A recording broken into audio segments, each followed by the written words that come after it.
7:02 p.m. Wednesday, May 26, 2021.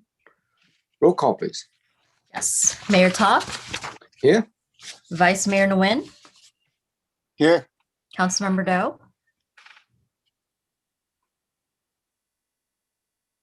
Councilmember Do?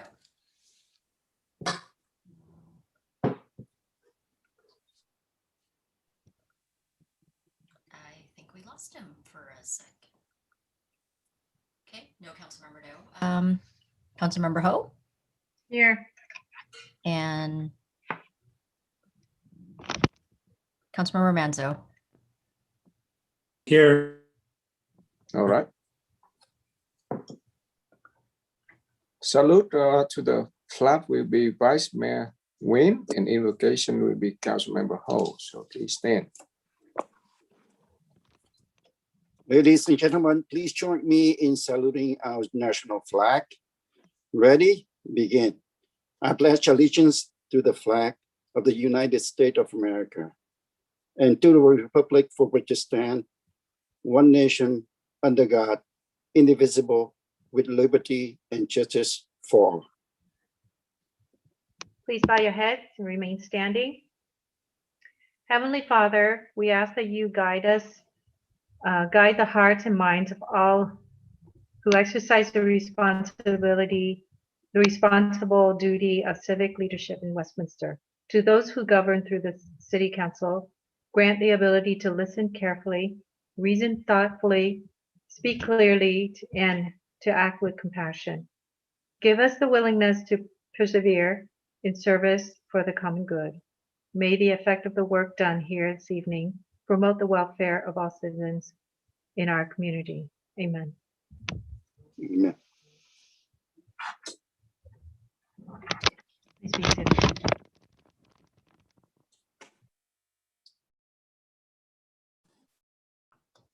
Mayor Thank Ta, you. let Thank the you, record Vice Mayor reflect- Nguyen and Councilmember Ho. Next, we have report from City Attorney. There's nothing to report from the closed session. Thank you. Next, ex parte communication. None. Report from City Clerk. Any? Yes, so just want to reflect the record that Councilmember Do is back.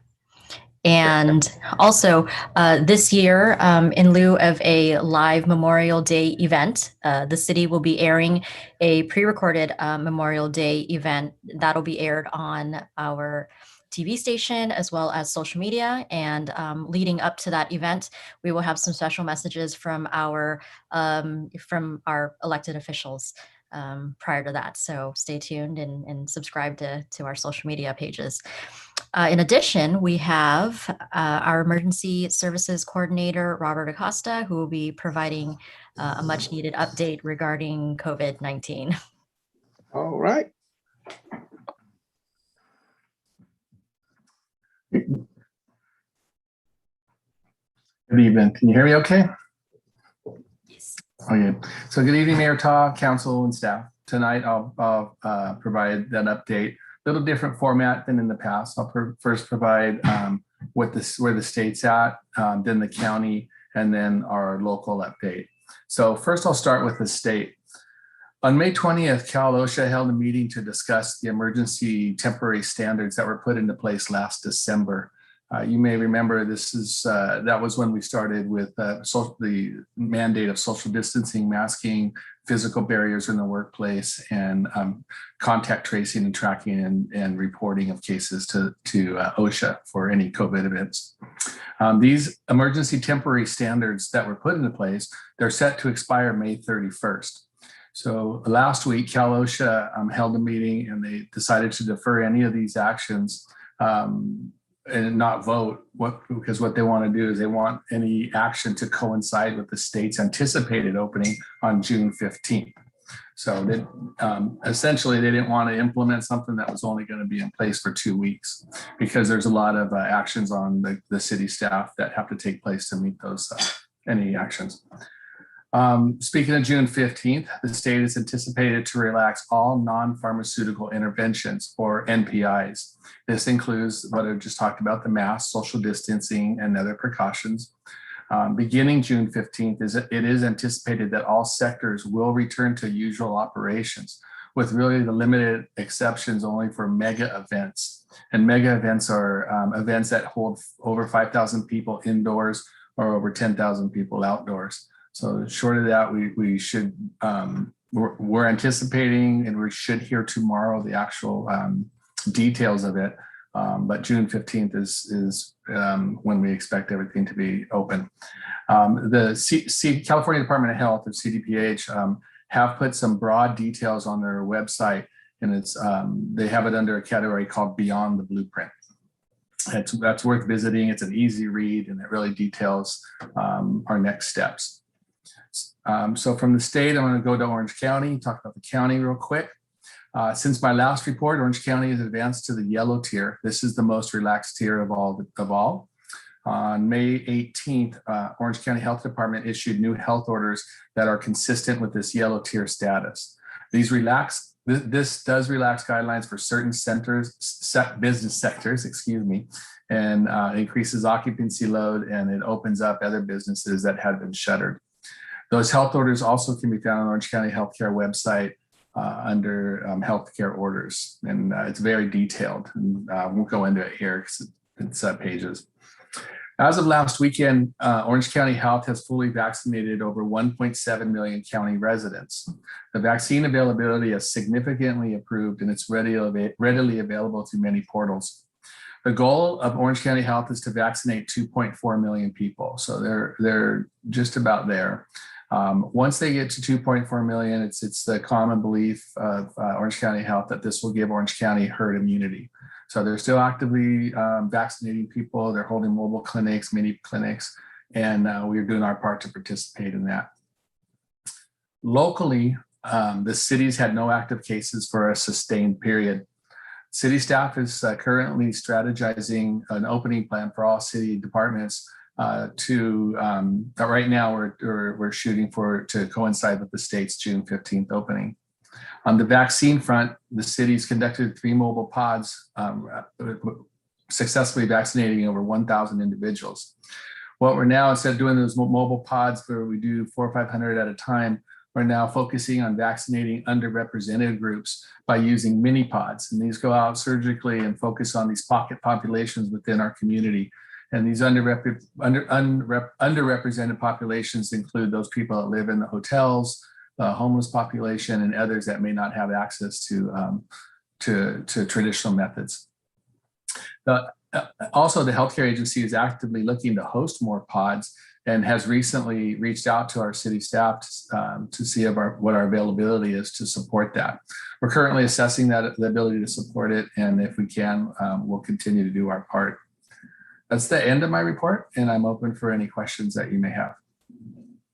Thank you so much for your excellent report. Greatly appreciate that. Vice Mayor. Sorry. Yes. Is it true that all Orange County parks will close by June 6th? I have not heard that. That's not in the healthcare orders that they will close, you said? Yes.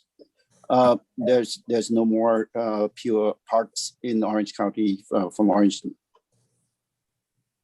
Health Agency. Yeah, I'm not aware of that. I saw that in the report from Adolfo. So Adolfo, can you shed some light on that?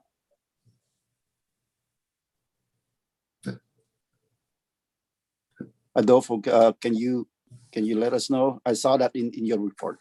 Yes, sir. Yes, thank you very much, Vice Mayor. Yes, all Orange County pod sites will shut down on June 6th. And they are transitioning their pod operation to a mobile operation. So their goal is to go from, I think it's, and Robert could correct me on this, I think there's 3 megapods. And those megapods are transitioning to approximately 30 mobile pods that are going to be roaming the county moving forward as the vaccine effort moves forward. And also that is correct. Sorry, Vice Mayor, I thought you said parks. So okay. Sorry about that. Also, I heard that we are turning the 360 clinic testing station to another testing, vaccine type site. Is that correct? Yeah, 360 is a partner of the Orange County Healthcare Agency, and 360 Clinic has been authorized to vaccinate in the county of Orange, and they have started doing so in certain areas. They've yet to get back to us on when they're going to activate our kiosk and activate it and transform it to a vaccine site. But our goal is to do exactly that. Okay. All right. Thank you. You're welcome, sir. Robert, can you hear me? Yes, I can. You were talking about these mobile pods and these underserved areas in the city. Have we identified these areas in the city? You know, have we done any of that? Yes, there's been a couple. It's a little premature to announce it yet. The healthcare agency wants to deal with the property owners and make sure that they have all the agreements in place. But right now we have at least one, and we're working with our homeless liaison officer and also community services to determine exactly where they're going to be. But I can certainly have that discussion offline with you. Okay, thank you. All right, do we have any other question or concerns? If not, thank you so much.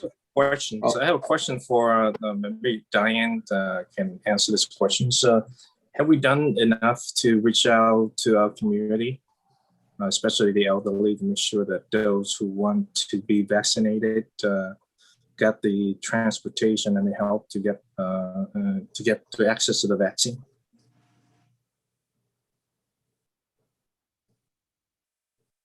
May I ask Diana Doppler, is she available now? If she's not available, if she comes up, feel free to interrupt. I believe I can answer on her behalf.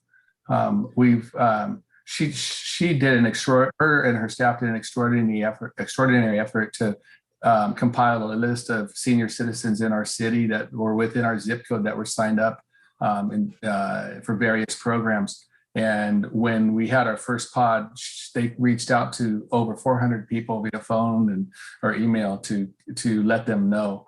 And I don't know the exact number, but it's almost 100% of the people were successfully reached out to and vaccinated. And she'll have that number, but it's well in the 90 percentile and the upper 90s. So yeah, they did a great job over there.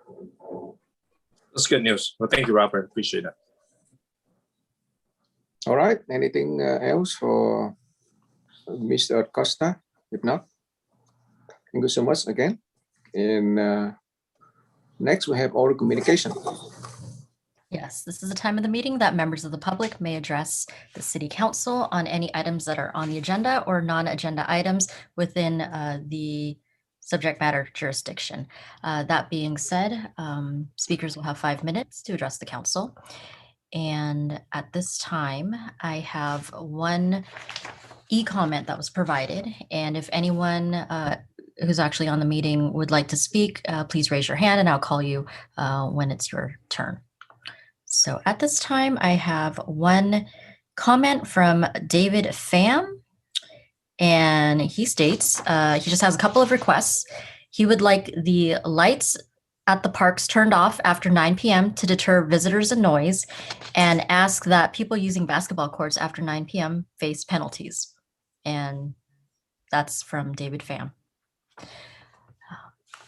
As far as speakers, I have Jody Boyd who would like to speak. So Jody, go ahead whenever you're ready. Hi, everybody. Good evening. This is Jody Boyd, and I have 2 topics that I would like to touch on briefly this evening. One is our efforts regarding homelessness and housing insecurity. Quite frankly, I still have a problem with the homeless services dashboard report that CityNet is presenting to us on a monthly basis here at these city council meetings. Their dashboard report does not tell a story or provide any actionable current data. The data on the report goes back, I think, 3 years, when really we should be focused on 2021 and, how are we doing for 2021 and set some goals for this year and to move forward.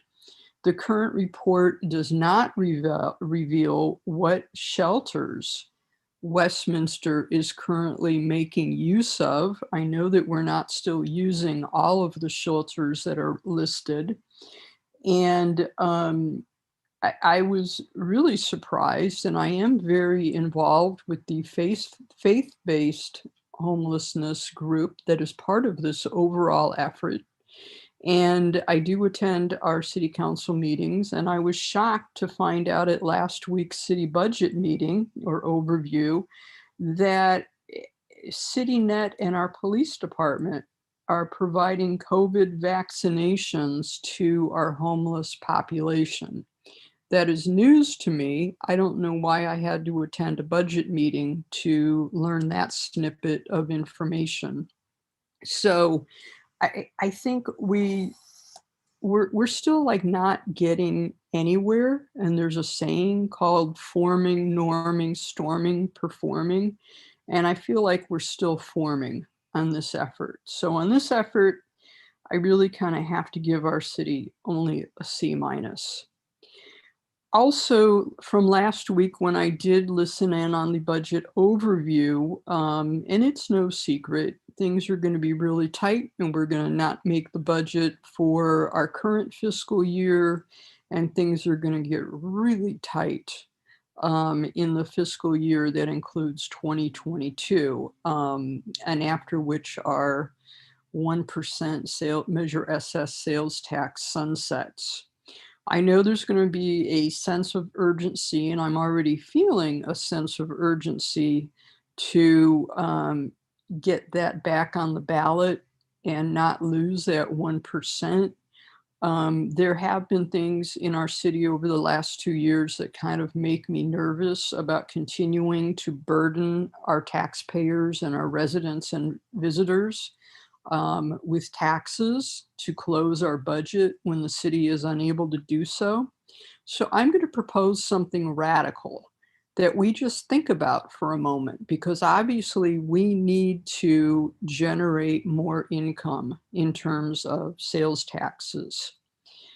Cannabis is legal for both medicinal and recreational use in California. Many cities around us have also legalized it, and they use delivery services to deliver cannabis products that are legal to homes within Westminster. I would like to propose that within the city, we take a look at that and how much income could we generate if we approved licensing for only 2, and I don't think we have room for more than 2 dispensaries. I would like it to be established dispensaries that are already established in California. So they know the ropes, they have the tracking and reporting systems that they're required to use. There have been big positive movements within federal banking regulations, so they can even now get bank accounts. But we need to really analyze how much sales tax income could potentially be coming into our city coffers. We're long past the days of cannabis being taboo. And I think increasingly we would all be surprised at how many adults in Westminster and quite frankly in the world use cannabis, especially for medicinal and recreational purposes, but primarily medicinal. So that could be a tremendous source of income. We don't have to say yes, and it of course would be up to the voters, but I think it is something that we should look into and calculate how much annually we could bring in licensing and sales tax. That's all I have, always for moving forward and coming up with outside of the box progressive ideas to help our city. Thank you, Jody. Thank you, ma'am. Next speaker is Terry Raines. Terry. Good evening. What the heck happened at last week's budget study session? Not one comment, question, or concern from council after the presentation. Is it too much of a bother for you all to actively participate in our city's fiscal planning? The supplemental requests are now being added to the budget. Apparently, I was the only one who came prepared to the meeting. Wow. Our city manager secretly signed a political contract with Tyler Dipp to provide legislative representation services for the city, paying him up to $7,000 per month, 20 hours per week at $80 per hour for at least 1 year. The $7,000 payment on this warrant register is presumably for April services, even though the contract was not executed until April 29th with a questionable backdated effective date of March 23rd. Mr. City Attorney? 2 council members knew nothing about this until asked for comment by reporters. Was an RFP done? Who else was considered? Why would the city pay for advice from a failed politician and a failed city manager candidate? Westminster voters do not want Dipp representing or advising the city. He was voted out of office for a reason. We have several county, state, and federal elected officials who represent us and work with the city directly. FYI, Dipp has not filed a fictitious business name statement with the county recorder's office as required by Government Code 17910 for his DBA TD strategies. Government Code 87406 prohibits state officials from being paid to formally or informally represent anyone before the legislature, including any written or oral communications for the purpose of influencing legislation for 1 year after leaving office. Dipp just left office in December. The contract wording creatively dances around this law. This does not pass the smell test, and I am submitting public records request to the city and the county where Dipp is also a paid policy advisor for the 5th district, not 1st, since February for 20 hours per week. This smells like a quid pro quo to me. Item 3.5 CityNet census report, 142 unhoused neighbors versus 213 in late 2019, a 33% decrease. I so want to believe this is accurate, but I have encountered more unhoused neighbors in recent months than I have in the past 2 years.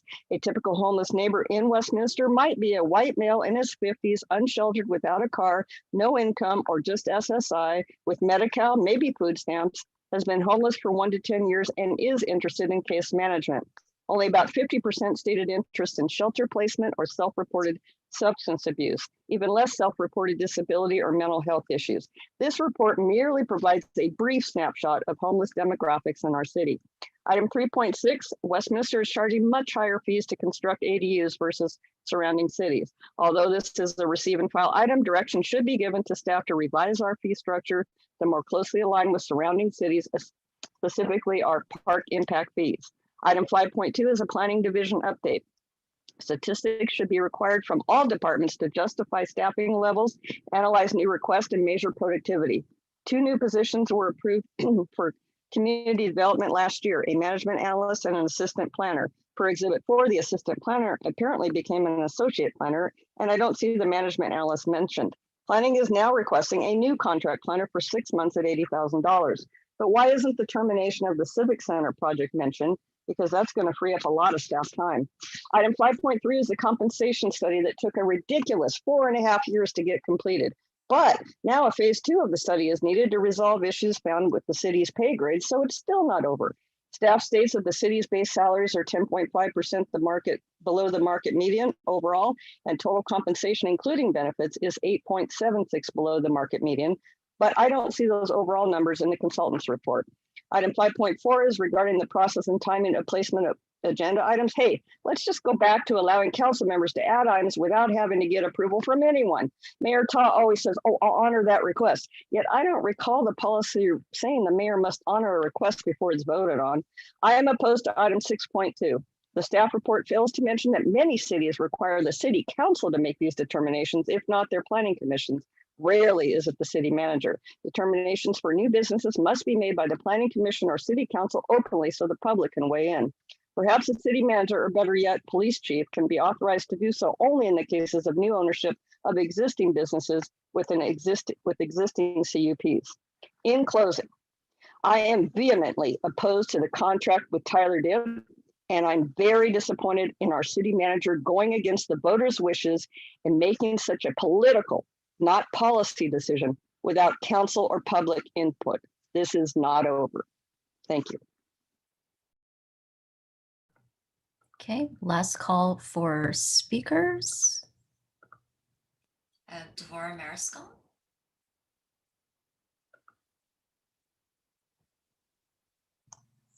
Good evening, Mayor, council members, and those that are here on Zoom. I can hardly wait until we can actually meet in person again. It will be nice to see each other face to face. And I actually miss talking to our police officers.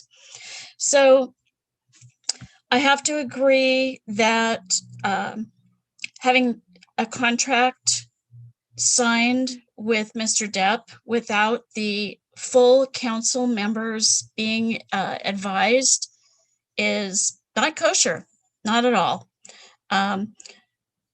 We have had lots of conversations about transparency over the last couple of years, and having something like this done, it almost looks like it's been slid under the door, and I'm completely against that. If we want to hire somebody to help with that, then there needs to be an RFP, and it needs to be done appropriately, and so that everybody can see.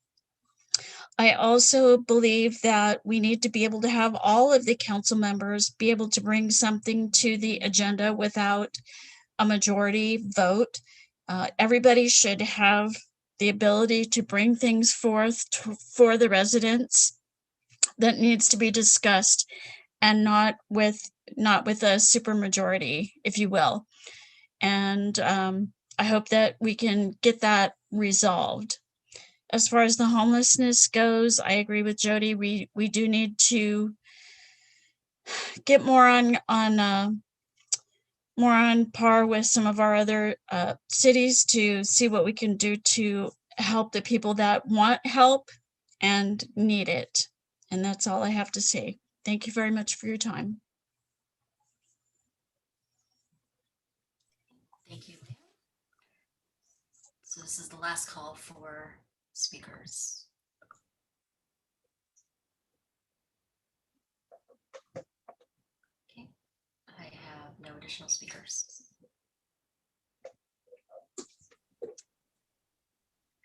Do we have, so we don't have any, okay, so I like to close our communication. So next we have consent calendar. For matter listen to the consent calendar, I can see the routine and may be approved by a single motion, followed by a roll call vote. There will be no separate discussion of this item unless members of city council or staff request that specific items be removed from the consent calendar for separate action or discussion. I'd like to pull item 3.6, please. All right. 3.6. Anything else? I'd like to pull 3.5. 3.5, all right. Okay, so may I have a motion to move a ballot? Motion to approve. All right, motion to approve. Second. Second. So who, second? I have Councilmember Ho seconding. All right, so we have the motion and a second to approve the consent, but item 3.5 and 3.6. Sorry, Mayor. I have Mary Raines who raised her hand, so I don't know if she wants to pull an item, which they can. So let me ask. I hear a lot of echo. Is there a lot of echo? Can you hear me? All right, so how many items that we pull? I have 3.5 and 3.6 so far, but Terry Raines raised her hand, and so she's allowed to pull an item, but let me see if she's wanting to pull. That's why she's raising her hand. Terry. Yes, I'd like to pull item 3.3, which is the warrant register, in addition to 3.5 and 3.6. And also I was raising my hand because the echo was unbearable. So Is it just me? No, it was Trita, really bad. Huh, okay. Yep. All right, we'll work on that. All right, so thanks. Okay.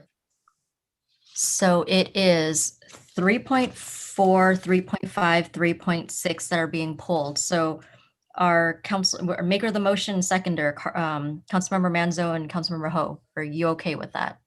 Amending Yes. it? Okay. Did Terry Raines say 3.3 or 3.4? I'm sorry, 3.3. Yeah. 3.3, the warrant register. Yeah, I was paying Okay. attention, right? Yes, yeah. So that being said, so the remainder of the consent calendar, roll All call. right. Councilmember Doe? Yeah, before I say yes, but I just want to clarify that does the public allowed to pull the staff report on the consent calendar? Is that We've something had- that we do? We've had Routinely? it before. We've done it before. Is it doing a Zoom meeting or out in a open forum? We did it for Zoom. I want to say it was one of the homeless, one of the CityNet reports, but even in person, we've allowed members of the public to pull an item for discussion before. Okay, I just want to make sure that we maintain the order, the policy. So, okay, yes. Yes. Okay. Councilmember Ho? Yes. Councilmember Manzo? Yes. Vice Mayor Nguyen? Yes. And Mayor Ta? Yes. Motion carries 5-0.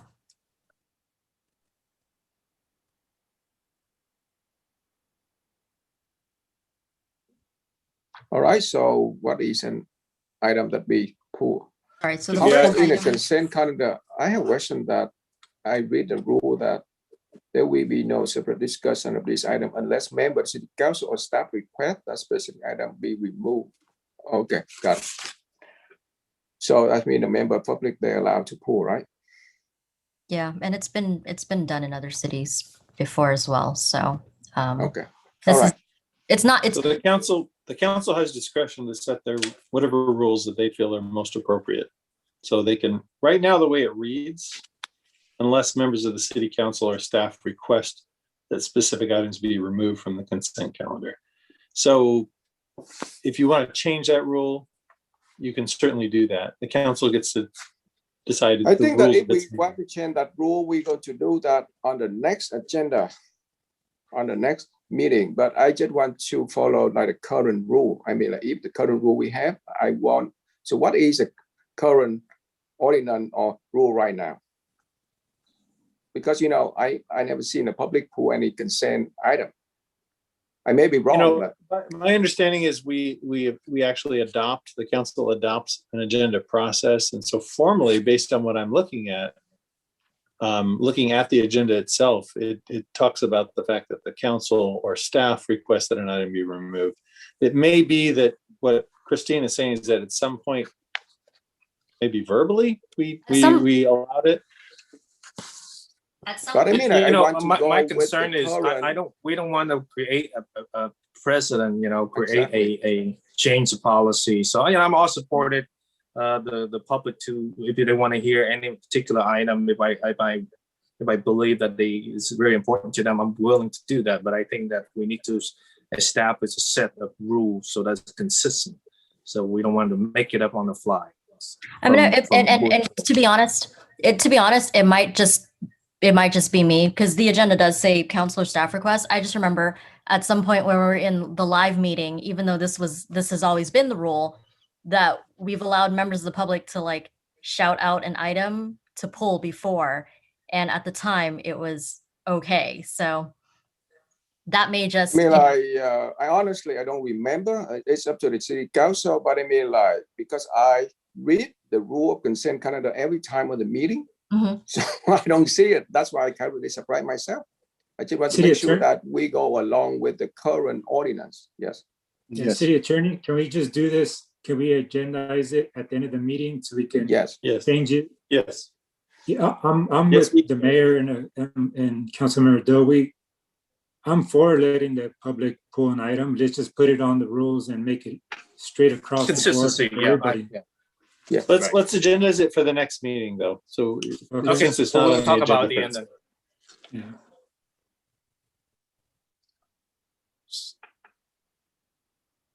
All right. So what is the item that the city council we want to discuss? 3.5 and 3.6, right? Okay. So No, well, 3.5. let's talk about the Warren Register. 3.3. 3.3 was pulled, I thought. Yeah, Yeah. 3.3. I saw it's a check in there that's named Tyler Dip.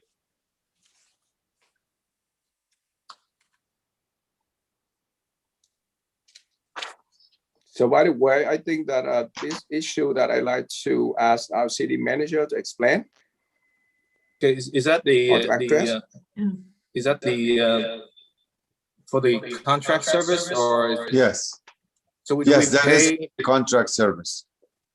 okay, does he have a company name or do we just pay directly to Tyler Dip or? No, I believe he has a company called, let me see. He refers to that as TD Strategies. Okay, how come we don't have the check that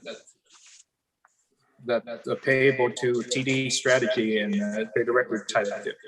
I'm not really sure about that. I know the contract was made for TD Strategies, and then he is as the CEO of that, or the main person for it. So I'm not sure how they issued the check. Okay, just for the record, it's on the page 6. Thank you.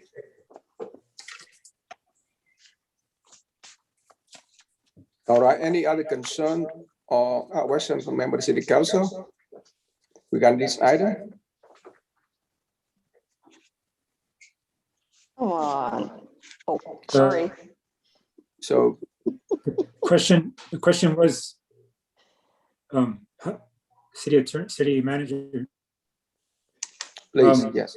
what is the question here is the report on this, is just There's a lot of echo. Yeah, there's a lot of echo going on.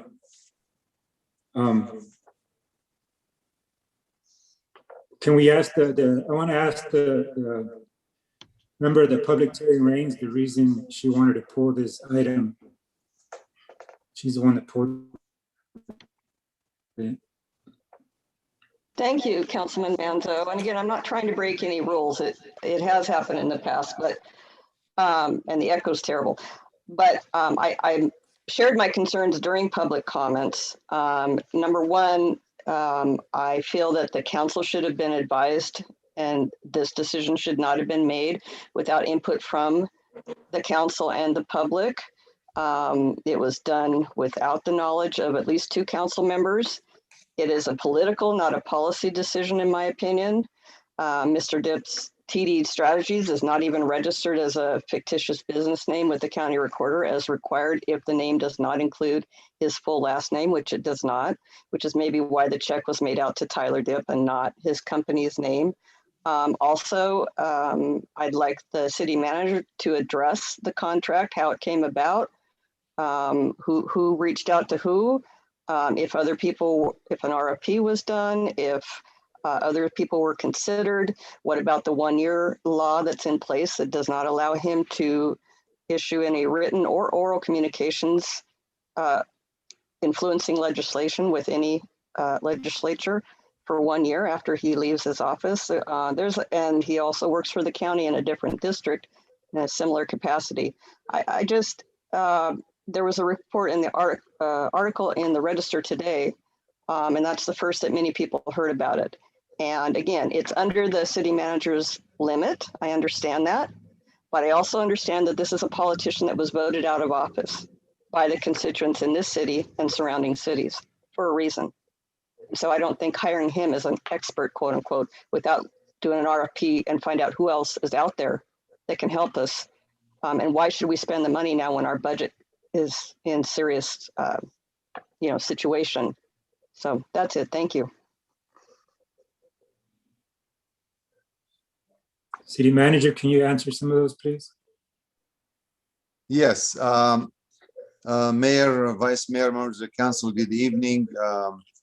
I've heard the concerns that was mentioned tonight. However, given the current financial state of the city, as the new city manager, I felt that it was important to make sure that the city is well aware of any and all opportunities for funding from outside sources. This includes, but not limited to, any state and federal grant opportunities. In light of the federal infrastructure bill and other actions being taken at the state and federal levels seeking to stimulate the economy, I felt that it was essential we have a designated person who could help us understand the complex legislation and opportunities that may arise. Mr. Dibb seemed well suited for this task for a number of reasons. As a long-standing resident of Westminster, he has a very strong understanding of the needs of our unique community. More importantly, he has a high level of experience, both as a council member and more recently as a state legislator. In the short time since I approved his contract, Mr. Dibb's assistance has been extremely helpful. So this is really why I approached Mr. Dibb and I asked if he can help us in this area. And since day one, when I became city manager, I intended to look after every dollar out there, as I just mentioned, considering the financial state we are in.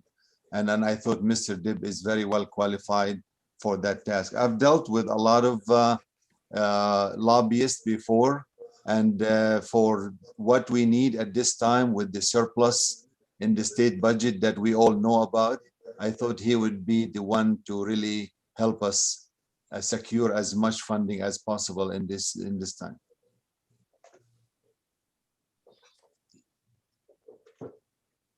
All I'll right. be glad to answer any other questions. Thank you. Okay. So, I think I don't know if this is the place to have this conversation about Mr. Dibb's contract. I don't know, Mr. City Attorney, or is this a different matter, different part of the meeting? Well, I mean, the issue that's on the agenda is the approval on the warrant register of a check. So to the degree that it pertains to a check, then it would be relevant. If there's no other question, then I move to approve the item 3.3. all right, this item I already just- received and filed. Yes, Go ahead. Just receive and file. just received and Okay. filed. Yes. That's fine. We'll talk about it later. All right. Then move to receive, move to approve, receive and file. Second. Okay, motion to receive and file made by Vice Mayor Nguyen, seconded by Mayor Ta. Roll call vote. Councilmember Doe, Yes. Councilmember Ho, Yes. Councilmember Manzo, Yes. Vice Mayor Nguyen, Yes. Mayor Ta. Yes. Motion carries 5-0. All right. Next item. 3.5. Am I right? CityNet Homeless Services Dashboard Report, April 2021. Westminster Homeless Census Comparison Report, 2017, 19, and 21. So may I invite in the room, Police Chief.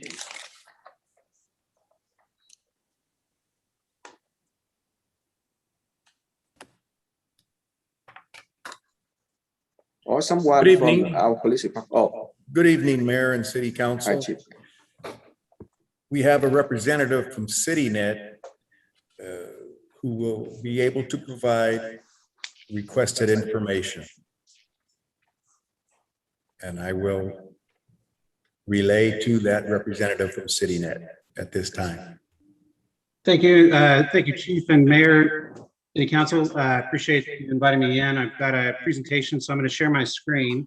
And we'll just hope that from Murphy's Law of Technology will work in our favor tonight. Let's see. So is the presentation coming up on the screen? Yes. Okay. So we will start. So I've got just a brief presentation tonight. We have submitted the full 2021 homeless census document to the city. That includes our full report, includes all of the questions that were asked, the responses to each question, and all the data. So this presentation is really meant to just be an overview. I'm going to touch on some of the key points from the 2021 census, make some comparisons to the censuses that we did for the city in 2017 and 2019, and then make some observations and some recommendations just briefly, and then at the very end, any Q&A questions that you have. So the 2021 census was conducted in March of this year, the 23rd in the early morning, and then the 25th in the late evening.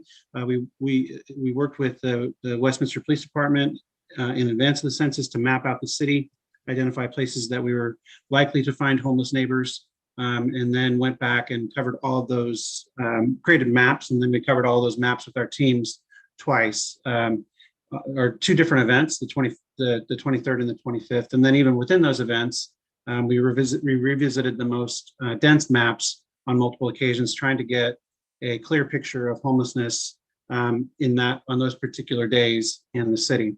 The goals were to identify a baseline number of individuals living without housing, and also to determine some demographics, assets, barriers, other characteristics of the individuals who are living homeless in the city. The overall count was 142. This is a geographic spread across the city. Believe it or not, there are 142 dots on that map. If you counted them all, you might not count 142 because there are some that are overlaid in some of the more dense areas of the city. But we used Esri technology, which is a geolocation technology that's available. And so at the location of every single engagement or observation, it dropped a pin on the map. And so you get a sense of where the density of locations are within the city. As a composite, there is, every homeless neighbor has their own story and their own past and their own history and their own challenges, their own barriers, their own strengths. So in one sense, it's very true that with 142 homeless neighbors in the city, there's 142 different stories and 142 different plans to connect those people to housing. But there are some trends that start to emerge. And so just as a composite, the highest frequency responses, a white male in his 50s, chronically homeless and sleeps in Westminster. The definition of chronically homeless is someone who has been homeless for more than a year and who also has some form of a permanent disability, whether that's some form of substance abuse, mental health issue, but it's a disability that prevents them from working. Where do the respondents typically sleep? One thing to note on the bottom right of the slide is the N of 102. So in each of these slides, the numbers will vary because it depends on who chose to answer which questions, right? So some people chose not to answer any questions, in which case we observed what we could observe. Others agreed to engage in the questions that we asked, but they may or may not have answered may or may not have answered any particular question. And obviously there's no, the participation was optional. And so so the numbers will vary from slide to slide, but that just is reflective of the universe that answered that question. But you can see here, 75 out of 102 usually sleep in Westminster, and then some in the surrounding cities. Last permanent residence was a question that we asked. Again, Westminster was the most frequent response, followed by Garden Grove, Huntington Beach, and then other cities in Orange County. And this is, again, these are, from our perspective, having completed over 25 of these citywide censuses and the countywide point in time count. This is kind of in line with what we would expect to see, which is that typically homeless neighbors remain local to the place that they became homeless. That's the most frequent response that we expect to find, and that's what we saw here. In terms of desired resources, we asked about case management, and 78 out of the 97 that responded to that question agreed that they would be welcome or open to case management. 48 said that they would be willing for shelter. 50 said that they were not interested, but we asked a follow-up question. So from that universe of 50, we asked if the shelter was located within the city limits of Westminster, would they be interested?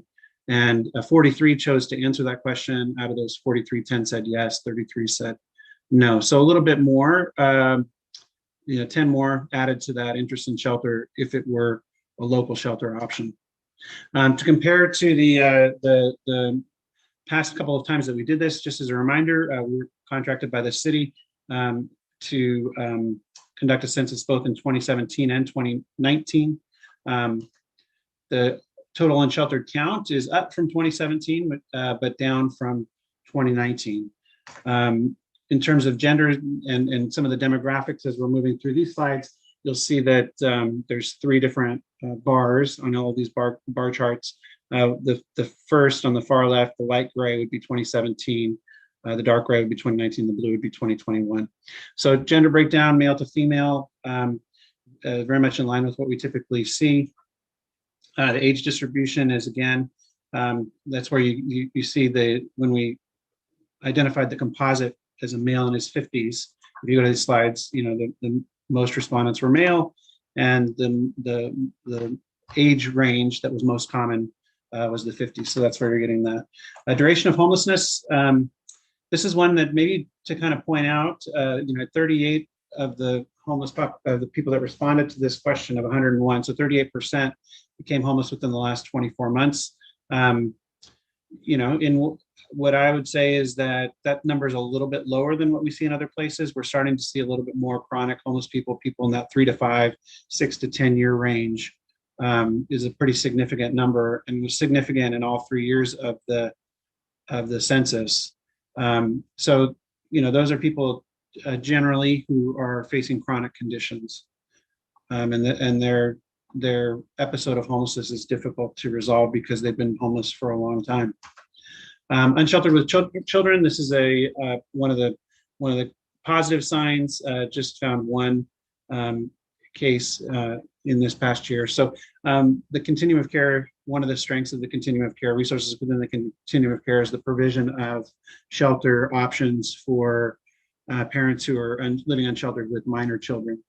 And so that's typically, it's easy to find shelter options for those groups. And so we don't tend to see high numbers of unsheltered with children. This slide is a kind of an overlapping slide, a Venn diagram of the 3 different censuses and who participated. So because we captured names, we compared the names from 2017, 2019, and 2021, and then overlapped who participated. So right in the middle, there's only 3 individuals that participated in all 3 years. But if you go back to the previous slides, right, in terms of duration of homelessness, we've had significant number of people in that 3+ year category, 3 to 5, 6 to 10, 11 to 20, even a few 21+ years. So I think that this slide, in my mind, it speaks to the transitory nature of homelessness, and I define that word 2 different ways. One is, and they're both true, but they're different. One is transient, meaning by lacking a fixed permanent address, you see a certain amount of migration between cities, between neighborhoods certainly, but even between cities, and even some between counties, of people that move around, because people will flow to where the resources are, jobs, housing, and then emergency services. So you see that kind of migration, but you also see transient in the sense of in and out of housing. So one of the challenging aspects of a census like this is it is a point in time. It is a snapshot of a particular point in time. If you did it today, the numbers would be different. If you did it 6 months from now, the numbers would be different in terms of the numbers of individuals, because it's very common for people to flow in and out of housing. And so, there are lots of individuals living in Orange County they're living paycheck to paycheck. They're living sometimes in their vehicles, sometimes in apartments, sometimes with friends and relatives, sometimes in motels, and they've got a patchwork housing plan, very housing insecure. And so when you do a census or a point in time count, who you're going to find is who happens to be without housing. A certain percentage of people that you're going to find are those that happen to be without housing at the time. There are others that are homeless 365 days a year, but there's a large population, a large group of people that you'll see, on the streets, and then at other times of the year you won't see them, and then they'll come back, and then you'll see, and then new people will appear. So this is not unusual for us to see this kind of data, but I thought it was interesting to compare the 3 different years. Just some brief recommendations. I think Westminster as a city has room to congratulate itself. Certainly the homelessness is not solved in the city, but I think the city has made investments over time into training of the homeless, homeless officers, homeless liaison officers, the Westminster Police Department, investing in those local outreach and engagement. Certainly the regional shelters have helped. So this is not necessarily a Westminster investment, but Westminster exists within the central spa. And over the past couple of years, shelters have been developed and have been opened in Tustin, Huntington Beach, Costa Mesa, Newport, 2 in Santa Ana. And while these don't, some of those are regional. So there is a county shelter in Santa Ana that serves the entire the entire central spa. But some of these shelters, you need local community ties to get into them. But what happens is if you've got a county regional shelter, for example, and then a shelter opens in Costa Mesa and Newport, people who are living in Costa Mesa and Newport now have a choice. They can go to the county shelter in Santa Ana, or they can go to the local shelter that's in Costa Mesa that's serving the cities of Costa Mesa and Newport. And so what you'll find is that a certain number will choose to go to the Costa Mesa shelter, which then frees up beds at the regional shelter in Santa Ana. Housing first and then supportive services. And so this is the housing first model. We're big believers in that, and we think that from our other work in the city in outreach and engagement, we're seeing that when people move into housing, even to the shelter system, that they work very hard to retain that housing, and then work on their it's not housing only, it's housing first. So from a shelter position, then work on their long-term housing plans, their mental health issues, their behavioral health issues, legal issues, education, job training, on and on and on. So much easier to work on those things from a position where you're housing. And then of course the long-term need is housing. So not even shelters. Shelters are a necessary component in the continuum of care, as is outreach and engagement, as is supportive services, but really the long-term need is permanent supportive housing. So anywhere and everywhere we go, that's the period at the end of the sentence, and that's going to be the transformative for the not only the city of Westminster, but the whole county of Orange. We'd like to thank the police department, first of all, for helping us conduct the census, and then also the homeless neighbors who participated in the census. Again, it was a voluntary participation on behalf of the homeless neighbors, so we appreciate them giving us a window into the challenges that they face, and we trust that we'll be able to use this data to help resolve their homelessness. So with that, I'll take any questions that you all may have. That concludes my presentation. Thank you. All right. Thank you so much for your presentation. Do we have any question? Yes, I want to thank for the detailed presentation. I think that you spent a lot of time doing that, and it's great to see the report. However, I want to come back to last probably 2 or 3 meetings. I have a question for you, and you said that you come back and you will have the answer for me, and I don't know that you have an answer for me as yet, or you're still working on it. If you could indulge me by repeating the question, I might be able to help you. Well, I believe there was a lady with the children, and we placed them in the hotel, and then I asked the question, from that report, I don't know where are they, what the status, where they still in the hotel, or we have another shelter for them or something like that, and you didn't have the answer for me at the time. We did, we did check, and we reported back through the city staff. So I will apparently that information did not get to you. Obviously we can't, because of HIPAA and other client confidentiality, we can't discuss that in an open forum like this, but I will make sure that your city staff has that answer. We did follow up on that case, and it was good news, as I recollect. All right, thank you. Staff, would you please forward that information for me if you have that already? If not, then I ask Matt to go ahead and send it to me. All right. If we don't have any other questions, so may I have a motion? It's the only receive and file. just gonna say something real quick to Mr. Bates. Please. I just wanna thank you very much, Mr. Bates, for being a part of the partnership with the City of Westminster and the Westminster Police Department to reach out and help the homelessness in our cities and across the county. Thank you, sir. Appreciate it. Thank you very much. It's our pleasure to do it.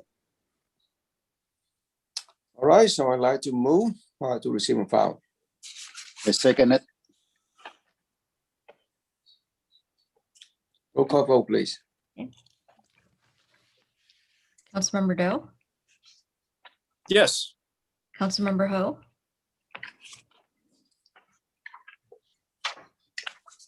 Councilmember Ho, Yes. Councilmember Manzo, Yes. Vice Mayor Nguyen, Yes. Mayor Ta. Yes. Motion carries 5-0.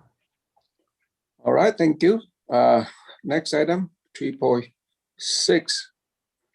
This item is about ADU. So may I have a staff report? Thank you, Mayor. Good evening, Mayor and City Council. I'm Alexa Smittle, Community Development Director. This report was generated in response to a council request to analyze the cost comparison between producing an ADU here in Westminster and some of our neighboring jurisdictions. The report is fairly straightforward, and I think the table speaks for itself. But what I would comment on is that, putting these fees together is complicated because cities do things very differently from each other. Each city has its own fee structure. Each city has its own way that it pays for things. So in this case, as noted in the report, one of the outstanding items that makes our fees a little bit higher is our park fee.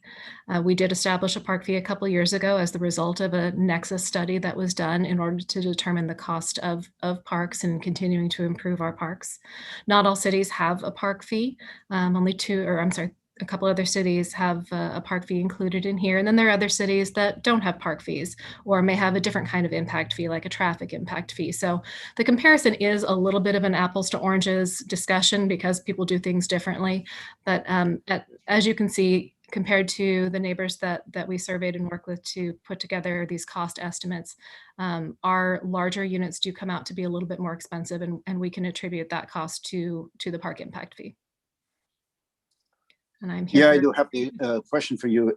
Looking at the table there, the cost for the 600 square feet or 75,000 valuation, we have lower.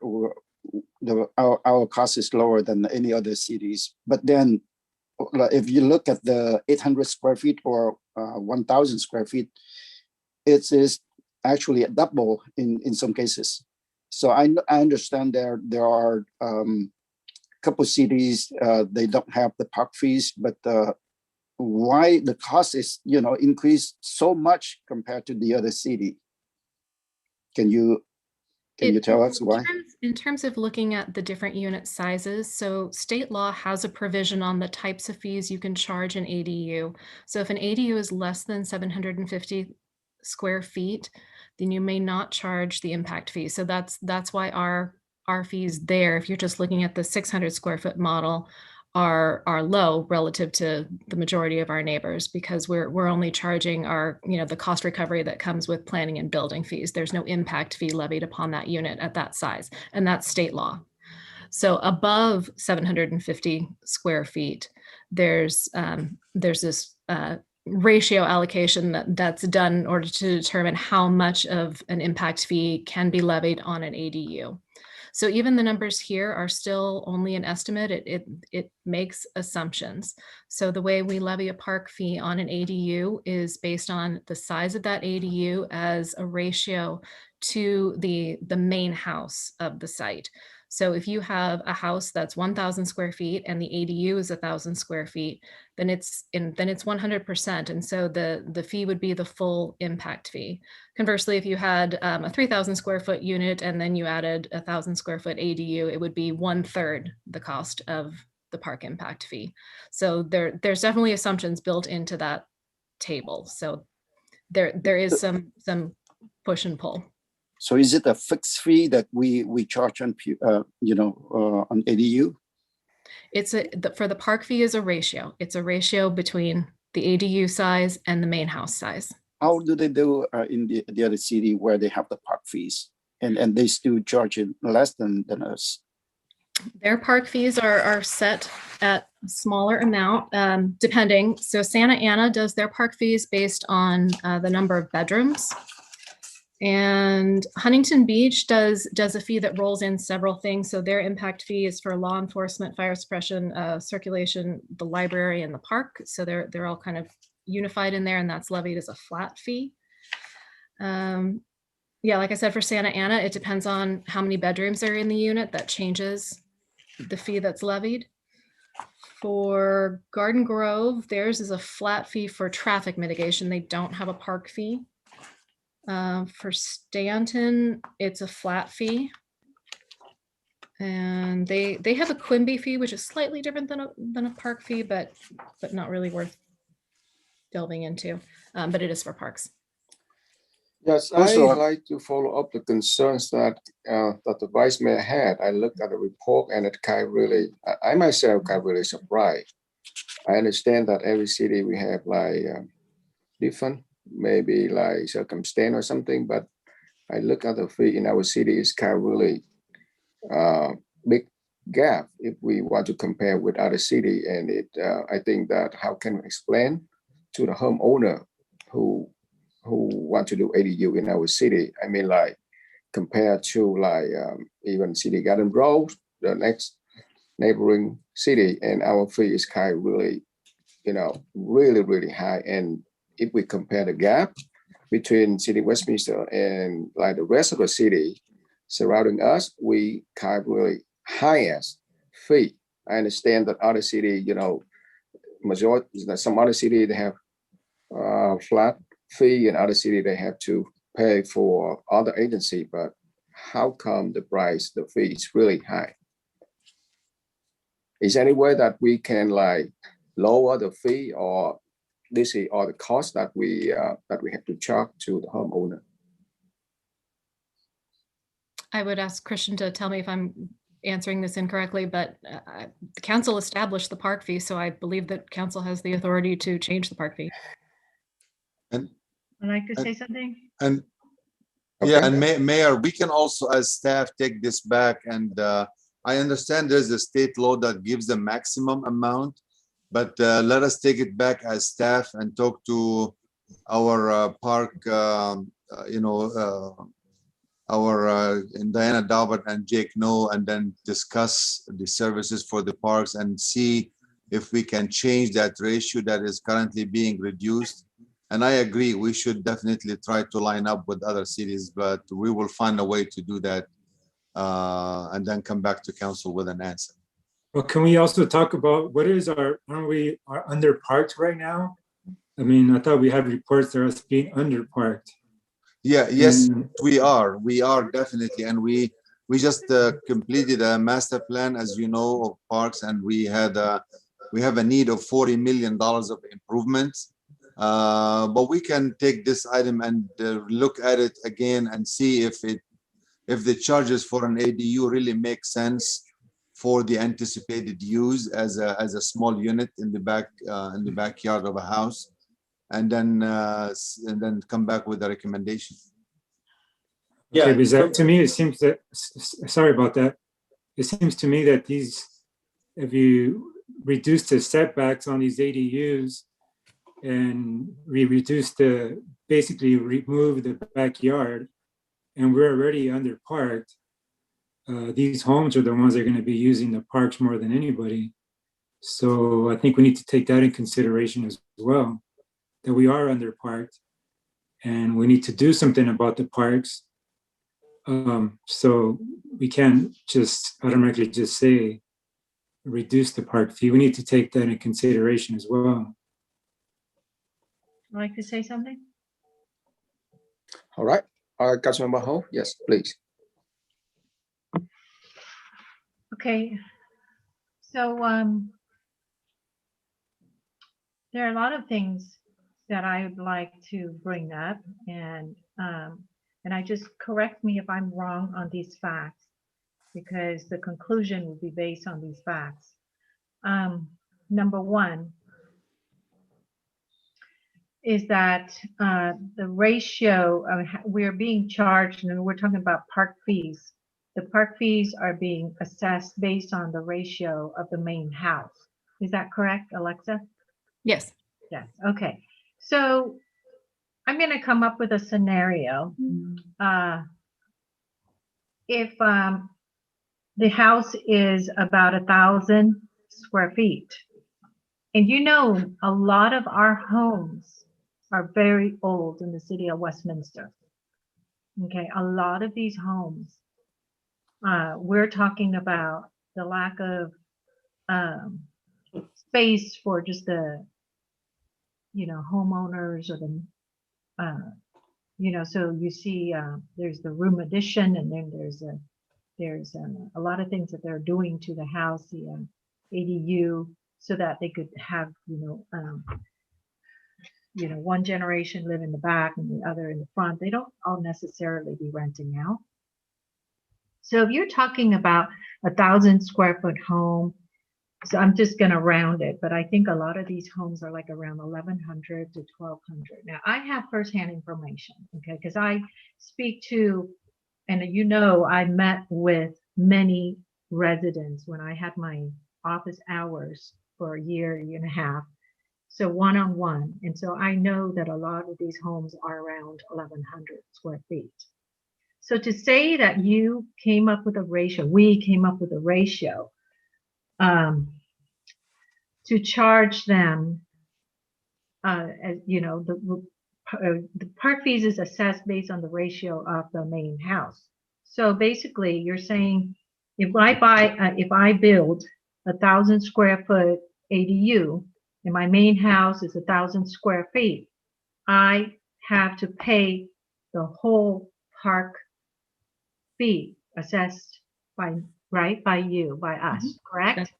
So to me, that isn't fair, because I'm poor. I can only afford a house that is about 1,000 square feet.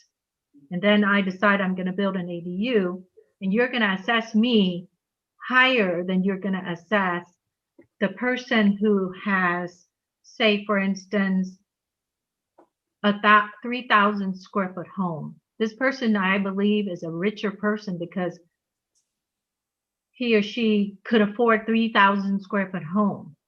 So if he builds a 1,000 square foot ADU, then he pays a third of the park assessment fee, correct? That's correct. That's, to me, isn't fair. Right there is not fair, because he's paying a third and I'm paying, you know, full. So to me, isn't right. So that is one thing I see as a problem with the ratio to the main house. So that that to me, I am pinpointing that we have to fix that. We have to kind of reconsider that. So this is not to blame on staff or anything. I think staff, you know, I know you are trying to come up with ways to have a to come up so that we meet budget, the park budget, correct? Actually, we're following state guidelines on this state one. guidelines. Mhm. And right now we're not meeting that budget. We're like a third. We're like, we need 40 million, but we only have a third of that. Is that correct? I'm not quite sure what you're asking. If you're asking, So you're saying that we need money, our park need money, right? Not just for upkeep. Is that right? But let me get into what we need the money for. What is, okay, Yeah. so how much of that money are we short? Or just give me an estimate, like a percentage. I wouldn't be able to speak to. But I can talk a little bit about that's really a loaded question. The $40 million that was estimated is to build the master plan that looked 20 years into the future, considering how short we are for parkland and all that. But as far as maintaining the current parks we have, we are okay. I mean, we are okay. So you're looking, if I'm sorry to interrupt, but you're looking to get this money so that you can buy more park, right? More parkland, not just for maintenance, Yeah, correct? well, I would say for both because, yeah, we could be okay this year, but then the playgrounds could go out in 10 years from now. So we have to start building the fund for that. That's where this money comes from. I understand. So I'm saying to you that let's look at another way of saying to kind of telling you how unfair this is that, and then we all have to come up with a way to make it fairer. And this is what I want to say is that our residents should have the same enjoyment, you know, with their lot, like their residential lot, which their house is built on, as the one that's in, say, Irvine or Newport Beach. So if you look at, or even in Huntington Beach, since we have the numbers for Huntington Beach in front of us, the total fees for ADU construction. So I'm saying to you that this whole method of determining the fees at which you will be the owner, I just want to let you know, for a disclaimer, currently I have 0 home. I own nothing in the city. I don't have a home in the city of Westminster. I tried to purchase a home. I lost,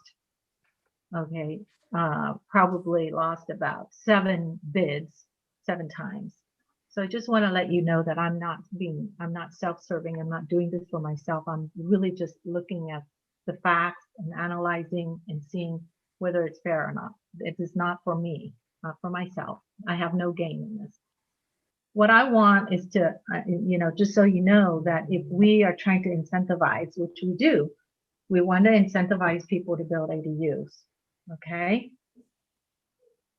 I just want to clarify that I do live in the city, but since I sold my last home, one of the reasons I sold it was because it was not in the area I want to live in. I think it was because it was just easier for me to get a brand new home. And so I sold that. And since then I have not been able to repurchase another home. So my money is ready to repurchase, by the way.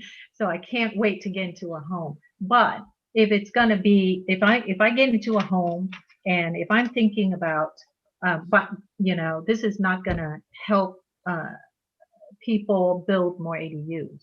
So we know what ADUs are for. So let's go back to the reason why ADUs are allowed by the state and why they took all the local control out so that, these ADUs could happen.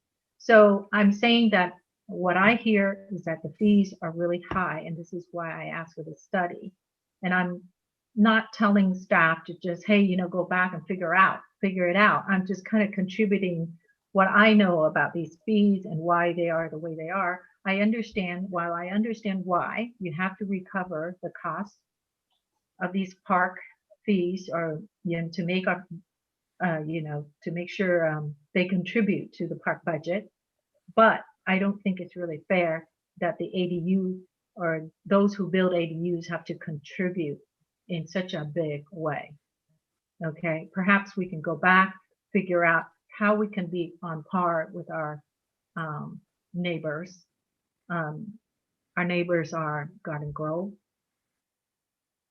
and neighbors, even Huntington Beach in Fountain Valley.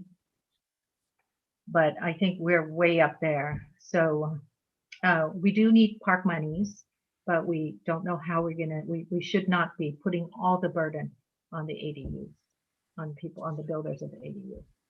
So I know I'm rambling, but this is what I see.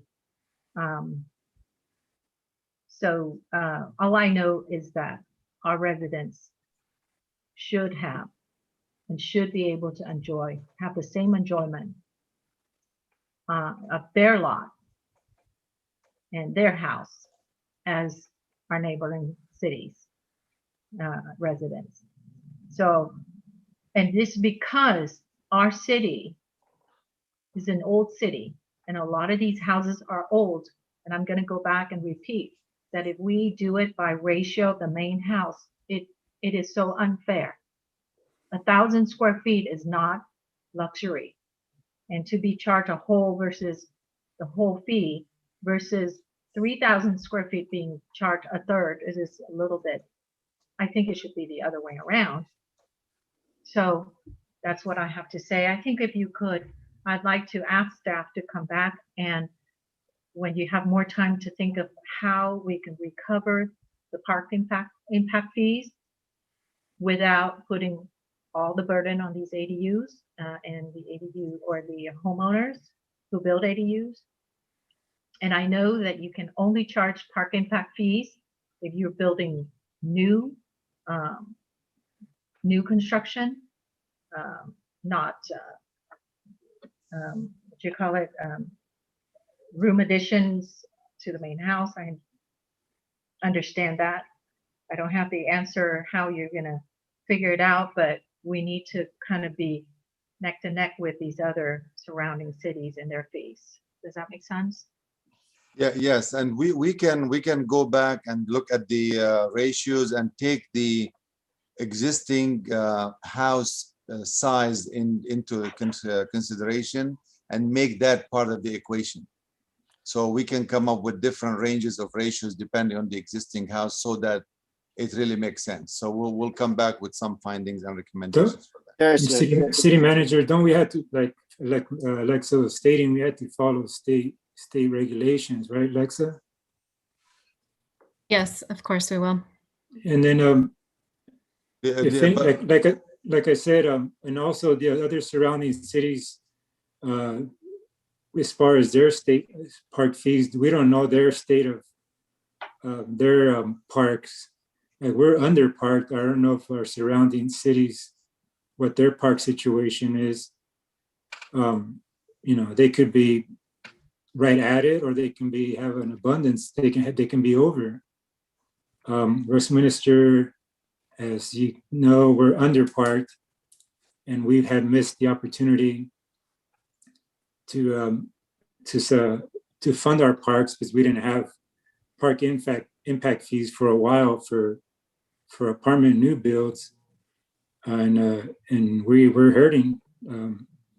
We have a lot of parks that need a lot of maintenance, and if you can build 1,000 square foot ADU right now, you're not poor. You're doing well off, and you're going to be the one that's going to be needing that park because you have nowhere to play.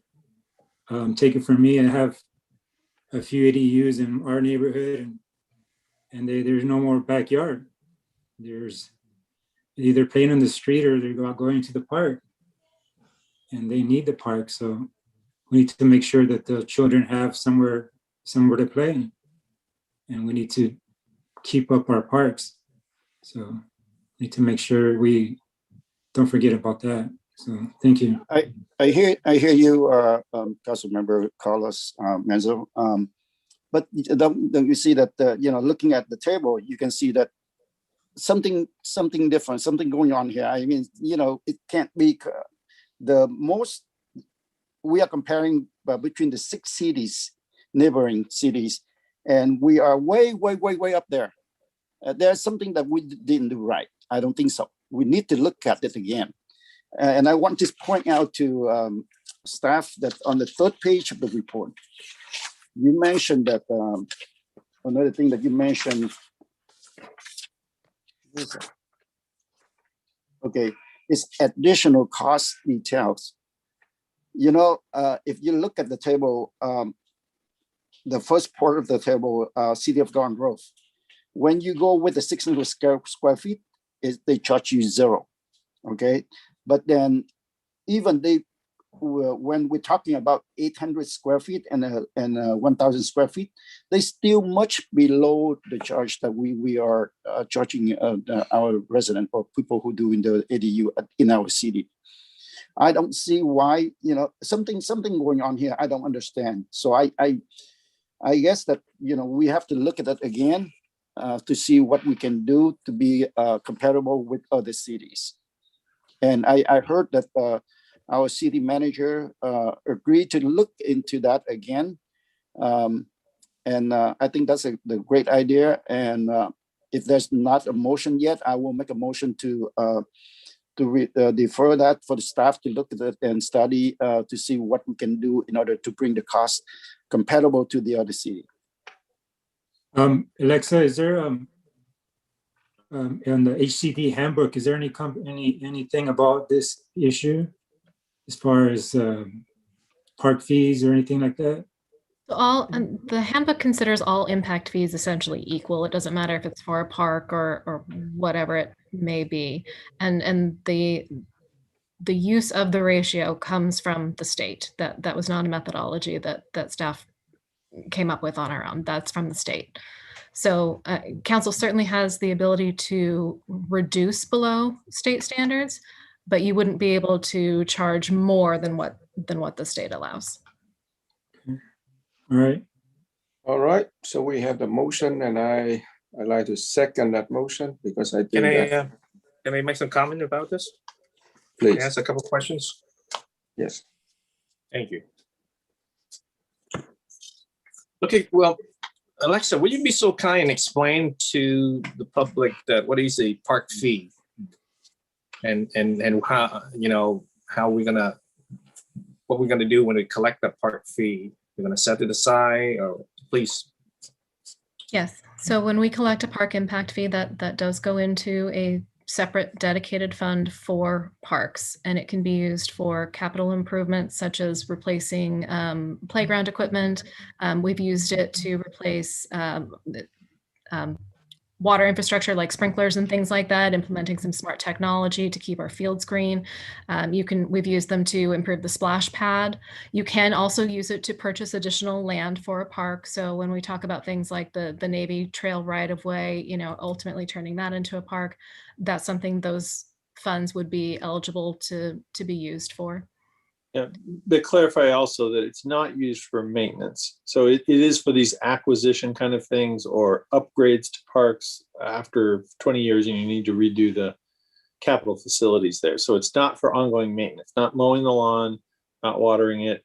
It's for these significant upgrades or buying a new park and making a new one.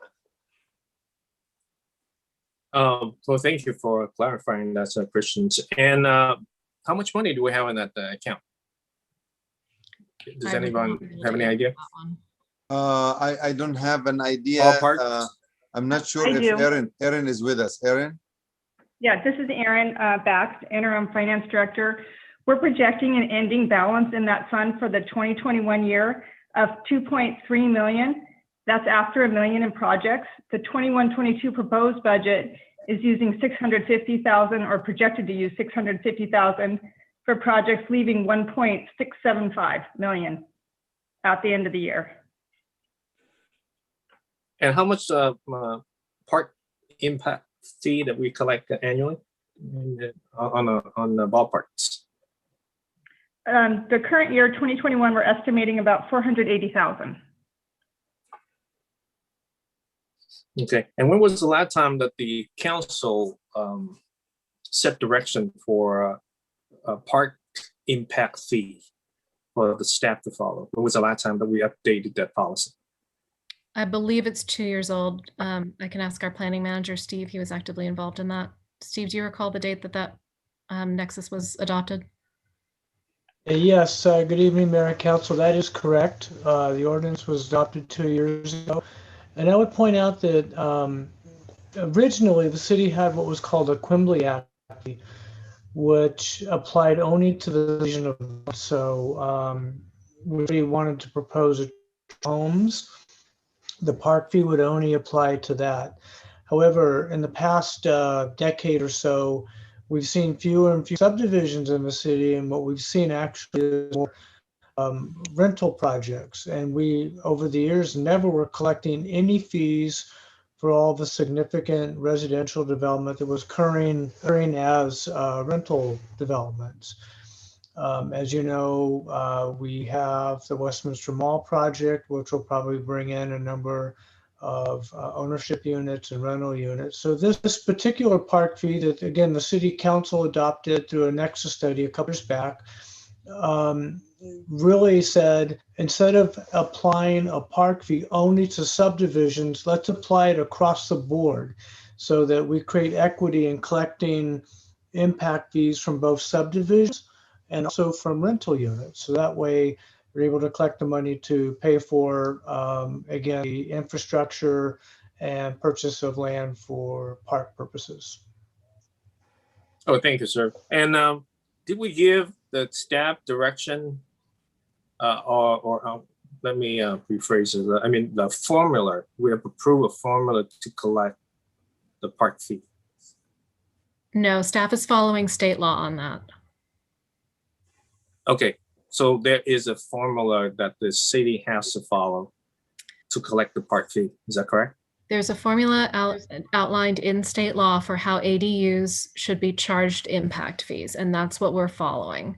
The council has the ability to lower that fee. Oh, Christian, I'm. And when we look at the charts, I mean, if every city follow the state laws guidelines, if I may, and why is the fee is so significantly almost double compared Huntington Beach versus our city, and almost like 30% higher, you know, is compared to the city of Stanton and San Ann and Garden Grove. Are they following the same guideline, or do they have a different set of guidelines? They don't appear to be following the state law. I don't know why. Okay, so what you're saying? I think there's some, and I'll have to maybe ask Steve, maybe you would know best. I would guess that different cities use different formulas for what to charge for the park fee, but when it comes to an ADU, there's a special rule that Alexa already referred to that basically says if it's under 750, you can't apply anything. If it's over 750, you look at what the main dwelling has. So if the main dwelling is 2,000 feet and the ADU is 1,000, then the maximum you can charge is 50% of what you would normally charge, is the way I understand that. So if the fee would normally be $12,000 for that, the max you could charge would be $6,000 in that situation. 50% of what it would be for the main dwelling is the way I would understand it. So they're basically already, state law is trying to limit how much you can charge for an ADU to encourage their development. So I think the question that I don't know is, what is our formula that we're applying for the normal situation? If a new home is built, that's the formula that we're having, we're cutting in half when it comes to the building of an ADU. And I think that probably is different from city to city. We're required to do a study, and we can't just arbitrarily pick a number. We have to do a study. We have to only charge what it costs us to go out and get parks based on the impact being created by that new development. So the city, as Alexa already said, we have to establish the fee in accordance with the law. We can always go lower, but we can't go higher. So it's already being halved by the state. And I think maybe part of the issue here that might be weird in Westminster is that I think Kimberly, Councilmember Ho has already indicated that those front or primary dwelling units are already small. So maybe that's creating a ratio problem here. We can only charge So half. I want to cut in right here is that I just want to say that there are some, who's that talking? I'm sorry. Am I talking over someone? I apologize. I'm saying, was somebody talking? I don't mean. I think it's an echo. Oh my goodness. Okay. So I was saying right there that I believe there are unintended consequences. I do believe that the state does not want us to go above that or charge higher than that. And they are trying to really limit what we can charge on the park fees. They don't mean for us to charge more, but because they're looking at the ratio, they're not looking at the city of Westminster where these homes are small. So these homes are small and you end up charging them more in park fees. So you need to kind of, fix this unintended consequence. Figure out how we can do it in a fair way. And I know the purpose, and we all know the purpose of the state is the state does not want us to charge more and you know, unincentivize people to build ADUs. They want to incentivize you know- people to build ADUs. So Well, thank you. that's You why know, we want to go back. Yeah, thank you. Thank you. I appreciate that your comment, but just want to talk to get to the bottom of this. So, okay, so there is a formula that we are following the guideline, state guideline in terms of ADU, but obviously compared to other cities, surrounding city, it's not the same formula. So there is something going on in this formula because you know our cities, that's outrageous to see that. These, you know, in some circumstances, we're almost more than double, 2.5 times compared to Huntington Beach and Fountain Valley. There's something going on here. And I have a question regarding the, and on the page 3, talking about Santa Ana has 50% of the total cost of the $9,000. And Westminster park fee for the $15,000, the park fee constitutes 60%. Okay, so 60% of 15,131 compared to Santa Ana, 50% of the 9,362. Okay, I'm not a math genius, but I can see the huge differences in there. So I need the staff, we need to take it back and figure out what's wrong with the formula, so that we can discuss about this and make it fair for everybody. I mean, it's not fair for the resident of Westminster to pay more than other city. Okay. Another question for me I have is on the last page, the additional cost detail. Okay, so general building fee and the dedicated ADU fee, is that different from the table on page 2? I believe this is just a breakout. Combined, they should be the fee that's the main table. Let me understand something. So basically it's the same thing, right? Same. Yeah. But it's a breakdown of 2? Right, it pulls out the building fees separate from planning and. Oh, okay. So the building fee is, the last column is 3,367, and then the ADU fee is 11,000. It's still significant higher than other cities. The only city that will close to Westminster is Garden Grove. I don't have any more questions. Thank you. All right. Thank you, Council. I believe that we have the motion and a second on the floor. And the motion is like, I start. I need to do a study and bring it back. All right. So we have a motion and a second on the floor. Yes, I have a motion made by Vice Mayor Nguyen, seconded by Mayor Todd to defer the item. Roll call vote. Councilmember Doe, Yes. Councilmember Ho, Yes. Councilmember Manzo, Yes. Vice Mayor Nguyen, Yes. and Mayor Todd. Yes. Motion carries 5-0. All right. So that's for the consent calendar. We don't have any public hearing. And next we have regular business 5.1. Notice of completion for work performed by All American Asphalt for a citywide street improvement.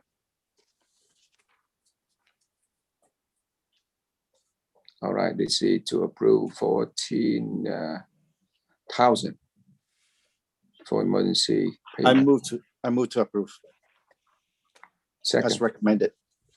All right. Okay. I have Somebody a- seconded it? Yeah, I have Mayor Todd seconded. All right. So that was a motion made by Vice Mayor Nguyen, seconded by Mayor Ta, and to approve as recommended, which is to authorize an additional amount of $14,414.06 for the emergency pavement repair due to a water main break on Magnolia Street, and accept the subject project and authorize the city clerk to file a notice of completion with the county recorder's office. Roll call vote. Councilmember Doe, Yes. Vice Mayor Ho, Yes. Councilmember Manzo, Yes. Vice Mayor Nguyen, Yes. and Mayor Ta. Yes. Motion carried 5-0. Next item, 5.2, update on the planning division. So may I have report from Alexa? Thank you, Mayor. I'm going to share my screen. Oops.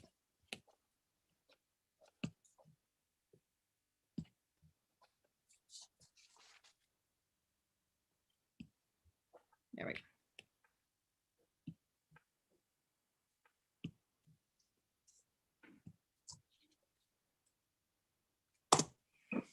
So this report is also in response to a request from council to have an update on the planning division.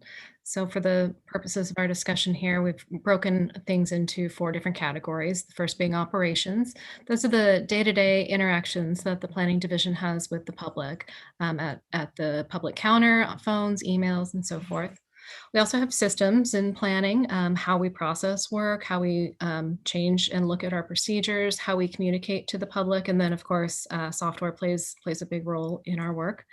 Current planning is when someone is trying to build something, they bring us an application and we look at it and process it. And advanced planning are things that are, they're long range plans, things that happen in the future, things that are policy driven. So operations, as I mentioned, are in and out day-to-day things, and people call us for all kinds of stuff. It's not just about how do I build something. They ask, you know, what's happening at my neighbor's house, what's happening down the street. There's a lot of public interaction that happens in the planning division, and we really pride ourselves on being able to give information to the public, even if it's not about processing a plan. We do have an appointment system that's been in place for some time, so managing that does take a little bit of coordination. So on average, we think about 1.3 full-time employee equivalents is responsible for operations. Systems include a number of different things. EnerGov has been a huge part of our lives for the last couple of years. This is our new software system. We implemented it almost a year ago. It took quite a while to build, and we've spent the last year really trying to smooth it out, piece it together, and then there's a lot more capabilities that it has to offer us that we're working on. Some of those things include the additional software that came as almost ancillary things to EnerGov that we needed to upgrade. So that includes Esri, which is a mapping program. Currently, when we started this, we had no one in City Hall that could use Esri. So that's been a lot of training, and we do have some people with some capabilities now that are learning and continue to learn the program. Bluebeam is another software that we have yet to start to learn, and we will need to in order to do online plan review. This is just a snapshot of EnerGov and kind of giving you an idea of, you know, the beauty of this software is that it can help us track things better than what we had before. But again, it is maintenance and it is work, but it allows us much better access to data than we used to have. So that's something that we've been working on, is reporting, so that we all have a better idea of what's happening in the department, because we're able to look at reports and understand how processes are flowing. This is also one of the things that EnerGov offers us, which is called the CSS. It's the Customer Self-Service Portal. So one piece of it is live, and we do hope to grow it over the next year. So right now, if you are a property owner and you have, or a designer or someone that is involved in a submittal process, you can register for an account on our Customer Self-Service Portal and see the process of your plan or the status of your plan to let you know how things are moving along. This is something we've been starting to play with and building up maps out of Esri. So this is a work in progress. This is mapping ADUs in the city. So this is not something that we've done before. So being able to take on these types of tasks and get a better understanding of what's happening is very useful. Now we move into current planning. So these are kind of what you think of when you think about planning. Someone's bringing in an application, they want to build something. The numbers do very much speak for themselves. Planning application submittals have gone up substantially in the last 5 years. And I'll draw your attention to the blue lines here that show that the majority of that change is due to the influx of ADUs. With the changes in state laws, incentivizing ADUs, we have seen a very, very high increase in those types of cases specifically. Our planning division staff is outlined here. There are other members of community development. This is only representative of the planners that are in the planning division and dedicated to planning. So we have a planning manager, and then we have the project planners. So the project planners are the ones that are actually working the cases. And we've done just a little bit of an analysis here to show you over time how caseloads have changed for the planners. And as you saw, while we have had some increase in employees in the planning division, the applications have grown much more rapidly than our staff. And I wanted to take this opportunity just to share a little bit about, the things you can't measure in EnerGov and the things you can't, necessarily see when you're not a planner, when you're not deeply involved in these cases. So just kind of sharing a little bit about what planners do, because there is a fine line between just processing a plan, but also being an economic developer, also looking out for the community and making sure that we get good projects, because it does matter how things look. And we want to have good projects here in Westminster. And that's not to say that we don't get great designers that give us good ideas and good projects, but there's always a back and forth and a massage to make sure that it's fitting within the greater vision that's established by our general plan, or in some cases a specific plan. So this right here is De La Rosa. You're all familiar with it. It's there on Beach Boulevard. But here are some of the things that planners really work on when we have an applicant, to talk about things like making sure there are different textures and colors so that it looks interesting from the street, particularly like a project like this where it's on it's on a large boulevard. This is not tucked back in some neighborhood. Hundreds of thousands of people drive by this. We want it to look good. We want them to know that this is a Westminster project. Having details in the finish, requiring people to provide mature trees, mature landscaping. It makes a big difference when you see a box tree, a 4-foot box tree, as opposed to a little 36-inch tree that takes years to grow. And down there is just a quick snapshot of what this used to look like. Same thing here. This is the Westminster Crossing, which is out on Westminster and Locust, and the top one is just the rendering. But you're seeing all the same things. We want facades. We want mixtures. We want it to look interesting. But this one is also in what's designated as our downtown area by the general plan. Now, it's not a downtown right this second, though there is commercial there. But that is the vision for this district, is to transform into this walkable, pedestrian-friendly area. So when we talked to this developer and when we worked on this design, the result was, that bottom floor is higher, and that frontage along Westminster Boulevard is going to have these beautiful big windows and sort of office space inside, and have a pedestrian engagement interface so that when people are walking along in this district, it feels like, they're in a downtown. So we're, again, part of the planner's job is to move these visions forward and to implement good projects, to work with the designers, the architects, the project proponents, to make these visions come to fruition.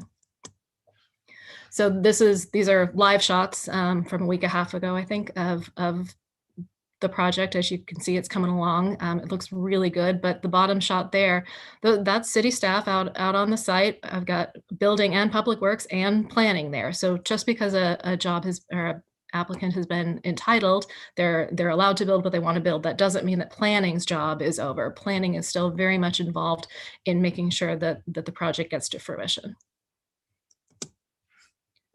And then finally, advanced planning. So this is not set in stone. This is a good guess of timelines. However, what you see there on the left-hand side in terms of things that need to happen, those are pretty well known. As you know, we are in the housing element update right now. Doing the housing element update by state law triggers the safety element update, and by updating 2 other elements by state law triggers the environmental justice element. So there are a number of things that are taking place in advanced planning and will continue to be taking place that we have no control over. We have to do them, and they are very heavy lifts. Finding room for 10,000 units as a part of our housing element is a big lift, and we've talked about that. different pieces of state law. SB 330 most notably created a lot of different things that impact how planning does their work, and we'll need to make efforts to address those. We do need to update our zoning code. That's part of what follows a housing element update, and then the rest of the things need to fall in line. That one has been in the works for a little while, and now we're going to get to it. There are also additional things that are done at council direction and to move the city forward towards the vision of the general plan. So right now, the specific plan in EIR for the mall, we're already working on the handbook, so that line is my fault, where that's already in process, but we will have it done. Revising the ADU submittal process, getting to our sign code update. So all of these things are coming in, and they are additional workloads. There's no set of planners that are only for advanced planning. All of our planners do a little bit of everything. They're jack of all trades, and they have different experience levels. So there are certain things that a newer planner with less experience is not going to be handed the housing element, right? We're balancing that out as best we can, but there is no set of planners that's just advanced planning. So all of these things need to be carried into their workload. So some of the things that we're working on to accommodate the very large growth in planning submittals, as well as the very heavy lifts that are associated with advanced planning, would be to, of course, streamline the ADU process. It's abundantly clear that needs to be done, and we are working on it. We did have a chance to go talk with Garden Grove a couple weeks ago and learn a little bit more about their process as we're streamlining ours. So we'll be ready to launch that very shortly, and our handbook, as I said, should be done in probably midsummer, July.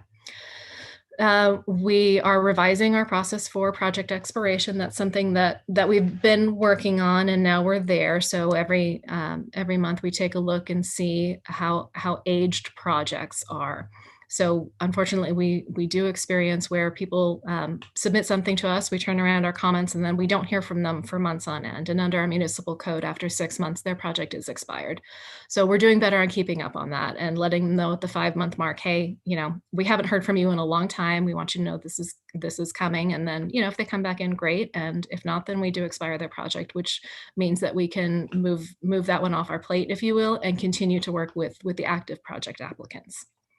As I mentioned, we are increasing our data review so that we have a much better understanding of what each planner is doing, how long things are taking, what are turnover time, where are the hiccups. So those are some of the things that we're just starting to be able to dig into now that we've been in Energov for almost a year. We've been working a lot. Our IT department has been so supportive, helping us build up reports so we can get the information that we need to be looking critically at our workload and figure out where we can, the old adage, work smarter, not harder. Evaluating responsibilities of our planners. We're looking at that, as I mentioned, a planning tech who hasn't had quite as much experience, their workload is going to be a little bit different than a senior planner who has, immense experience and can handle bigger projects. So we're continuing to kind of massage that and determine whether or not what we're doing right now is working, or if we need to rethink and potentially, move people around or move assignments around so that everyone can advance themselves and do the best at their job that they can. And we're also continuing to get work done as well as quickly as we can. And then also, as I mentioned, the infrastructure for additional online options. So that's something we are building up. I mentioned Bluebeam and Plan Review that requires some software changes. It requires some hardscape changes, monitors, things like that. Small monitors aren't really capable of analyzing plans at that level. We need bigger ones. So we're piecing all of those things together. And with that, I'm happy to answer questions. Steve Recker, Planning Manager, is also here, and we look forward to your comments. Alexa, thank you so much for your presentation. And do we have any question from any member on the City Council? Yes. Please. Okay. I too was at that staff meeting with, along with our staff, our planning, our building staff, and we visited Garden Grove. So I want to thank the staff at Garden Grove, and we shared information and experience regarding the ADU process. And so that was a lot of fun, and it was a learning, it was a nice visit. We learned a lot. So before I make my comments, I want to thank our planning staff, and not just planning or building officials, planning manager, our senior planners, our associate planners, whom I've worked with over the past and over the years, and I find that they are such capable people, very, very talented. And I just know that they work really hard, smart and work hard. And so then for that reason, I give you back your time, because I know you were taken away from your main work. And so now, allowing you to focus on the ADUs and all the other projects that you've got going.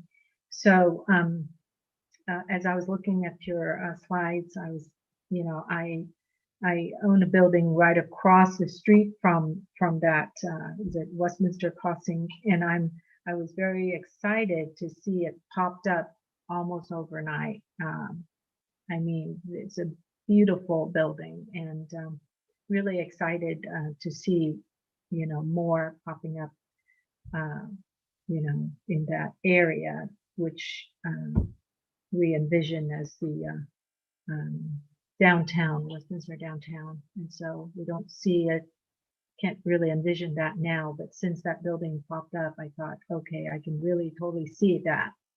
And so I'm sure that's going to motivate a lot of developers to come and develop, that street, including myself. So the other thing I want to recognize is that if we look at 2015 until now to 2020, we see that, the workload has quadrupled for staff. Yet we look at the amount of staff we have, it hasn't really changed much over the years. So the work, or shall I say the average cases per planner has gone from 19 to 39. And so that's really amazing. So I know we're asking more out of you. We know we are. And if there's anything I can do to help, I'd be happy to. This is kind of my area of interest. I won't say expertise, but it's my area of interest. So, go back to page 1. The day-to-day function is often more like an answers department. I want to make sure we train someone to be at the forefront who has knowledge, and that's one thing I really appreciate, is that the people at the counter has vast knowledge, regarding to planning and building and pretty much everything. And so we appreciate that.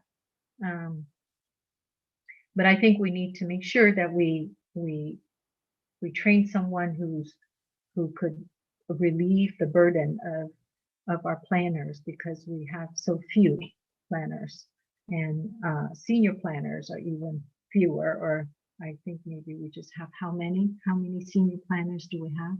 I know Chris is one, but We have one senior planner. that's it.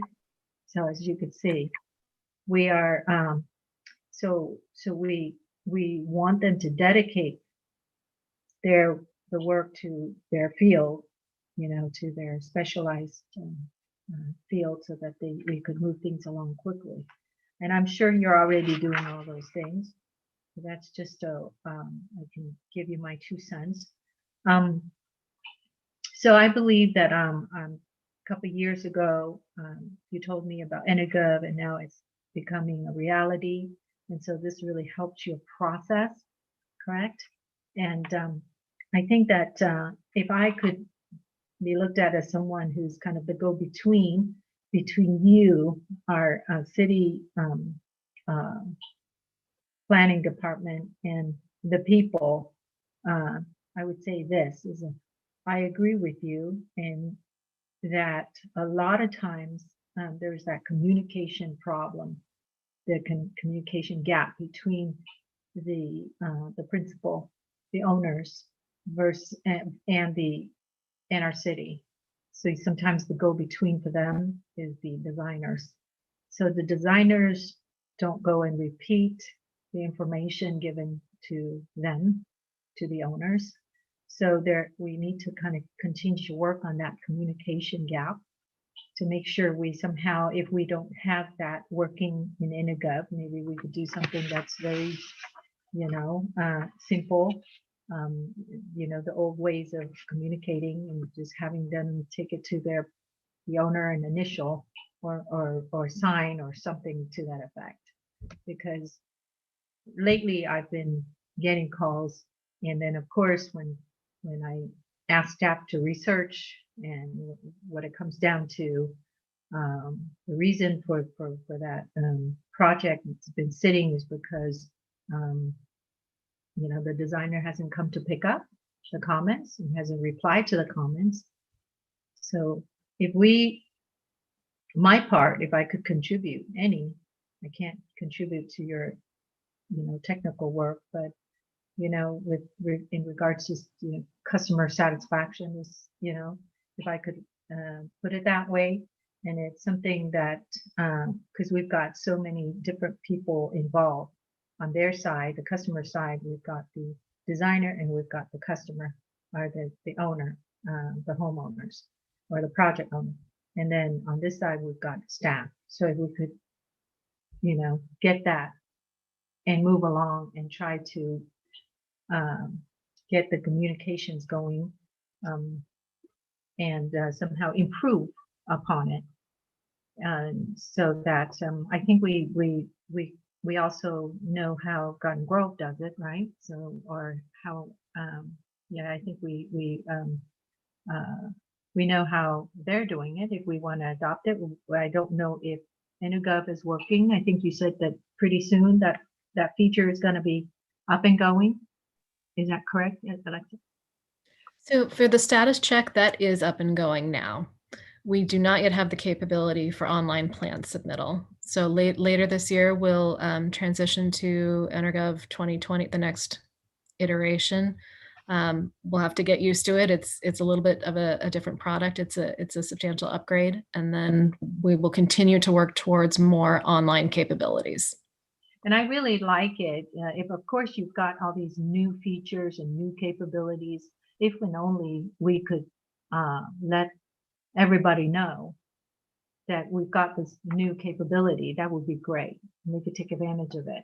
The one thing I think you're already implementing, and if we haven't, we need to collect emails of the owners, get information that we could, to kind of avoid that miscommunication or lack of communication. And many times I believe that if we remove that lack of communication, I think we'd have a better experience for both the client and as well as for staff.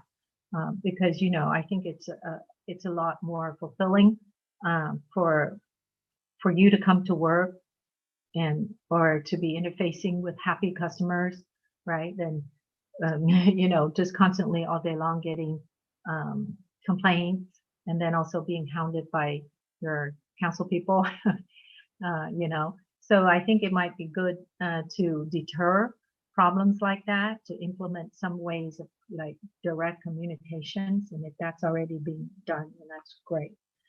So I don't think I have anything else to add, but I just, I'm just in awe with everything that I've seen you guys do. So thank you. Thank you. Yes, I want to commend for the good work that planning staff. When I start working with them about a year ago, especially in the streamlining the process, and also, make sure that we have the process in place. I can see that it's not where we are right now, as she was present to us.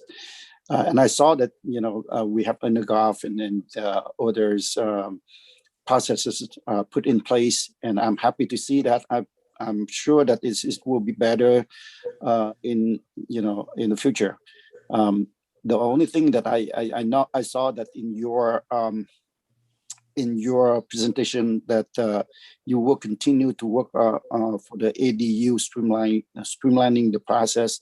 I would think that, we put some time into that to make sure that, right now it's very critical for us to look into the ADU and help people to get it going. Same, I do have a lot of calls, asking about why it's taking so long. And I don't know why. First I found out that we're short of staff, and I recommended to the city managers, and also Alexa, make sure that we have enough people and make sure that we have somebody who can work in the process, doing the process, improvement alone.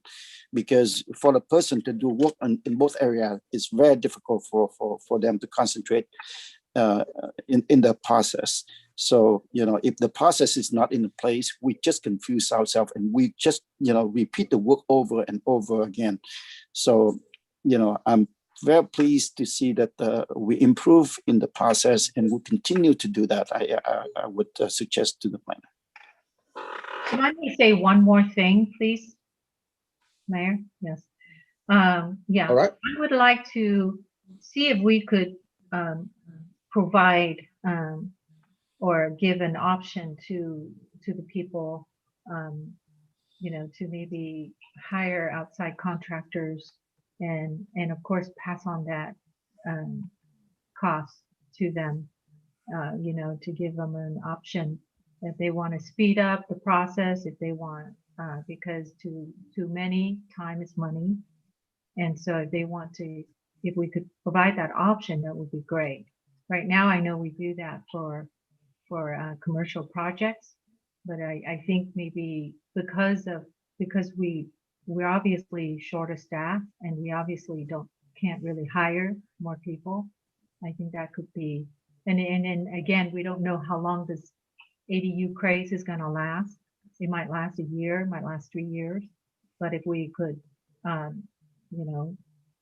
a list of contractors that we could sub out to and at the cost of the owners, and that would be give them a choice, if they want to, and if money is not an issue and the time is of the essence, then I think that's what we should do in order to provide better service.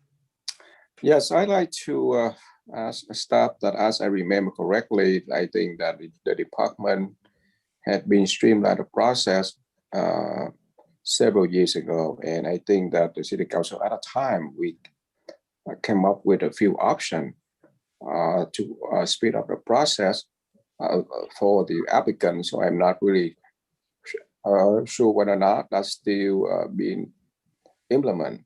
And I also have another technical question anyway. If staff, willing to give an answer, that would be fine. If not, I'm okay with that too.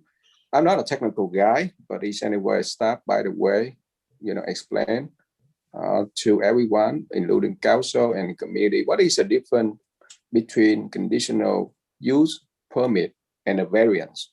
I know that's kind of really technical question, but I want to learn for myself.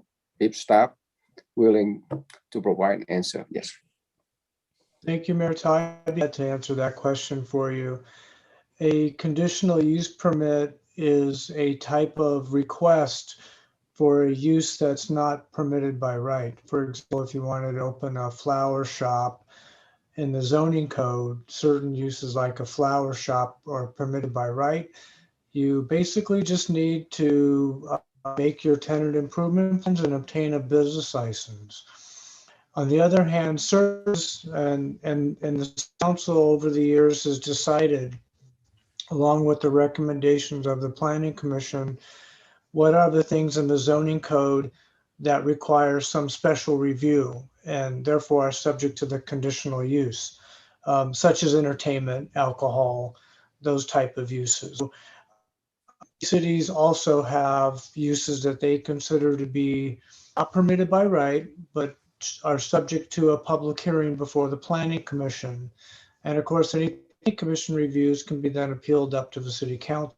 So that's the idea behind the conditional use permit, is some type of use that is not allowed by right, but requires the discretion and view of the planning commission. And another component to a conditional easement is it involves a public hearing. So it gives the public an opportunity to weigh in on the proposal, such as entertainment, alcohol, or so forth. A variance is a little bit different type of thing. That's where a person says that I don't think I can meet some of the development standards, such as a setback or perhaps height limitation. So therefore, I have a unique situation on my property requesting that you grant me a variance, or you could look at it as a deviation from the code. And that also requires a public hearing, but it's a little bit different than a conditional easement. So it's a request to deviate some part of the code. Thank you so much for your answer. Really appreciate that. All right. So anything from member city council? Yeah, Alexa, please. Well, I just want to thank you first for all your hard work and staff and the planning department there. I've had the privilege of working with a lot of the planners in my 8 years at the Planning Commission. And first I wanted to say and encourage and keep encouraging. I know that planners have done this in my time there at the Planning Commission. In my line of work, I get to see what these developers do in other cities. And in my 8 years there at the Planning Commission, there's been quite a few times where some of those same developers have come to our city. And I've noticed that they didn't have the same standards of quality when they came to design what they wanted to do here in our city of Westminster. And I know that our planning department pushed for higher standards as far as design.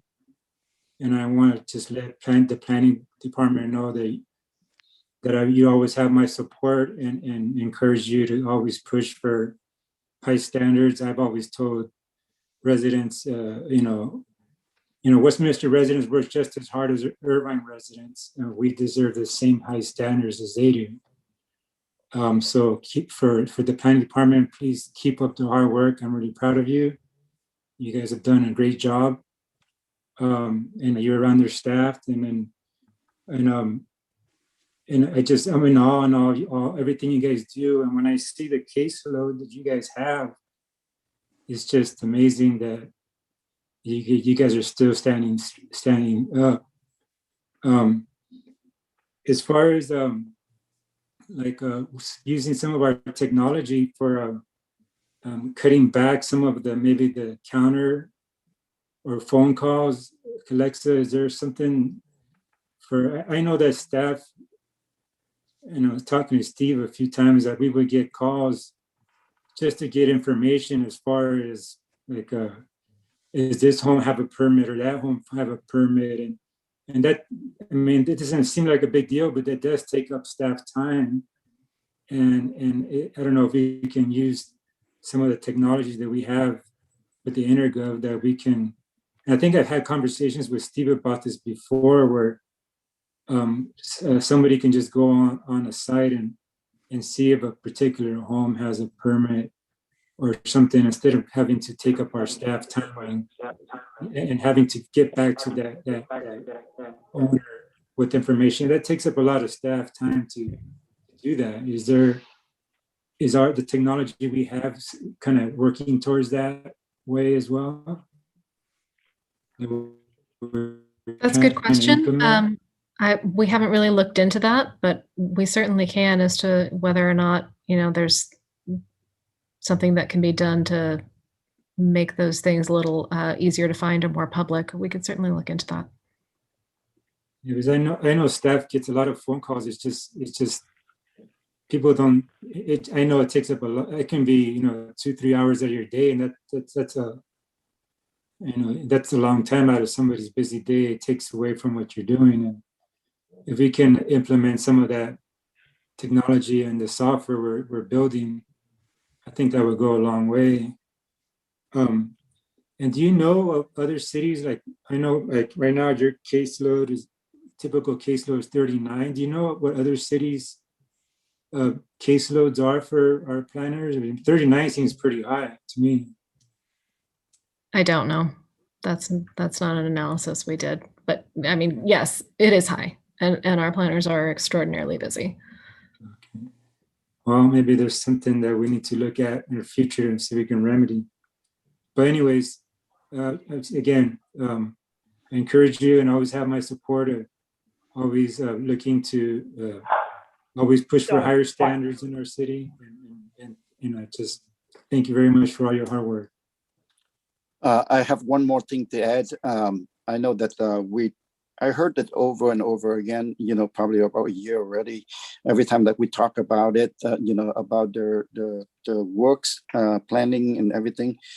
You know, I heard the complaint that, you know, we don't have enough resources, that we don't have enough manpower. I want to say it out loud right now that, you know, that's excuse. We don't have enough manpower to do the work. It's not an excuse. We need to find a way to, you know, to do it. Either we find somebody that we can train, or we can subcontract to outside, because the people who are opening business and when they plan for it, you know, one day to them is a lot, because they have to pay for the loan, they have to do this and do that. You know, their plan depend on us, and we just, you know, because I'm not saying that the planner trying to, you know, push it out because it's too much work, and then we push out so long to the point that they're disappointed and they don't want to continue with the project again.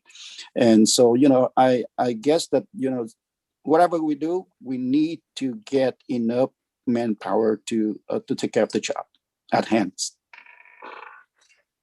Mm-hmm. All right. So do we have any other comment from? I want to make a quick comment. Please. First of all, you know, Alexa, thank you very much for your staff report. And this is wonderful. This is something that we as a council need to be able to understand the pain and suffering that and the hard work that our staff go beyond their duty to take care of business and to serve the resident of Westminster. Most of the time, we have no idea what each and every employee in our city has to do.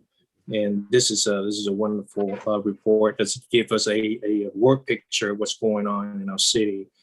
And I greatly appreciate it. Right now. And I greatly appreciate that. I heard some voices. On my lap. Can't. Okay. Anyway, it seems like customer service, you know, our number one concern, and we constantly help, you know, be the communication gap between the applicant and the designer and the architect, and that's what most of the time that's what I heard when the resident, the business people who come to the city, most of the time they have a problem with that. So that's a wonderful, and that's very helpful, and I greatly appreciate that. So thank you very much. I just one quick questions. The applicants have can sign up for a register for something that they can log on and knowing exactly where they at in their application. Is that correct? That's correct. Yeah, it's on our website. Okay. We'll work with Okay, Christine to make it a little more public. So is Steve is the ultimate person who can make sure that all the projects taken care of and get done in a timely manner, or is that correct? Well, Steve is planning manager, but I'm the department head, so the buck stops with me either way. But yes, Oh, great. Steve is Thank you. actively engaged in making sure that planning moves forward. Wonderful. Thank you. Thank you very much. I greatly appreciate the report. And I hope that we get more department in our city that contribute and give us a staff report and letting us know, the city council, know what you're doing, and so we can have a better understanding of what the city staff has to go through. So thank you very much. Appreciate it. If I may say something, Mayor, may I say something? All right. Yes. Yes, I do like the I think a reasonable timeline is 60 days for any project. I like to say ADUs. I really like to, I think it's something that we could look to adopt a timeline like that. And, I really like that idea the other day when Alexa, you and I talked about that. And I think if we could look to implement something like that, because like I said, if you have happier customers, it's going to really relieve you of a lot of, I guess it'll be happier when you come to work, right? And so make your days, less hectic, because if you just constantly get bombarded with questions or,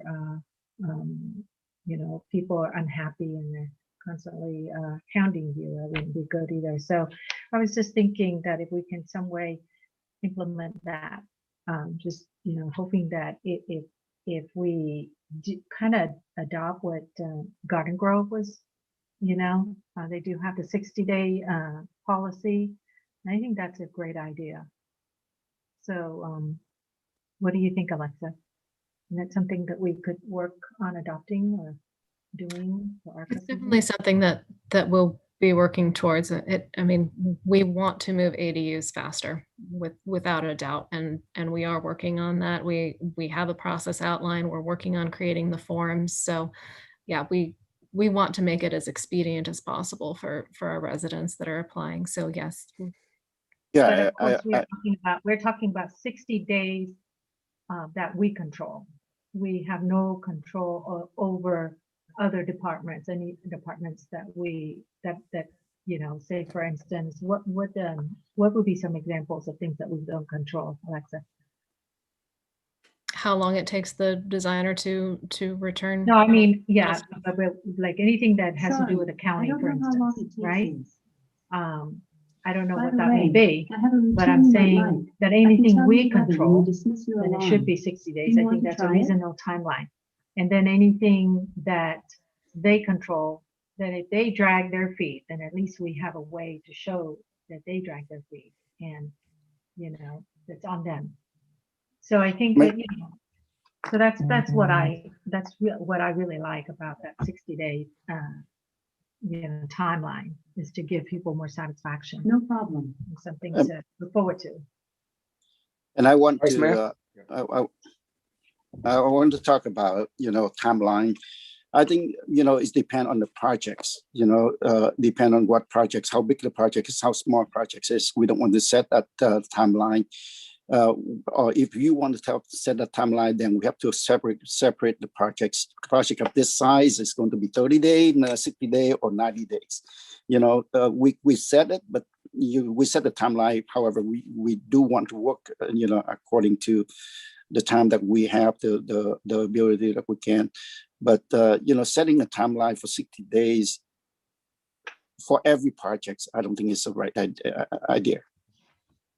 Well, I didn't say every project. I said just the ADUs. But that will be up to Alexa. I'm going to leave it up to you. It's only a suggestion, Alexa. I have one more question, if I may. All right. I have one more questions. Thank you. I appreciate that. Let me ask you this. I mean, we talked about this a couple of years ago. Do you have a process for staff to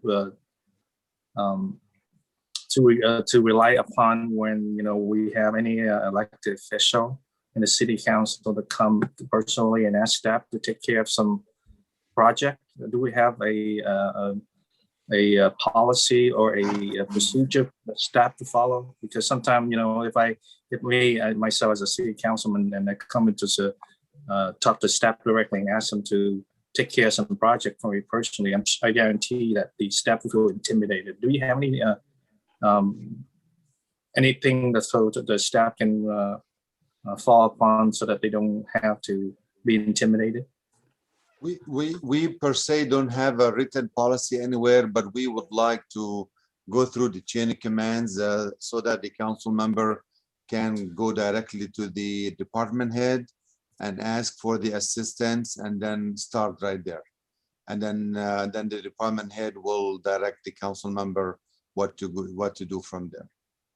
So that's really the way that we think it works best. Okay, so is that a unwritten policy, or is that something that Yeah. we assume that is happening that the staff be instructed to respond if we have any of the elected official on the city council that personally approach them and ask them to do something for them on their behalf? It is really unwritten policy, especially if it's like an ongoing project that's on the books. But if it's a quick question, a quick answer, I would think that can be done, no problem. But if it's a project related, we definitely, the right way to do it, and the preference is to go through the department head. You don't even have to come through the city manager if you don't want to. Go through the department head, and usually the department head will let me know that a certain council member approached them and then what's going on. Okay, well, thank you very much. I appreciate it. You're welcome. Yeah, let me clarify one thing though. I want to make sure. I think I understand what Marwan was saying, but what he's not saying is that there's any special favors being done for a council member. That should not occur. We can't do that. But it sounds like there's a question, like when, about a project or something like that. I think that's important distinction.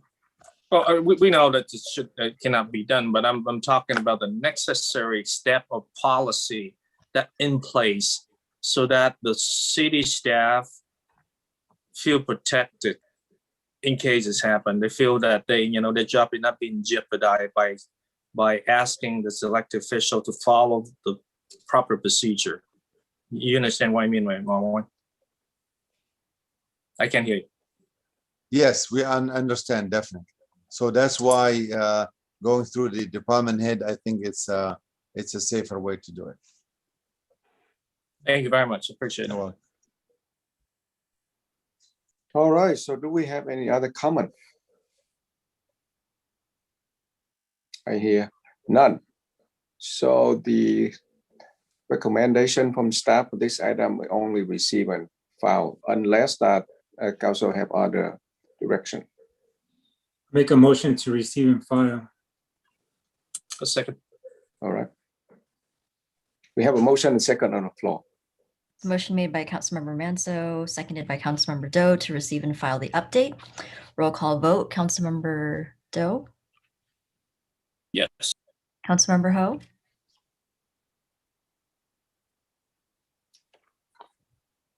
Councilmember Ho. Give me a second, please. Okay. Give me a second, please. I cannot hear you clearly. Give me one Councilmember Ho. second. Okay.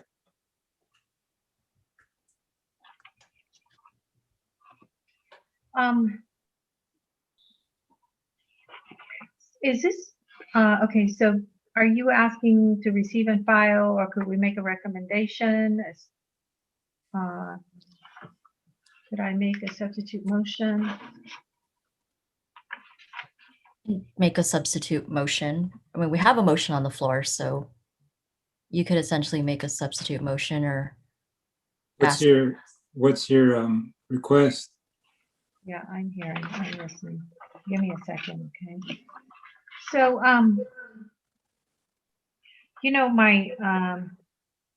my main concern is, I'd like staff to come back. I love everything that's here, but I'd like staff to come back and let us know, maybe plans regarding an outside contractors.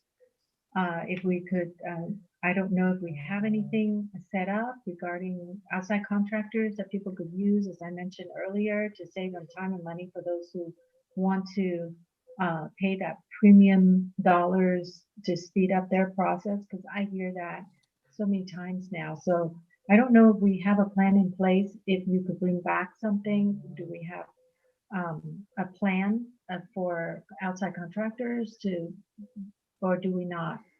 For ADUs, that is. I know we have, that's an option for commercials developments already in place, correct?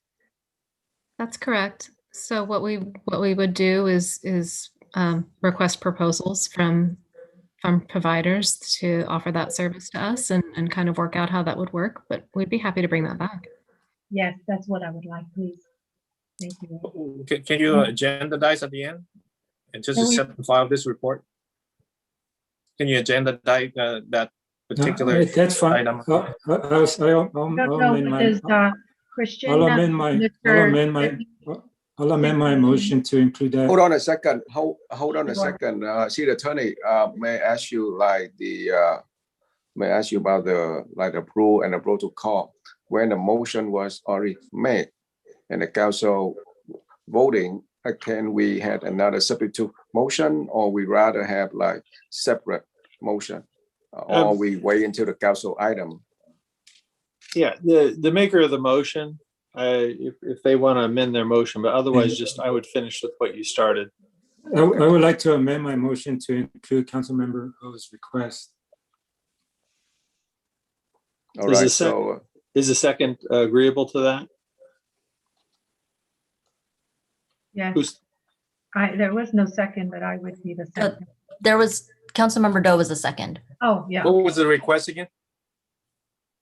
What was it? The request is for us to open for RFP on outside contractors for ADU for to get staff more help. I think that's what Alexa feels that we have to do, correct? And in order to. Are you saying to create a list of approved contractors that could be prepared to jump in if somebody wanted to hire them separately? I believe Alexis said that we could open for RFP, or is it not necessary to open RFP for people to apply? I don't know what is a fair process, but the idea is to get more help so that we don't come back and just do this whole study and then we leave it at that. I could see right now we need more help. So my proposal is to somehow bring outside contractors in. So do we need to open for our request to do that for RFP or no? I think once you defer to staff to let them figure out whatever process would be best. But basically the concept is to have availability from outside contractors to assist and that those costs would be passed on is what I understand. I think we can come up with a plan. So you want to include that as part of the motion? Yeah. Okay. And the second agrees? Councilmember Doe? I tried to understand whether or not your substitute motion can be made to agendize, but that particular item on the next meeting instead of not accept and file on this particular report from staff. There's no real final action being taken here. This is really just direction to staff to basically go ahead and prepare something. We can come back for approval of that process if that's necessary, but basically just giving direction to staff here as part of this motion. I think that I agree with Councilmember Doe that for this item, staff presented to the council, for the work that they have been done or the process that they put in place. I think that we should go ahead and receive and file this. And if you want to, propose for another item, you can go ahead and ask at the end to put it to agendize it or whatever. But for this item, I think I agree with Councilmember Doe that go ahead and approve for file and receive and file. And if is that okay? Is that okay with you, Councilmember Hall? That's fine. Yeah. That's fine. Yes. To me, it's just as easy either way. Okay. It's not a substitute motion since Councilmember Carlos Manzo has already agreed to amend his. Yeah, I agree to amend it. So he amended. It doesn't matter. It's going to happen now. I second it. I second it. Yeah, it's just. All right, so we have a motion and second of law. So roll call vote. Yes. Just to clarify, that was an amended motion to receive and file the update, but also direct staff to look into outside contractors for ADUs. All right. Yes. So that was made by Councilmember Manzo, seconded by Councilmember Doe. Back to the roll call vote. Councilmember Doe, Yes. Councilmember Ho, Yes. Councilmember Manzo, Yes. Vice Mayor Nguyen, Yes. and Mayor Ta. Yes. That motion carried 5-0. All right. Next item, 5.3, City of Westminster, the total compensation report as prepared by CPS HR Consulting. Mayor, Vice Mayor, members of the council, good evening again. Kathy Thompson, our interim HR director, will make the background of this study. And then we have with us CPS HR consulting firm who did the study. I know we have with us Jeff Burka and then Suzanne Ansari, who will give us the detail of the study. And then I will come back at the end to make some conclusion remarks as far as what's next for this study. So Kathy, please take it from there. Okay, great. Thank you, Marwan. I'm just going to give you a little background on the project. On December 14th of 2016, the City Council authorized staff to commission a consultant to conduct a comprehensive citywide employee classification and compensation study. On May 10th of 2017, the council authorized staff to execute a consultant agreement with Coffin Associates to conduct this study. Coffin Associates completed the classification portion of the study in August of 2018. Implementation of some of the new classifications were approved by City Council in late 2019. Due to city leadership changes, Coffin Associates was unable to complete the compensation phase of the study. And as a result, the city entered into an agreement with CPS HR Consulting in December of 2019 to begin the compensation phase of the study. CPS Consulting was able to officially get started or get underway with the compensation study in mid-July of this year with, well, actually last year, with plans to complete the study in November 2020. Due to the pandemic, obtaining information from some agencies was a bit challenging. However, CPS was able to provide a draft study to the city in December of 2020. And after final review by city staff, along with additional requests for statistical information, the final draft was provided to the city of May 7th of 2021. So with that, I'm going to turn it over to Jeff to give the report of his findings. Jeff? All right, thanks, Kathy. My name is Jeff Burka. I'm with CPS HR Consulting, and I'm going to share my screen because I've got a PowerPoint I want to run through.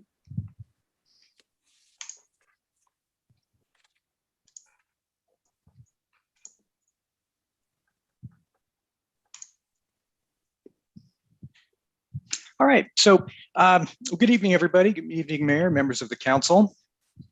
Thanks again, Kathy. So my name is Jeff Burka. I'm a senior consultant with CPS HR Consulting. I'm joined tonight by Suzanne Ansari, who's one of our key team members. In the interest of time and just to keep things flowing, I'm really gonna do all the talking through this, but I invite my colleague Suzanne to jump in at any point if I have missed important information or if she has anything that she wants to add. I'll run through this, and then at the end we'll ask for questions, and then whatever questions you have, I'll try to answer them. If I can't answer them, I know Suzanne will be able to. I just very briefly, I'm gonna just kind of talk about us, CPS HR Consulting, who we are, and kind of what the original project scope was. And then we'll get right into the methodology and then some of the results. And then at the end, I'm going to talk about some of the limitations to this study and then some recommendations that we have for going forward. Just briefly, though, just want to mention that CPS HR Consulting, we're a consulting firm based in Sacramento, but we are truly nationwide. We have actually, at latest count, over 2,000 clients in the United States and in Canada as well. We were originally part of the state personnel board, but we broke away as a separate entity and became a joint powers authority back in 1985. And why that's important, I think, is because as a quasi-government agency, we have special expertise in the public sector. In fact, part of our charter is that we only provide HR consulting services to the public sector as well as nonprofit agencies. So we've got, again, expertise in the public sector. And as you all know, the public sector is a bit different than the private sector. And it really takes some special knowledge, I think, to do what it is we do particularly well. We had a fairly big project team for this. We had lots of different expertise in some different areas of classification and compensation. Again, my name is Jeff, and I served as project manager for this. We also had, and then Suzanne, who's with us here, is one of our senior consultants, and Igor Shigolev, who was going to join us. I don't believe he's on. He was our technical specialist and data guru for compensation calculations. And then some other folks, Edie Saba, Michelle Pellegrino, Linda Guerra, aren't with us tonight, but they were very, very big parts of this project. So the scope of work, really pretty simple. It's a total compensation study, meaning we're looking at base salary and benefits, to study 51 benchmark classifications with the City of Westminster. And I'll talk a little bit about why we are at that number, 51. And then based on 12 labor market agencies, and I'll talk a little bit about the labor market agencies. Again, we're gathering salary data plus benefits information from the labor market agencies with which to compare to the city, and then also be able to recommend salary ranges for each of the city's benchmark classification to basically realign the city's classification plan with the labor market. And I'll talk about all of that. First, let's talk a little bit about the labor market. So who is the labor market? Well, if you want to identify the labor market for a particular agency, you've got to look at comparable agencies on a number of factors. First of all, we look at geographic proximity, and you'll notice that all of these cities are in Orange County. So it was decided that we would stay within Orange County, just because Orange County is kind of unique unto itself. And there are certainly plenty of cities within Orange County to choose from. So there were lots to choose from. We also look at, we looked at population, so size in terms of population. And of course, you'll notice that there is no Santa Ana, there is no Anaheim on this list because they're so big. We wanted to be comparable in those terms. And then also cost of living is something else that we consider. And also, probably most importantly, cost of labor. We wanted to look at what it actually costs to pay people. And so we came up with this list.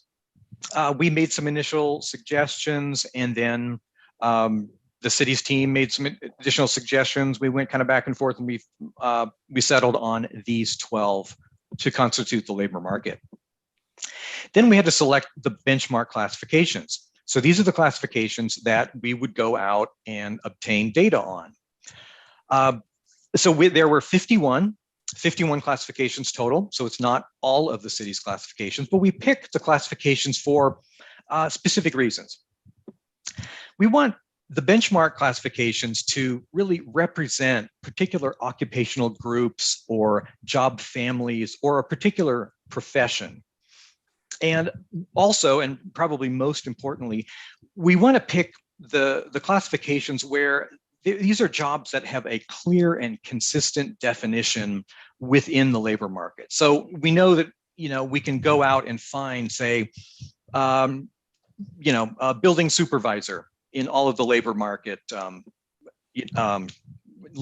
cities, or a finance director or code enforcement manager. We know that these are standard classifications that we're going to be able to find out in the labor market.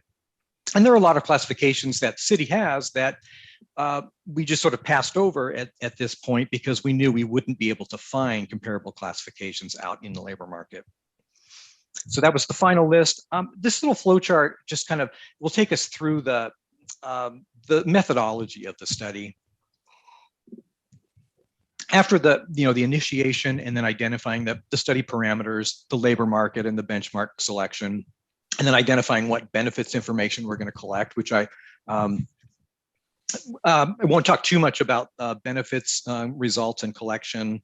Kind of the main bottom line that everybody wants to get at on this is the compensation. So I'm going to spend pretty much all of our time on that, though there's a lot of information in the report about that.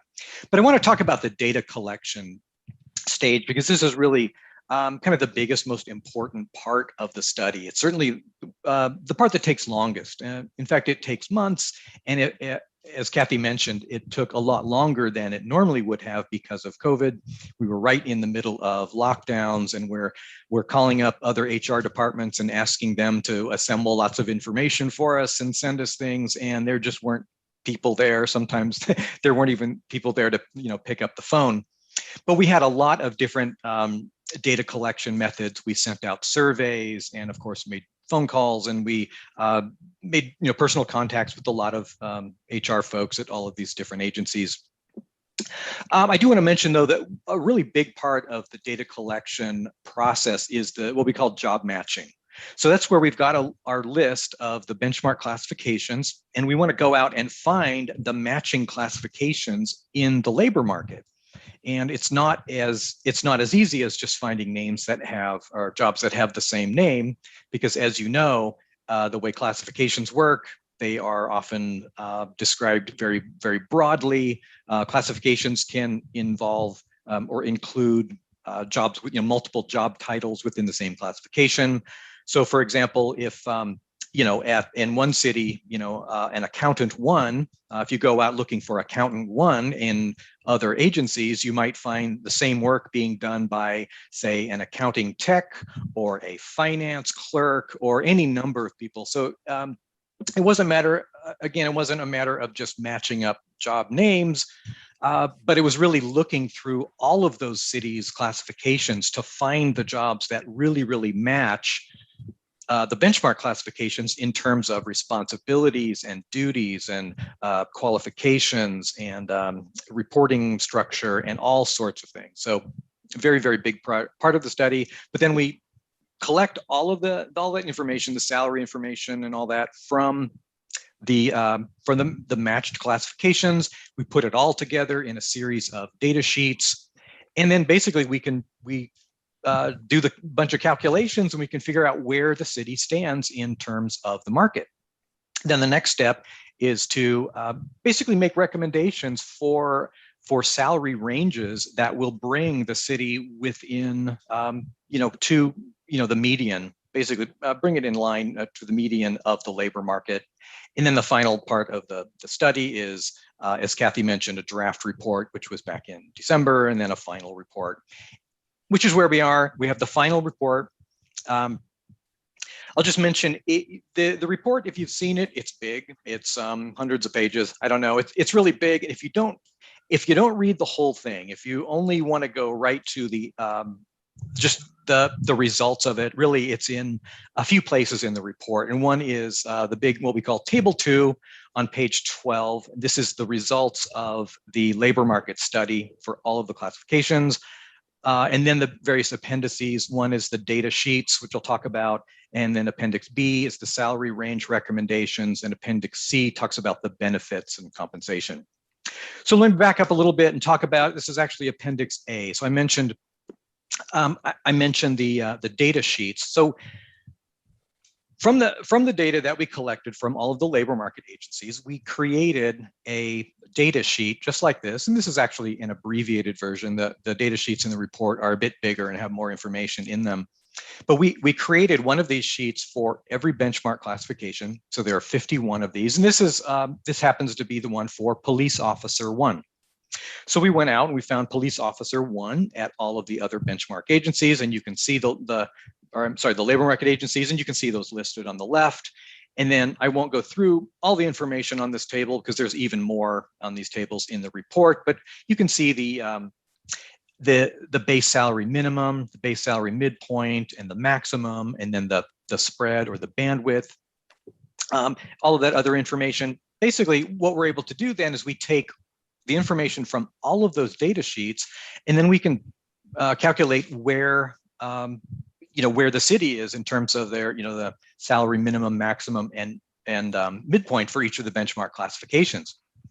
So looking at this, this is an excerpt from Table 2 of the report, which Table 2 is, again, it's a very, very long table, and it's very important for the report because it's really all of the results of the labor market analysis. So We can see, so in this example, police officer 1, we can see the base salary minimum, midpoint, and maximum for Westminster. That's the first three figures. And then we can see the minimum, midpoint, and maximum for the labor market. So you can see the difference. And then we've actually calculated the difference beyond that in the market variance. So we have market variance from minimum, mid, and maximum. And you can see some percentages, and they're positive numbers. So what does that mean? Well, it's important to remember that at this point, we are studying the labor market. So we're not studying Westminster's classifications. We know that information. We're studying the labor market. So we're taking the information from the labor market, calculating it, seeing where they stand, and then comparing Westminster to the labor market. That means that when we see a positive percentage, like let's say police officer 1, let's see if it's an average of 11%. That means that the labor market is 11% above or higher than Westminster. So conversely, Westminster is then 11% below the market. So that's what that means on table 2. Those positive percentages means that that is the amount that Westminster is below the market. Overall, when you take all of those percentages, positive and negative, you add them all up, it gives you kind of an ID stands. And that's basically, overall, the city salaries are approximately 11% below the labor market. Overall. So that's average. I mean, that's taking all of them, and some are very, very low, and some are just a tiny bit low. Some are maybe 1%, and some are right on. So that's just an overall average. Now, when you factor in benefits, there are some good benefits. So when you factor in the benefits, it comes out to about 9% below the market overall. But that's just to give you an idea of if you combined everything where the city would be. What's really more important is looking at that table 2 and looking at the individual classifications and seeing where the city is in terms of those individual classifications compared to the market.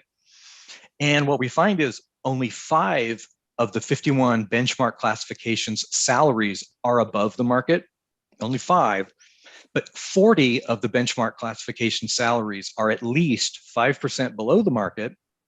And of those 40, 26 salaries are below the market by more than 10%.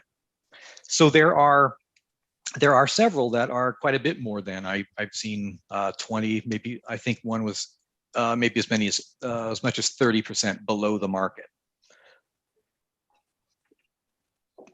So what do? We can fix it.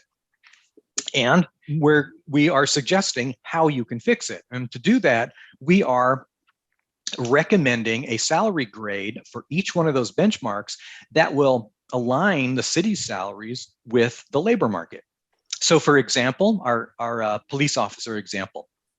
So it's on average, it's 11.59% below the market. On average means if you average the low, mid, and high point. So let's say 11.5% below the market, 59%. So what we need to do is identify a salary grade that represents about an 11.59% increase. So to move the salary for police officer, so that would be base salary would be moving up from say 5,977 to 6,617, about 11.59%. But the purpose of this study, or this part of the study, isn't to identify how much we should pay everybody. The idea is to realign the city's salary structure with the labor market so that it's consistent. So we need to take the existing salary structure and figure out what to do with it, how we move it. So what we do is we go to the existing salary schedules. So for our example, this police officer example, we're going to go to the salary schedule for the Westminster Police Officers Association, and we look through that schedule for a salary grade that is going to represent the appropriate 11% movement. So we can see where police officer is. The current salary grade is P38. That's in the third column. Well, if we want to go up about 11%, we can see that P39. Salary grade P39 would get us that proper movement. So then these are the recommendations that you see in Appendix B for all the classifications. We see, so for police officer 1 down at the bottom, we see the current salary grade is P38. The recommended salary grade is P39. Now you'll notice something about this table, especially when you see the whole table, you'll see a lot of holes in it. You'll see a lot of spaces where there is no data. And that's because those classifications were not benchmark classifications. So we didn't gather data on those classifications. So we have to figure out how we're going to make recommendations for those classifications without any data. But there's also something else we need to do. Let's go back to that salary schedule. Remember, we were moving police officer 1 from P38 up to P39. But you'll notice police officer 2 is already at P39.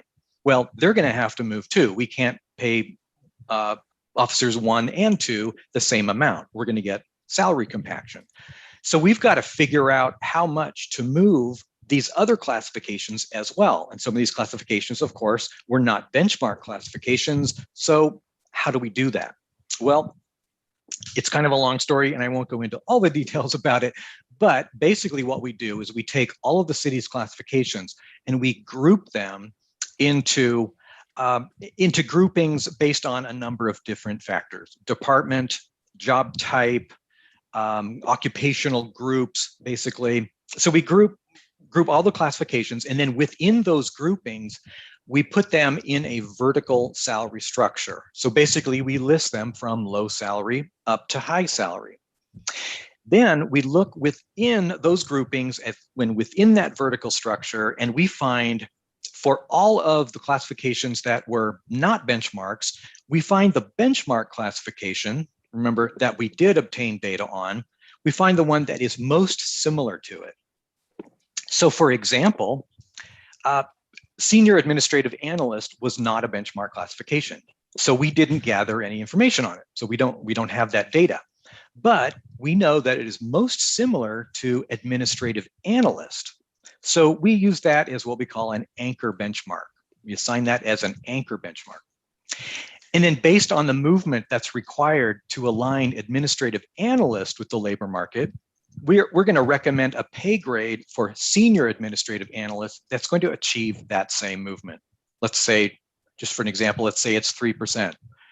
If we know we need to move administrative analyst up 3%, we're going to move senior administrative analyst up 3%. So those are the benchmark classifications. So that is how we are able to recommend a salary grade for all of the city's classifications.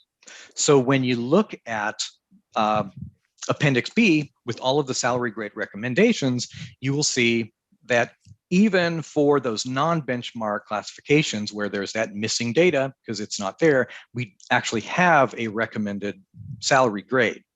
So again, for the benchmark classifications, the recommendation is based on the labor market.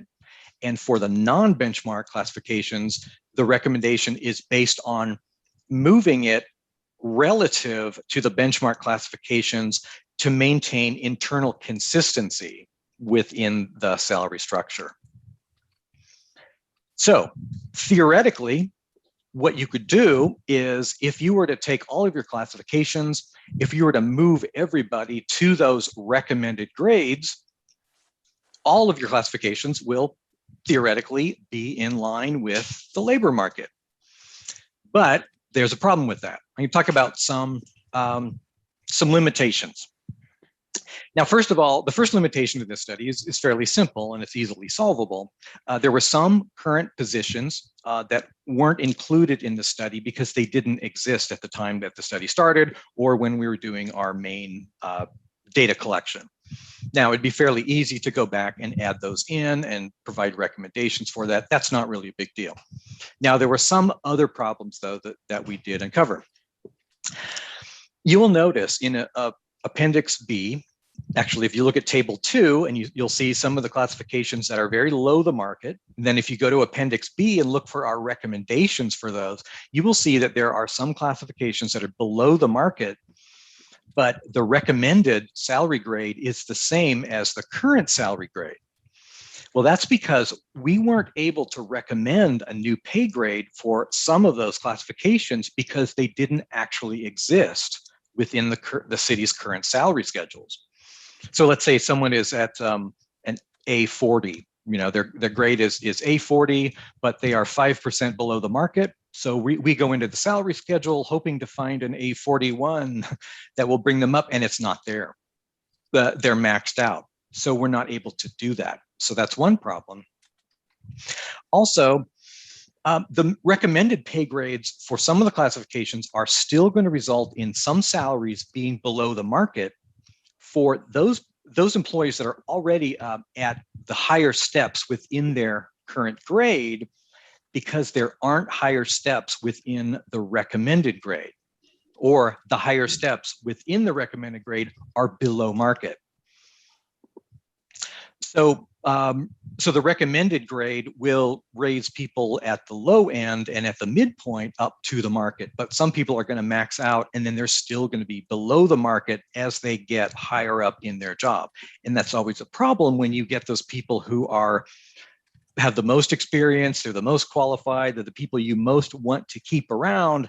Now, all of a sudden, they get maxed out in their salary. They're looking around to other cities. They're seeing that those people are getting paid more. So it's, of course, a problem.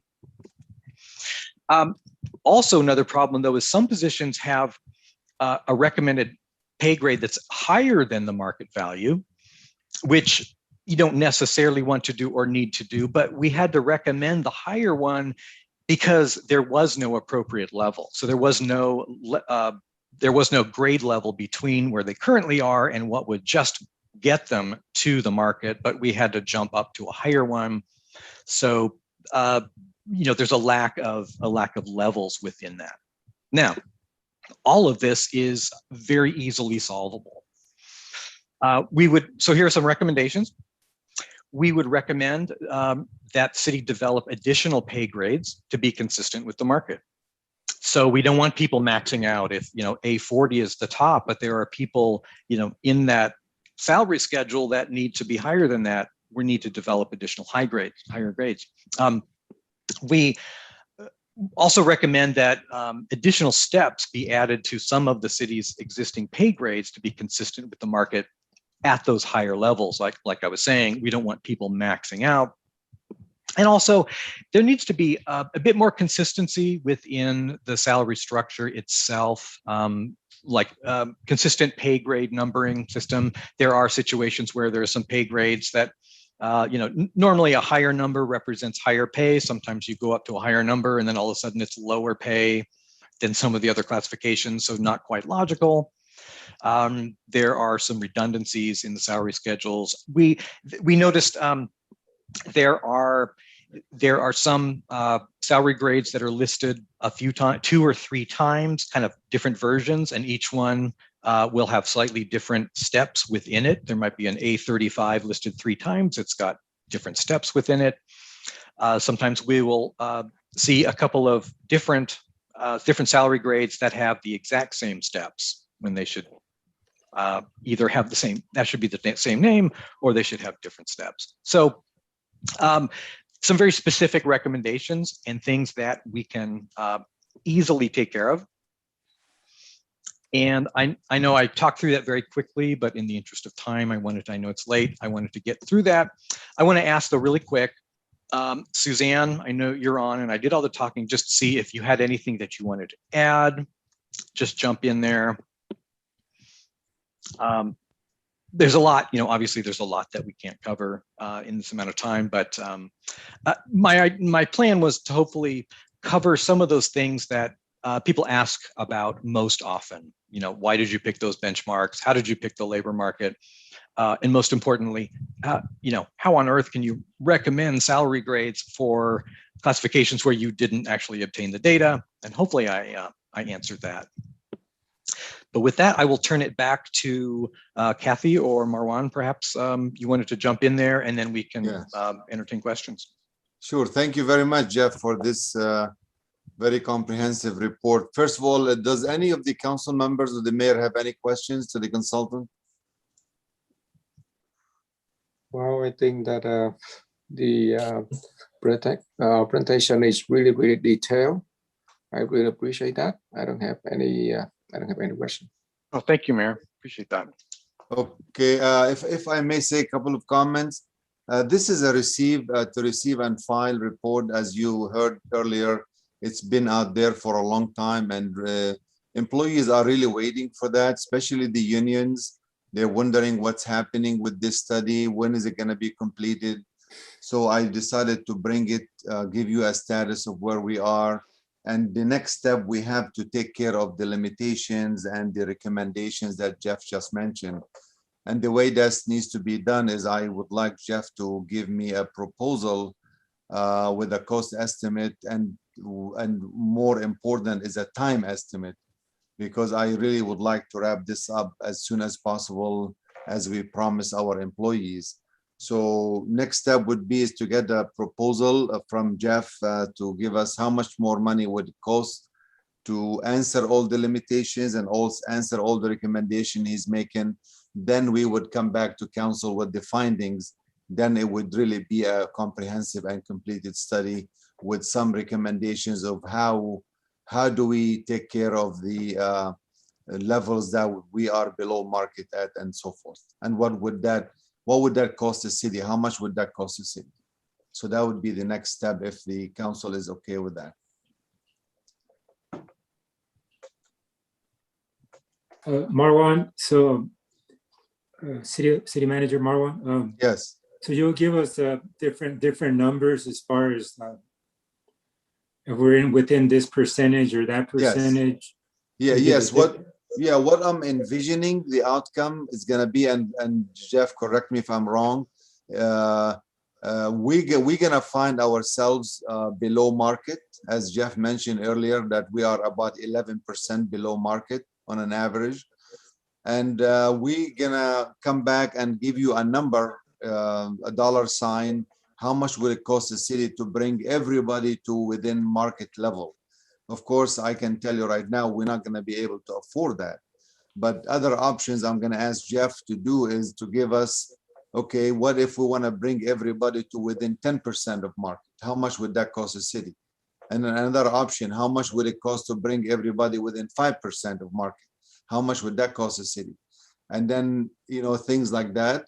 And then we will see which one we can afford. And we might not be able to afford any of them, but we at least can say, do a gradual increase. Maybe say we're going to bring everybody to within 5% within the next 5 years or so. So all those questions, I am hoping that we can answer in this phase 2 of the study. And then we will come to you with all these findings, and then we will decide together where do we go from there. Okay, thank you. You're welcome. Right, do we have any other questions? I have a questions. How much does study cost the city? Kathy, do you have that number, or Aaron, do you have that number? Or Jeff, do you have the number handy? Yeah, I believe it was maybe about 78,000 or so. I think that's right, Kathy. I think it was around 70, 78. I think that's right. 78 what? 78,000. Yeah. And that was to do what? I'm sorry, what's that number for? My question is, how much does it cost the city to have this study? Study. Okay, and one more question. Is that the original quote, or is that the updated quote cost after 5 years? I believe that was the original quote, if I'm not mistaken, for CPS to do their portion. So if you want to get the full amount of how much the entire class and compensation study was, I'll have to look that up and get back to you on that, because there was another component, which was the classification study. So I'm not sure if that's what you're asking. And if I may take this opportunity to explain the difference between classification study and the compensation study. The classification study took everybody's position and job classification and compare what are they doing on a day-to-day basis versus what the job description said. And then they corrected some of those.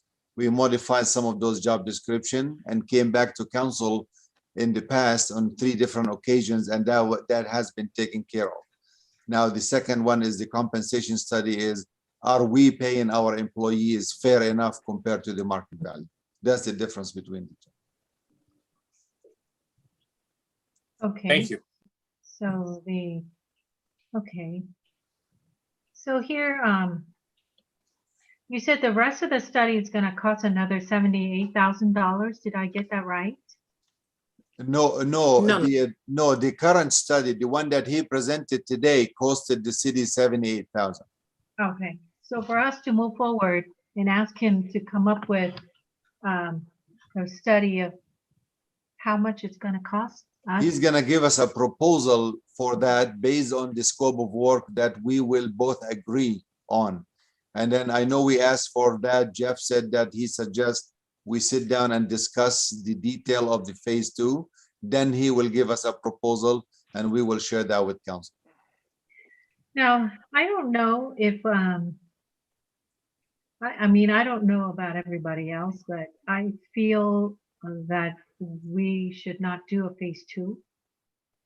Or what I mean is that we want to postpone the phase 2 simply because we are looking, if we don't pass this local funding, then we're looking at layoffs.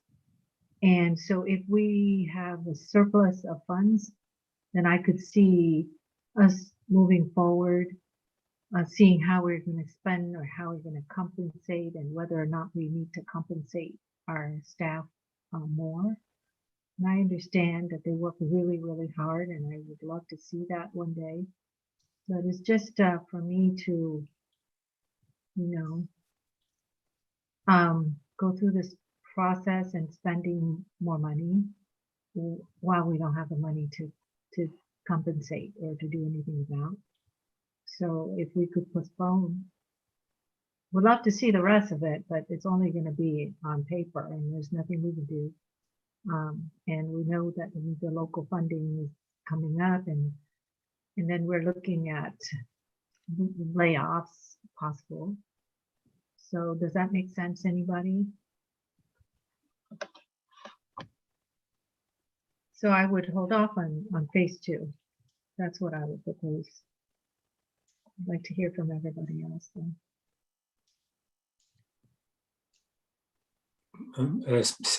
Marwan, I mean, do we have an idea, or Jeff, do we have an idea of what phase 2 would cost?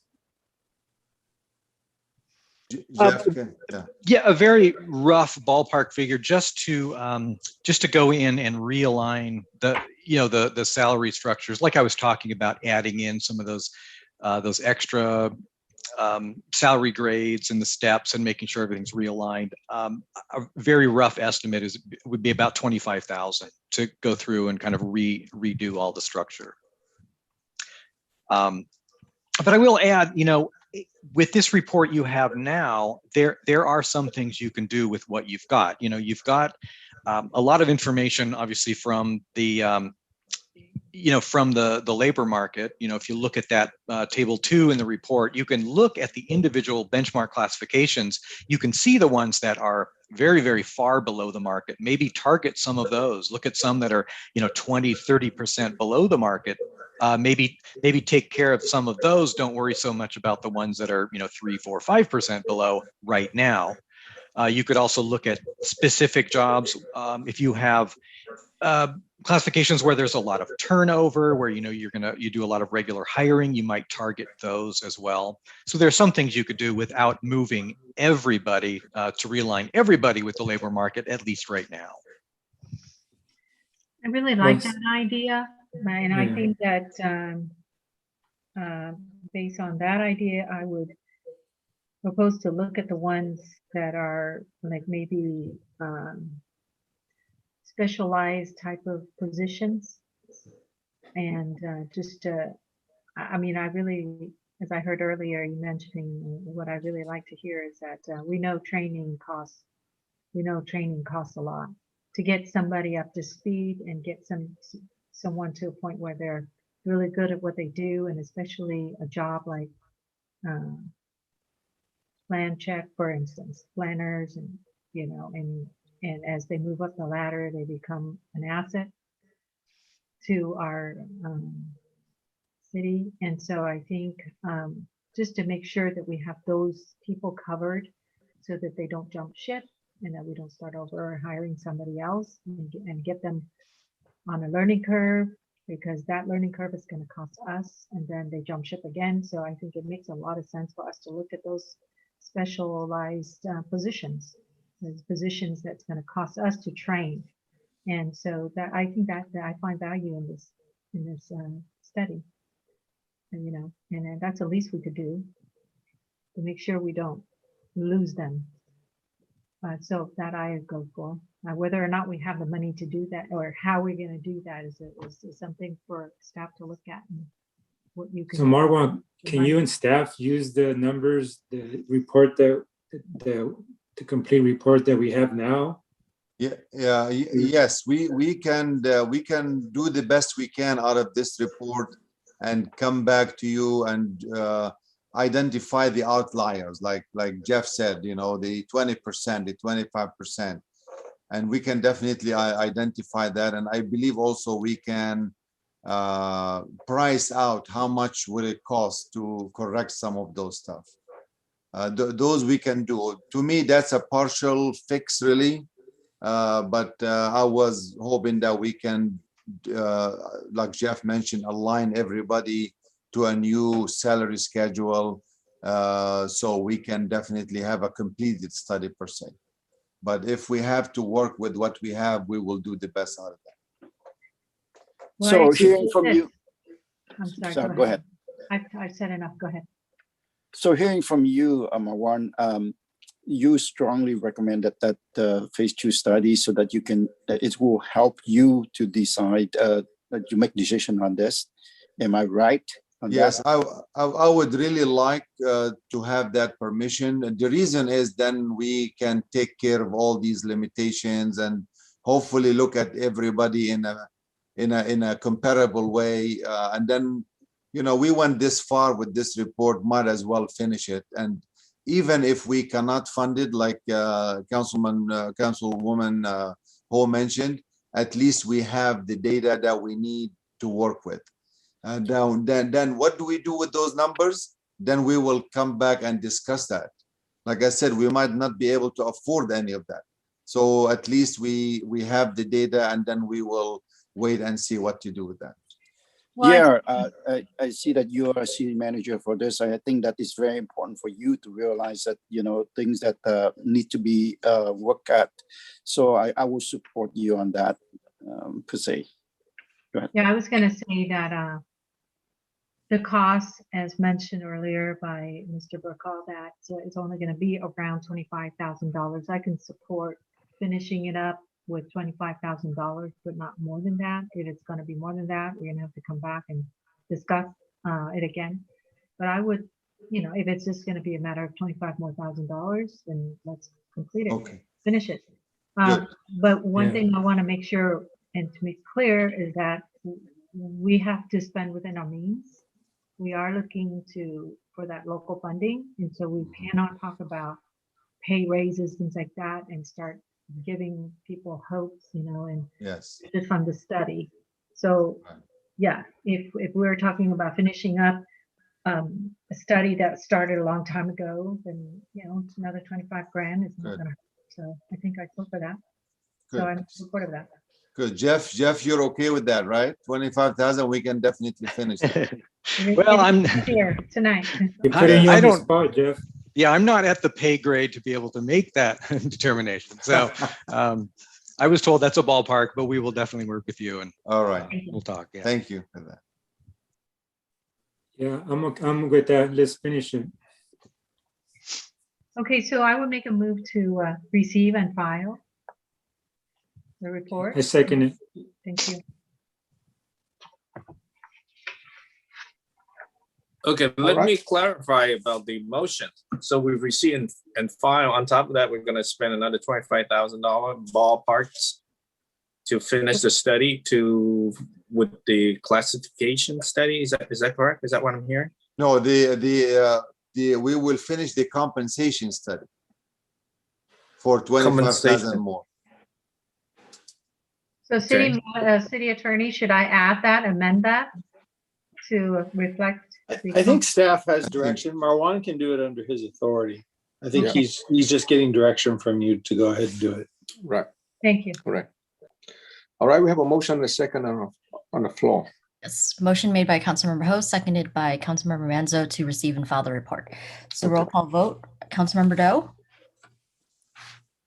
I vote no for not spending any more money in this time of the budget crunches. Councilmember Ho? Yes. Councilmember Manzo? Yes. Vice Mayor Nguyen? Yes. And Mayor Ta? Yes. Motion carries 4-1. All right.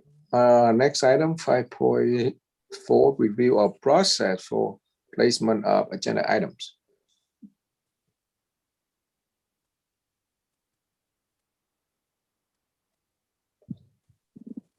So who will to? Christine, you want to take that? Yes, if we'd like a brief presentation on this. All right. So, yes, back in 2019, the City Council adopted a process to place items on the agenda.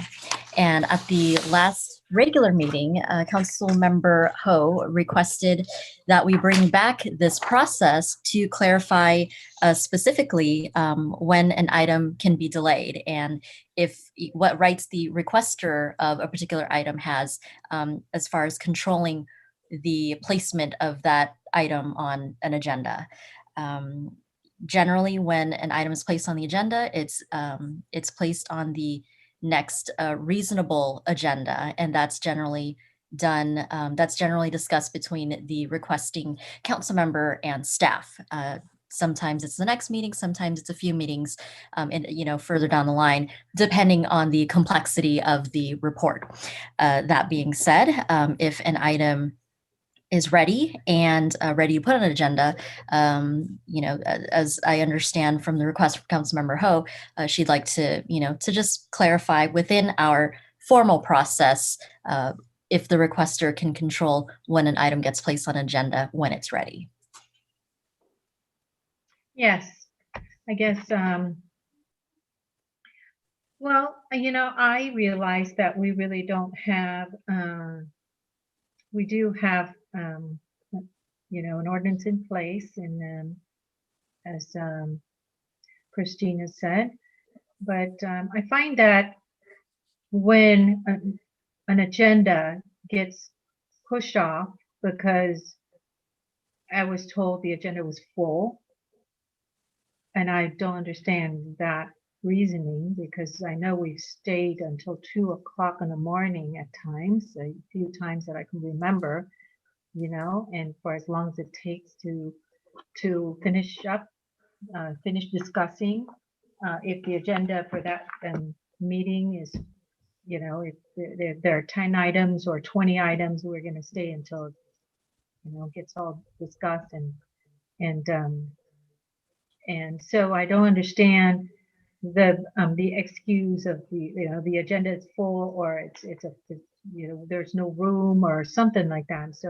And so then I kept waiting for my agenda to get agendized, or actually it was already agendized and already approved by the majority. So I just want to make sure we clarify, review this process again, and I want to make sure I make it clear, and I'd like everybody to, I'd like to speak specifically about the very last bullet on the first page, is that if the council majority approves the request, staff will work with the requesting council member. But I don't see staff working with the requesting council member. It's more like the requesting council member is begging and asking staff, when the heck is her agenda going to get agendized. So after it's already approved by the majority. So to determine the next available date, the item can reasonably be on the agenda. So I believe that we want to clarify that staff will work with the requesting council member. If the agenda needs more time, staff could ask for more time, but as soon as the, staff is done and ready to put it back on the agenda to be discussed at the meeting, it is going to be put on. There should be no ifs, ands, or buts about that. According to this particular ordinance that we created or we agreed to in 2019. Is that correct? I'd like to ask our city attorney, Christian, Mr. Bettenhausen, could you clarify? I guess what you're saying is that you want clarification on what the policy is, because I agree with you that it doesn't currently state what you're saying. It seems to me that what you just simply need to say is that in accordance with the policy we already have, once an item is placed on the agenda, the requesting council member will be the one that works with staff to determine when that item comes before the council. I think that could be played out in a number of different ways, because there may be a situation where staff is having a long time to get the thing together, and the council member just says, you know what, put it on anyway. I want to have a discussion about it. That might happen where, they're not going to be able to get all the information, but you just, okay, let's just put it on. We'll have a preliminary discussion. I think whoever's requested it, I think it makes sense to let that person decide when it goes on and how much information is being provided. Staff will probably push back and say, it's going to take me 3 more weeks. The council member can then decide, do we wait the 3 weeks or do we put it on right away? I think it's important that we let that person decide, but this is in the discretion of the council. So tonight, we'd like to clarify that it should be at the discretion of the requesting council member to decide when he or she wants to agendize that or bring the agenda back, correct? So that's what I want. I just want to make sure we clarify that it should not be up to anybody else but the requesting council member. If the council member wants to have the requesting council member wants to have it partially, or like if you need more time, and as Christian said, that it's bring it back anyway, then it should be brought back anyway. So it shouldn't be up to anybody else, including any other council members or the mayor or the city manager or anybody like that, because I don't want my agenda being shall I say, postponed for no reason. If the reason is valid or invalid, it should be up to the requesting council member to decide that. Nobody else should decide whether that's a valid reason to not bring it back or to bring it back. Does that make sense? So I want to, however you want to articulate that, but that's what I want to clarify for tonight. And clarify the policy so that we don't have this problem again. And this is not just for myself, it's for everybody.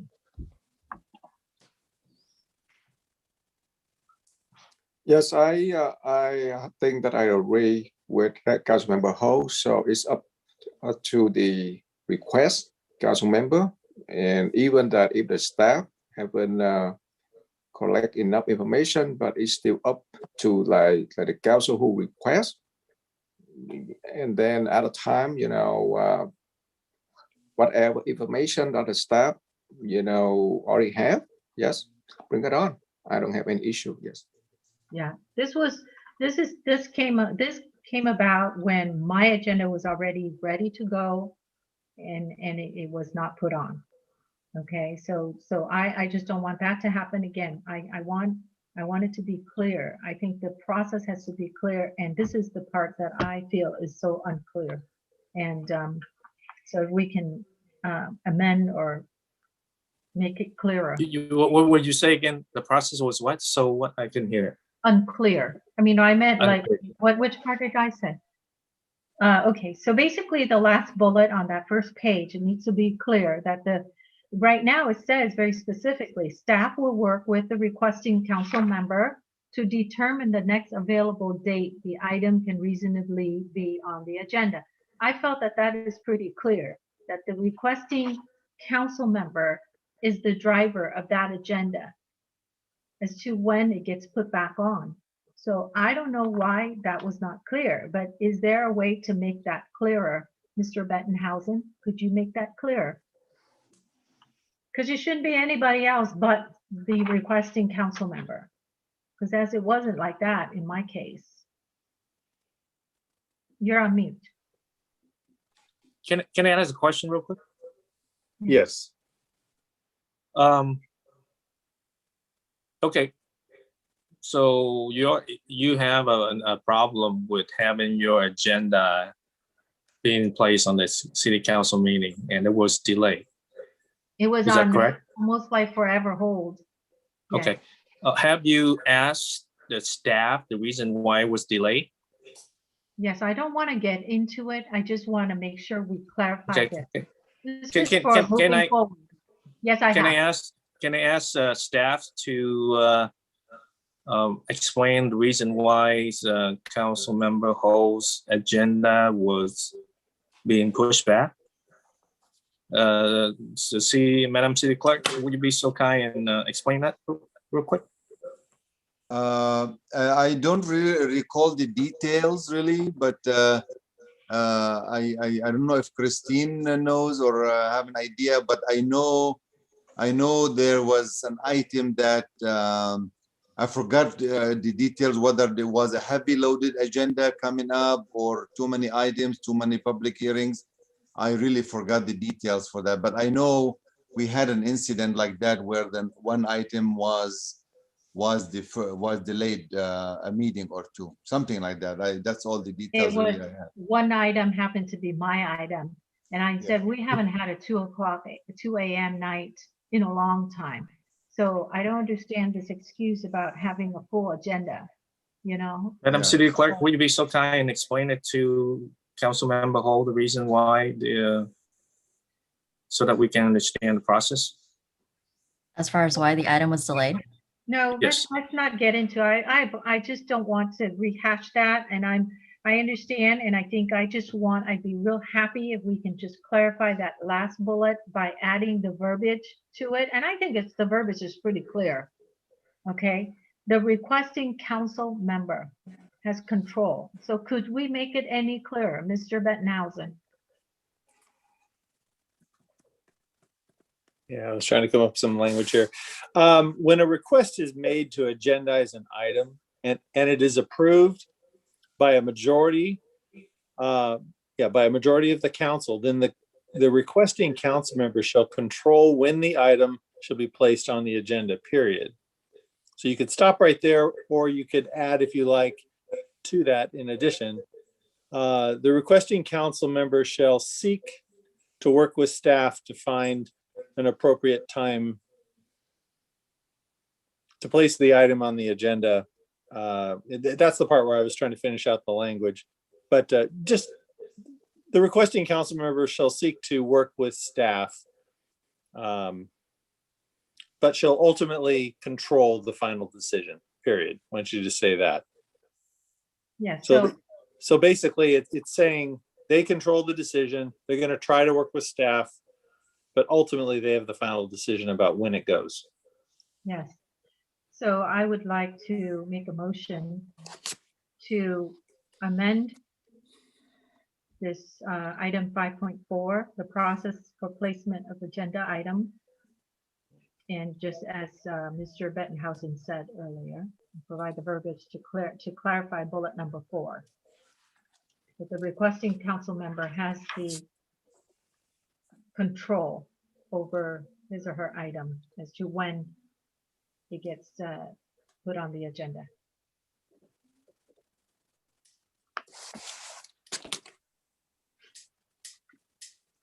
Can I ask a question?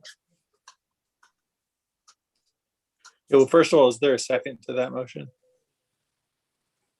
Before we make a motion, let's, I want to ask a few questions. Okay, so the agenda process, I thought that, we have something to put on the agenda, and the Madam City Clerk is the one who compile all of the staff report and type it in and add it in and all that stuff, because, before that, I used to directly work with the city clerk and talking about staff report and all that stuff. So let me ask you this, Madam City Clerk, since doing the process to agenda an item on the next meeting, was there anyone in the city or any elected official that influence your decision whether or not each agenda item shouldn't be placed on the agenda? Let's just say I have higher decision makers than me as far as the agenda goes. So there are particular higher powers that can decide to pull an item. Generally, it's the requester that, generally it's the department or the requester that controls the item. So if something gets withdrawn, it's generally that particular department. But I don't. If I may, my understanding is in this particular instance, we just had a very busy agenda, and I think there was just a decision made that it was too busy at that time. Okay, and that's really it. There was no accept that kind of decision because just like second. I said, I just want to say, like I said, I want to reiterate that we haven't stayed until 2 o'clock in the morning, and we've had a few of those nights. Okay. But when an agenda, out of respect for the request, that person needs to decide. And so this is really clear to me who gets to decide when the agenda comes back or when it goes back on and at what meeting. So it is clear to me. I don't think you even need to add anything to that statement to make it any clearer. May I finish my question? Go ahead. Thank you. Okay, so Christine, your answer kind of baked. You say higher decision maker. I do not ultimately withdraw an item. When an item comes to me, I do not withdraw an item. So in the past,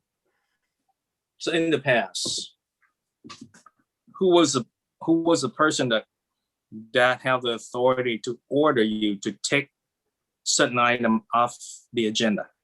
If an item comes off the agenda, that generally comes from the city manager, and it's come from either the department to the city manager to me, or another council member, or the mayor to the city manager to me. But to make it absolutely clear, to make it clear, the city clerk, I do not take items off the agenda.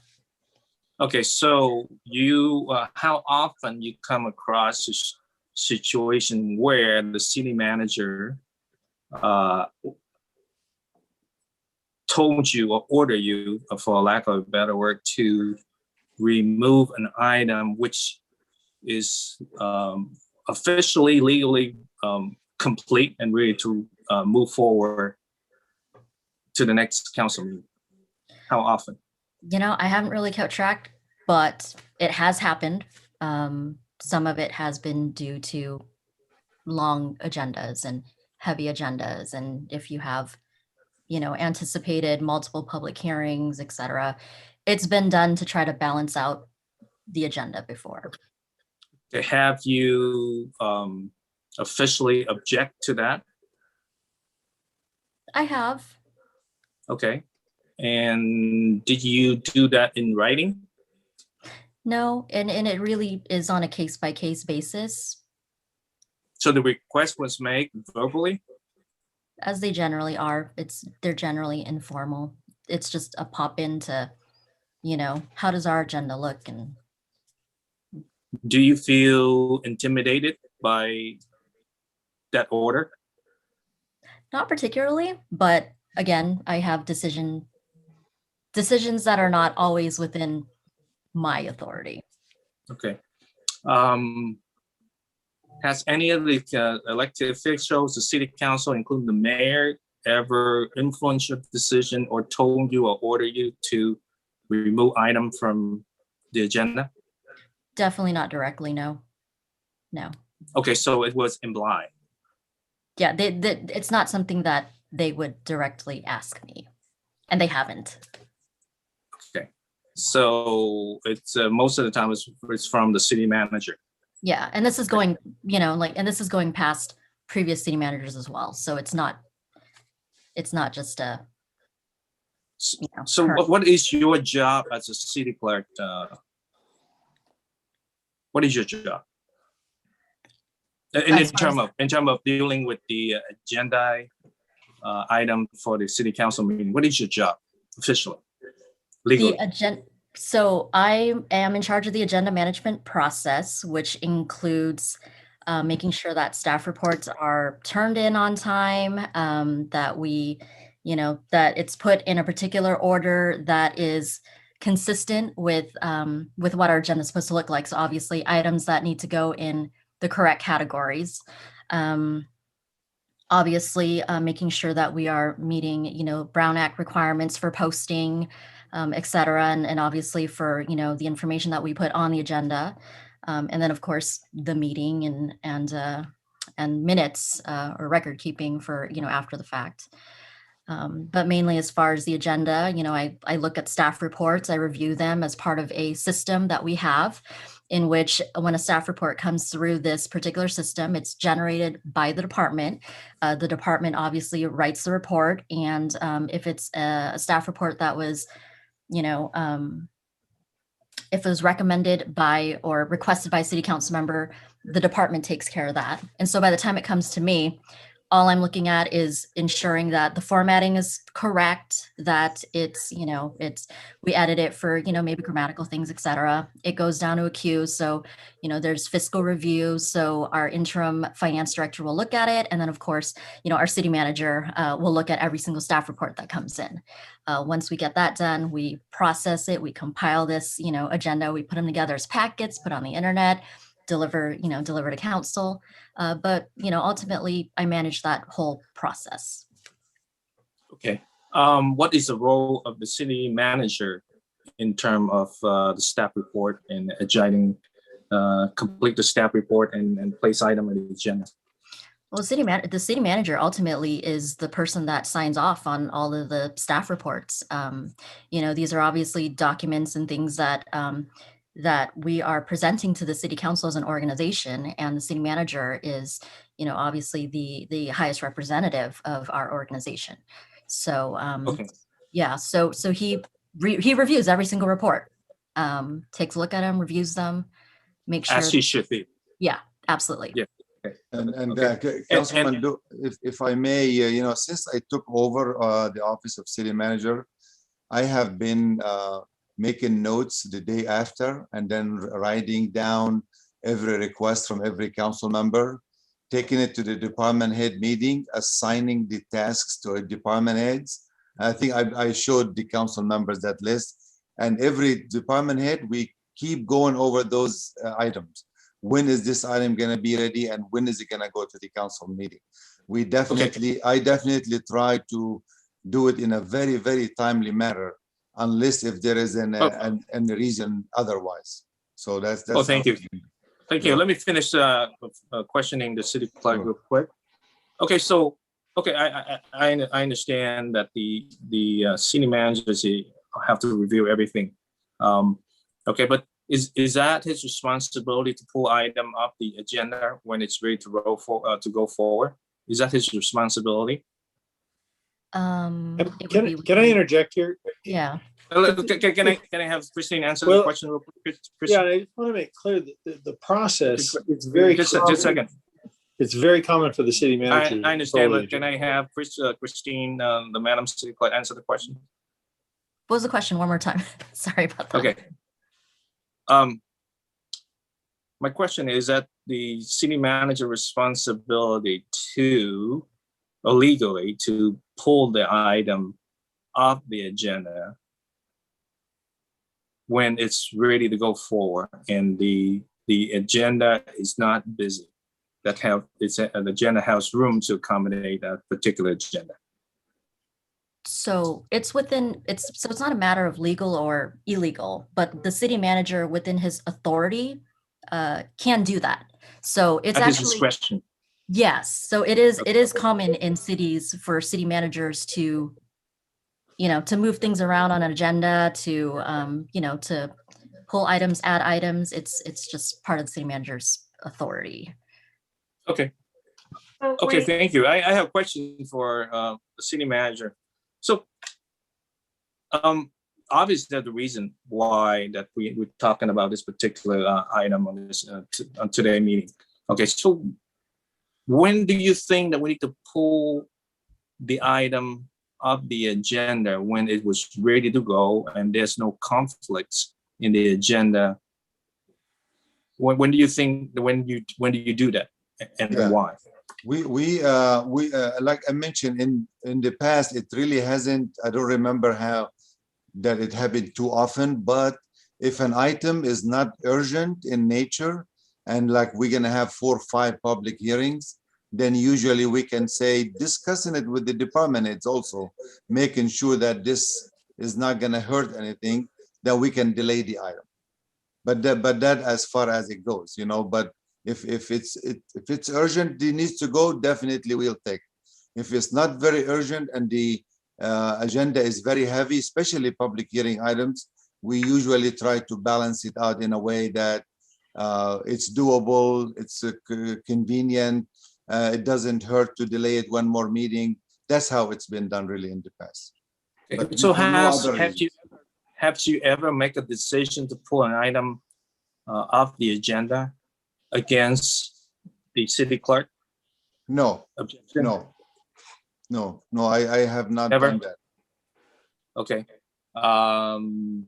So you have never done that. No, Okay, even though the city clerk say that, hey, this item staff reports is ready to go forward, and you Yeah. never done anything like that. no. If Okay. she say it's ready to go and Mayor, may I the interject? agenda feels doable, comfortable, that we don't have per se 5 public hearings, absolutely no problems. Okay. Has any other city council member ever influenced you to pull someone else's agenda of the meeting? No, Okay. Has the mayor ever done influence you to pull delay an item from being put on the agenda? no, not really, but sometimes we discuss the items. I try to go over the agenda with every council members as much as I can. So sometimes we discuss the agenda and then what's on the agenda and all that. And so it's never been like, oh, you just take this out of the agenda, or just I don't want this to So go no next one time ever and all that. suggested to you that you should remove others council member or elected official agenda of the meeting? No, Is that no. a statement? No, nobody, no, that's never happened. But like I mentioned, sometimes we discuss the agenda and we say, you know what, how many public hearings do we have on the agenda? Answer my question. I hear you. I hear Yeah. you, sir. I hear you correctly. yeah. Okay, but I'm asking you specifically, has Right. anyone, okay, on the city council, including the mayor, ever influenced you, hinted, implied, coerced, force you to pull someone else agenda of the meeting? No, not that I remember anything like that. Are you no. sure? Yes. Oh, so why are we having this conversation? Why are we discussing this item? Obviously, I there's a don't know, reason. maybe- Okay, we have the policy. Just a second, sir. The policy is very clear. Okay, but the problem what we have right now, it sounds like the discretionary. As a city manager, you are the most powerful person in the city manager. We can only hire one person, and that person is a city manager. That's you. Okay, so no one else is more powerful in the city than you, sir. And if you told any employee in the city what to do, they will do it. Is that correct? Yes. Okay, so we have the conversation, obviously, because we have a problem with following policy, and the policy is a good at the supervisor who's supporting it. Okay, if the supervisor or the boss doesn't support the policy, this means nothing, and that's why we have the conversation. So obviously, I can sense that the city clerk, it was very uncomfortable because there's a lot of things that was ordered by her boss, which is you. She's not elected, so she was hired by the city manager. Is that a fair statement, sir? Yes, but I don't believe we ever had that situation. We discuss Okay, agendas I from understand. time to time. Okay. May I speak? Let me finish my thought real quick, questions. Okay, so this policy, it doesn't matter. It can be like 100 pages thick. Okay, it's spelled on everything. And we have the city, the head of the city doesn't follow any of it means nothing. Okay. I mean, China has a more comprehensive constitution than any other country, but no one followed the constitution in China. Okay, so it doesn't matter what we have here, or it doesn't matter what we're gonna agree. But if you, as the city, the head of the city, and doesn't still have user discretionary and not following the policy, we're gonna have a problem. Yeah. Go ahead, Christian. Okay. See the attorney? I just want to go right after Mr. Marwan Joseph here. Yes. Can I clarify one point? What I'm hearing is as if something improper happened, and that's not what occurred here. Really, it's very common for city managers to be the ones to. There's so many different agenda items that come before the city, and we hold meetings every week, department head meetings, and we print out a copy of the last agenda and of one coming up, and we look at all the items. And he's trying to manage what we're going to be discussing. The most important things and the timely things have to go. And sometimes when something gets really heavily loaded, a decision will simply be made. Hey, can we push that one to the next meeting? That's the type of thing that you will very frequently hear a city manager say. Could we push this item to the next meeting? Is it not that important? The staff member, the department head, whoever did the agenda will say, that can wait. The item gets pushed. So I think that's going to continue happening, it has to happen. As the person running the city, he's making decisions about what goes on, what doesn't go on. But when it comes to a council member item, that's really what we're talking about. We have a process by which items can get on the agenda by the city manager or by the mayor or by the vote of 3 council members. That's the process that you've selected. So when that 3 council members votes to put something on, what I'm hearing Councilmember Ho say is, I may not want to have my item pushed because it's such a busy agenda, or for whatever other reason. She would like clarification that she has the freedom to say, no, put it on anyway. City manager is always going to be trying to balance when items go on, but she's just asking for that kind of clarification so that going forward, we know that on those particular kinds of items, that council member who went out of their way to raise that issue at the end of the meeting and to get 3 votes to put it on controls when that item comes forward. That's really all that I think we're talking about. So, okay. May I respond to that comment real quick? Can I say something? I've been sitting back here listening to all you guys talk. I'm sorry, but I want to say, because this is about my agenda, and this is, I brought this up, so if I may say something right after that. I believe something improper did happen. Okay, I just want to make sure to clarify, because we don't want to sweep anything under the rug. But like I said, I wanted tonight to be, we want to bring this up to clarify the process. Okay, and I did ask why it wasn't put on, and it was pushed to the following meeting, and then at the following meeting I had to follow up again to say to be told that it was going to be pushed up back again. So yes, I do believe something improper did happen. So that's first, okay, and foremost. I'm not bringing this up to rehash or anything that I've already said.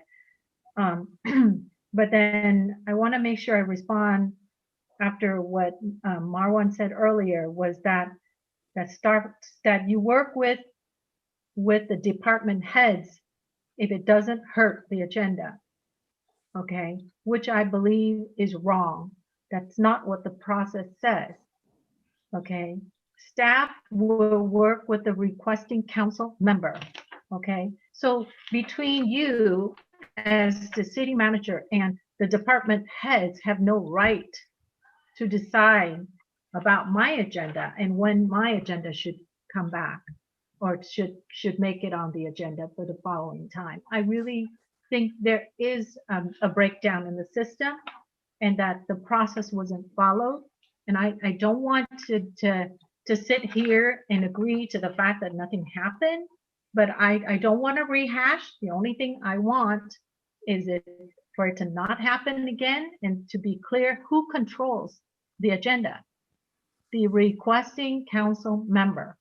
And that requesting council member decides, and who does he or she decide with the city manager.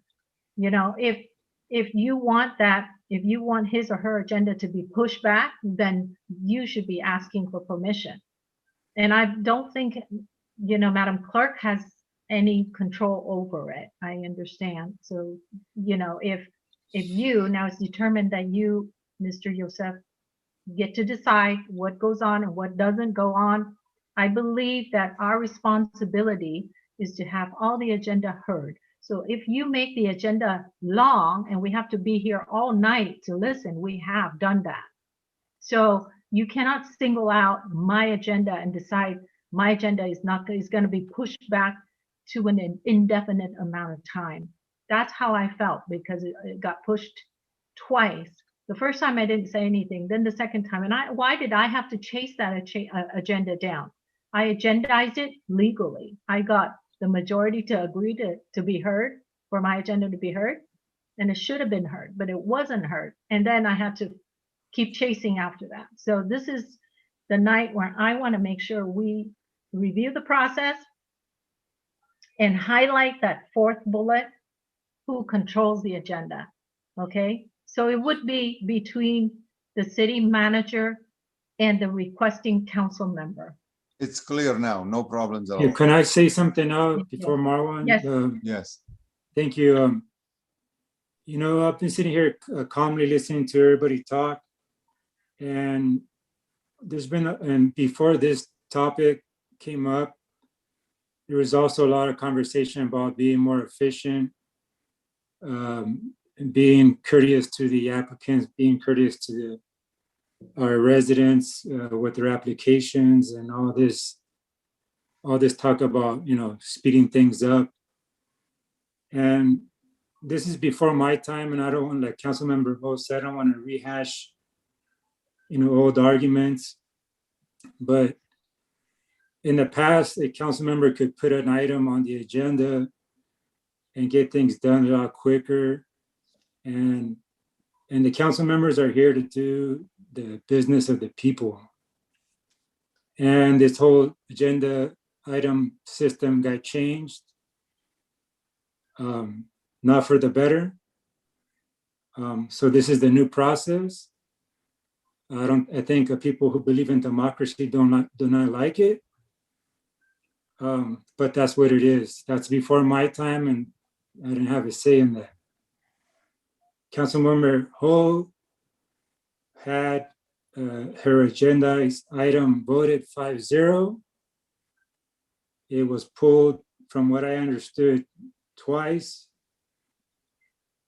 And not only are we not following the process that was voted on, now we're not even following, proper, just being professional.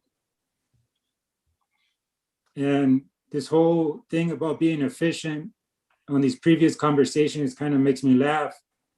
That what about being proficient and being streamlined for council members' agenda items? We're voted on to do the public's work. I'm not here to pick a fight with anybody. I'm not here to hurt anybody's feelings. I don't want to. I'm just here to do what I can and help this council and help the people of Westminster to better our city. And the item that Councilmember Ho was speaking of, I felt that it was a good item. We all voted on it. And I think that for it being pulled the way it got pulled, it was very wrong. And that should not have happened. And we cannot allow that to happen again. And we need to do, in my view, we need to revisit the agendized placement process to make it easier, because we already city clerk, how many meetings did we cancel this year? I think it was 4 or 5 that we canceled. We canceled 4 this year. Yeah, and then now we just canceled 1 earlier this month, and then we're over here at the same time we're preventing items to be, we're holding items back. So if somebody agendized something, so how long is it going to take for it to come back? It's going to take 2 months for it to come back. So, I mean, that's not very efficient, and we're not doing the people's work. So in my opinion, we need to revisit that. Like I said, I'm not here to pick a fight. I'm not here to cause any trouble with my fellow council members.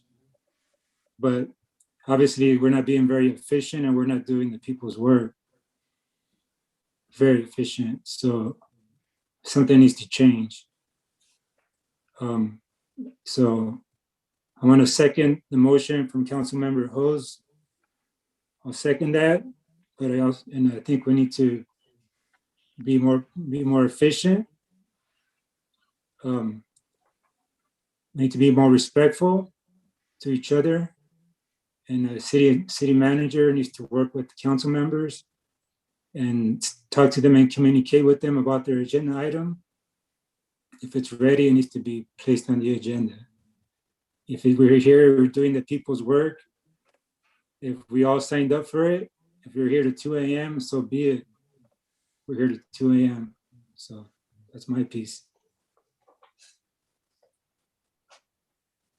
All right, anything else? We have the motion and second as recommended. Can I respond to Councilman Manzo?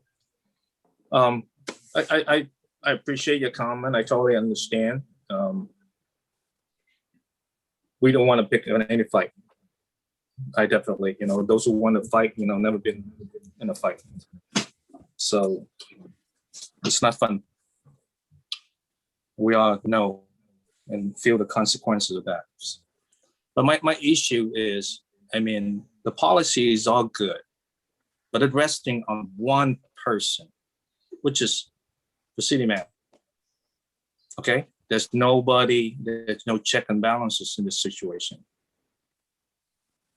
Let's say that all the council are gonna support your motion. Then who gonna ensure to protect the city staff's clerk, to make sure that there's no other elected official that influence the city manager and cause him to pull other elected officials' agenda item off the meeting? How do we do that? How do we do that? Okay, that is my concern. Because if you bring this up and try to sweep us under the rug, like, I don't want to I want to bury a hatchet. It's all great. It's all compassionate and all that. That's good. But it doesn't help. It doesn't help the situation change anything. Because at the end of the day, the city manager still can order the city clerk pull an item off the agenda. How do we ensure that it doesn't happen? In my opinion, we need to protect the city clerk and the city staff and how to be able to legally and respectfully advise the city manager that he cannot do that. That is the only thing that will help you. But it's just all fun and game when you have the majority, okay, and you push the minority of the city council around until you personally affect by it. And that's how you feel it's not fair. You want to change it. Okay. It's all good. I understand. It's not an issue here. It's not an issue here. So how do we make sure that the city manager will be impartial from now on going forward? How do we do that? Can we do two? Because the city council, because the city council can only hire one person. We can fire just one person, okay? And the city manager hire and control the rest of the city employee. A very powerful position. What he say go, period. How do we do that? How do we address that? Okay, if you can explain it to me, and I will support your motion. Thank you. Let me speak up then. Well, I don't know that you guys pay attention, but it's happened to me at least a couple of times already.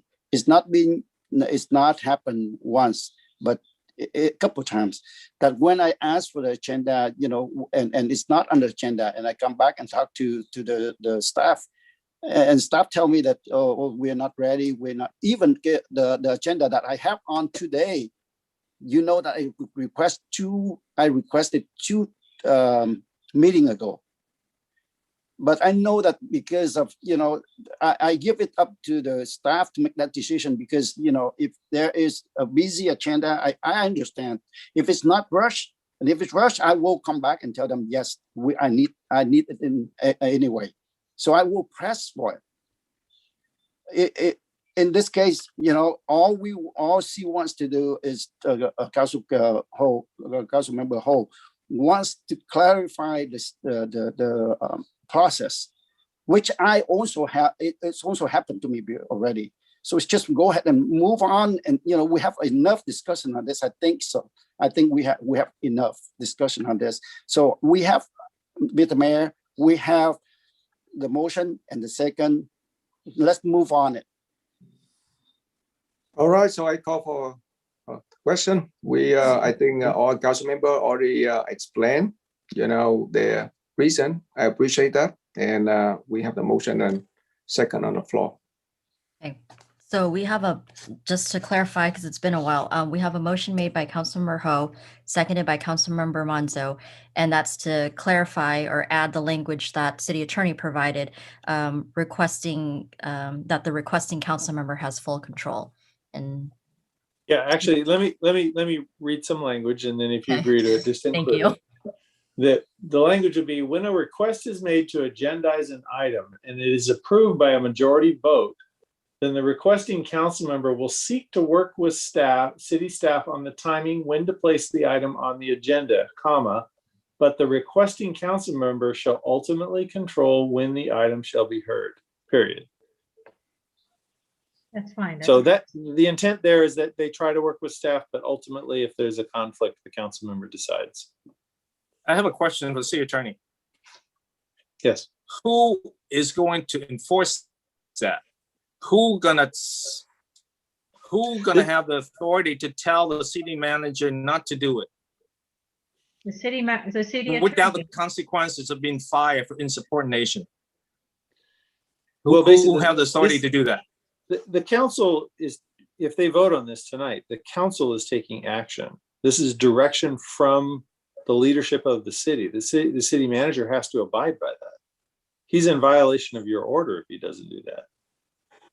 So if a council member has had 3 votes and gets an item placed and the city manager says, I'm not going to put it on, that's a violation of the city council's policy. Now, he's not going to do that. But I mean, Well, let me ask you this. Okay, let me ask the city manager. I mean, the city attorney, city clerk, and the city manager. Okay, the mayor have the full authority to place an item on the agenda. Does he have authority to pull anything off the agenda or influence? well, I think that's what, adding something like this helps to clarify that when something like this is added, then that council member who's added it would control that item. So we don't think, like, do we know exactly what we're going to add into the verbiage of the policy yet, or are we still Yeah, try to come that's up what with I something? that's what I just read. Okay, read it one more time, sir. Yes. So when a request is made to agendize an item and it's approved by a majority vote, so that's talking about at the end of the meeting, majority vote situation, then the requesting council member will seek to work with city staff on the timing when to place the item on the agenda. But the requesting council member shall ultimately control when the item shall be heard, period.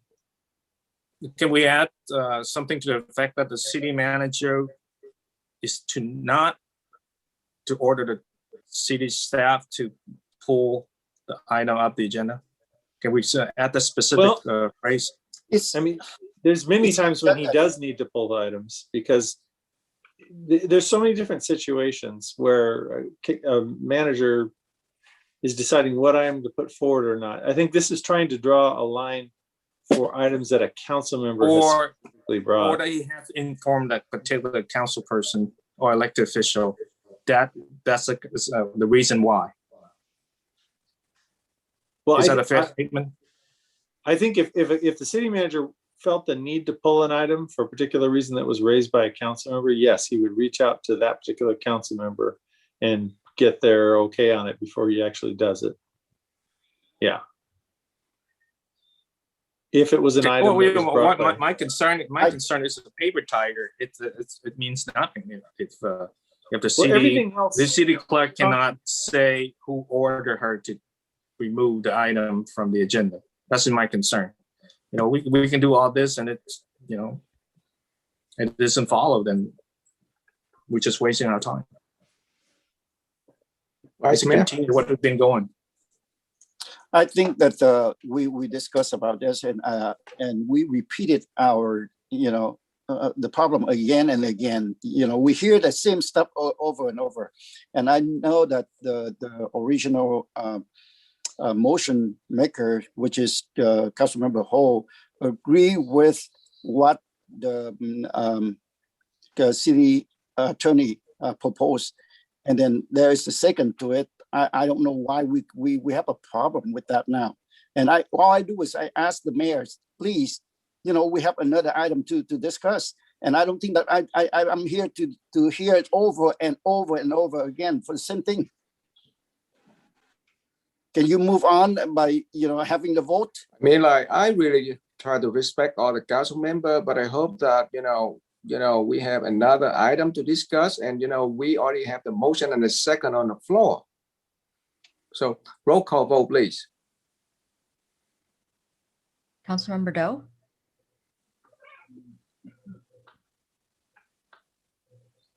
Yes. Councilmember Ho? Yes.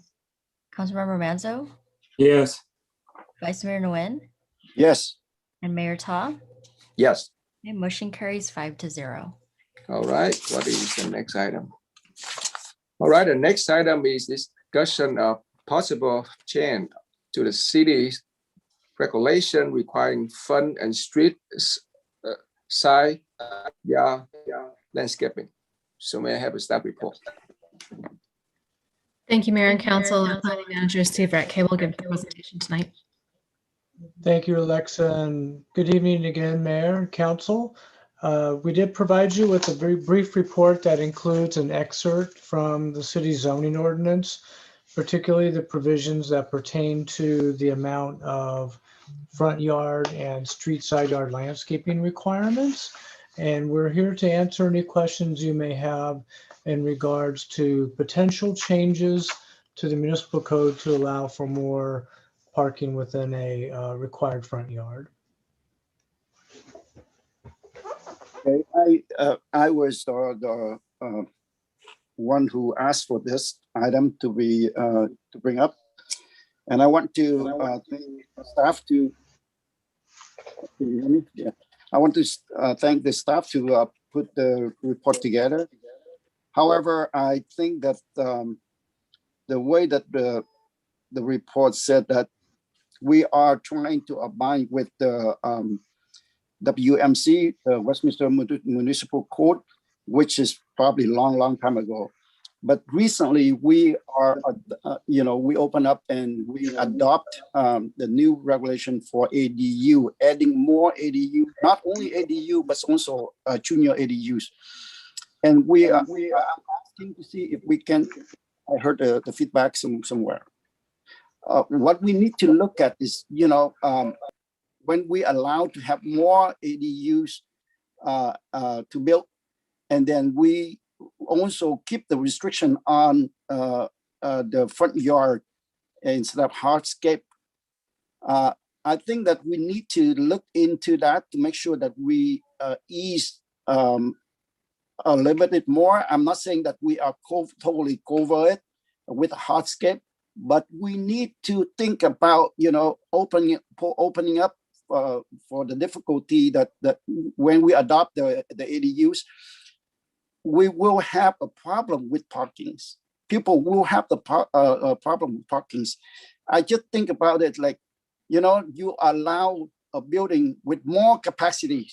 The original building have 100 people, allow 100 people. Now you allow 300 people, and you say that I'm not going to build more restroom. Well, you keep it. If you need to go somewhere else. The same thing for parking. If they don't have parking, it will be a trouble, and they will find a parking on the street. And if they can't find this parking on the street, then there will be a mess. So all I'm asking is we ease up the rules and regulation that we put in 10 years ago, which is before the ADUs even proposed. And now we adopt it. And I asked the council and to look into the Westminster Municipal Code that we have before to ease up on the landscaping.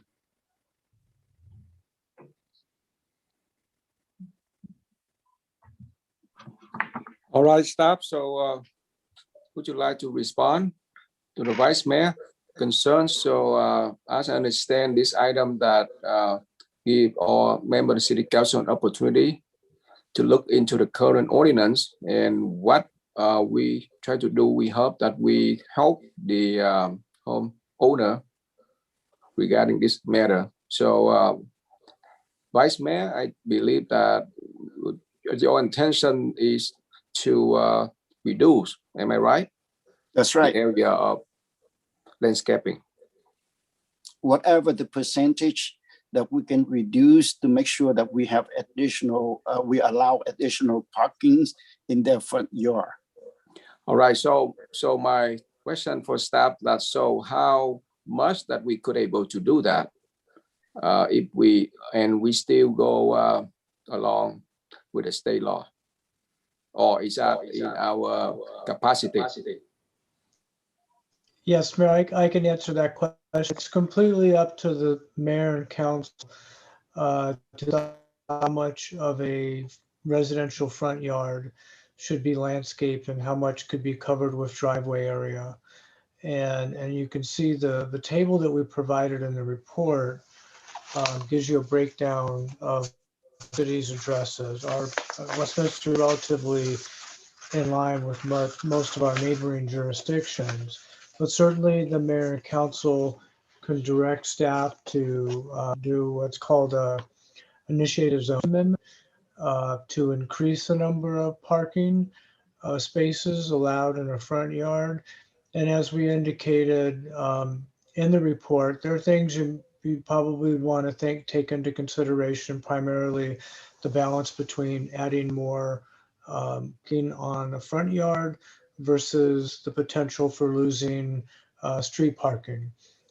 So you may possibly be solving a situation where you're providing more on-site parking, which is on private property, at the cost of eliminating some on-street parking. But those are things to possibly take into consideration. I have something to say about this, if you don't mind. I just want council to consider, I understand what Vice Mayor Nguyen's talking about, but I have a pretty big issue with this. I don't know if council members have ever driven around other cities, surrounding cities, and looked at what they do, what they have in their homes. There's a reason why Fountain Valley, Huntington Beach, Cypress, those kind of cities, why their property values part of it are higher than Westminster. I think when people think about the American dream, I think they think about, at least I did when I was growing up, I always thought about owning a home. I always thought about, having my own front yard, nice manicured lawn, some nice landscaping, cutting on the weekends, cutting my lawn, having nice grass. Nobody ever thinks about having, 10 cars parked on your driveway. I don't think that, when you drive down those other cities, you don't really see that. And, here in Westminster and many other communities, we're not millionaires. And our biggest investment is our home. And when you have an image of all these vehicles parked in front of your house with a lot of cement and no nice manicured lawns, no nice manicured landscaping, it just is not aesthetically pleasing, and it's not good for the property values as well.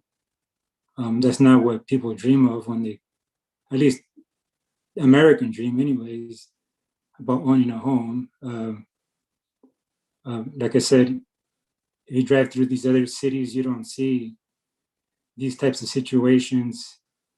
There's quite a few homes in Westminster where you see a lot more concrete than you do landscaping, and those are illegal. And our code enforcement can have a field day out there. They'll be out there for days trying to correct these issues. And for us to do this, it's the big mistake. We should be encouraging pride in home ownership and fixing up our homes, the outside landscaping and fresh green grass. And this is not something that we should be doing in our city. Like I said, I encourage council members to take a look when driving around all these other communities and see what they do.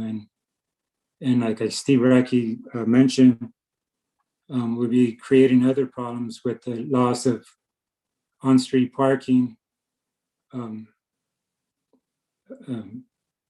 preventing other homeowners, neighbors from parking on the street. If you create widen the approach or create a new approach for your vehicles.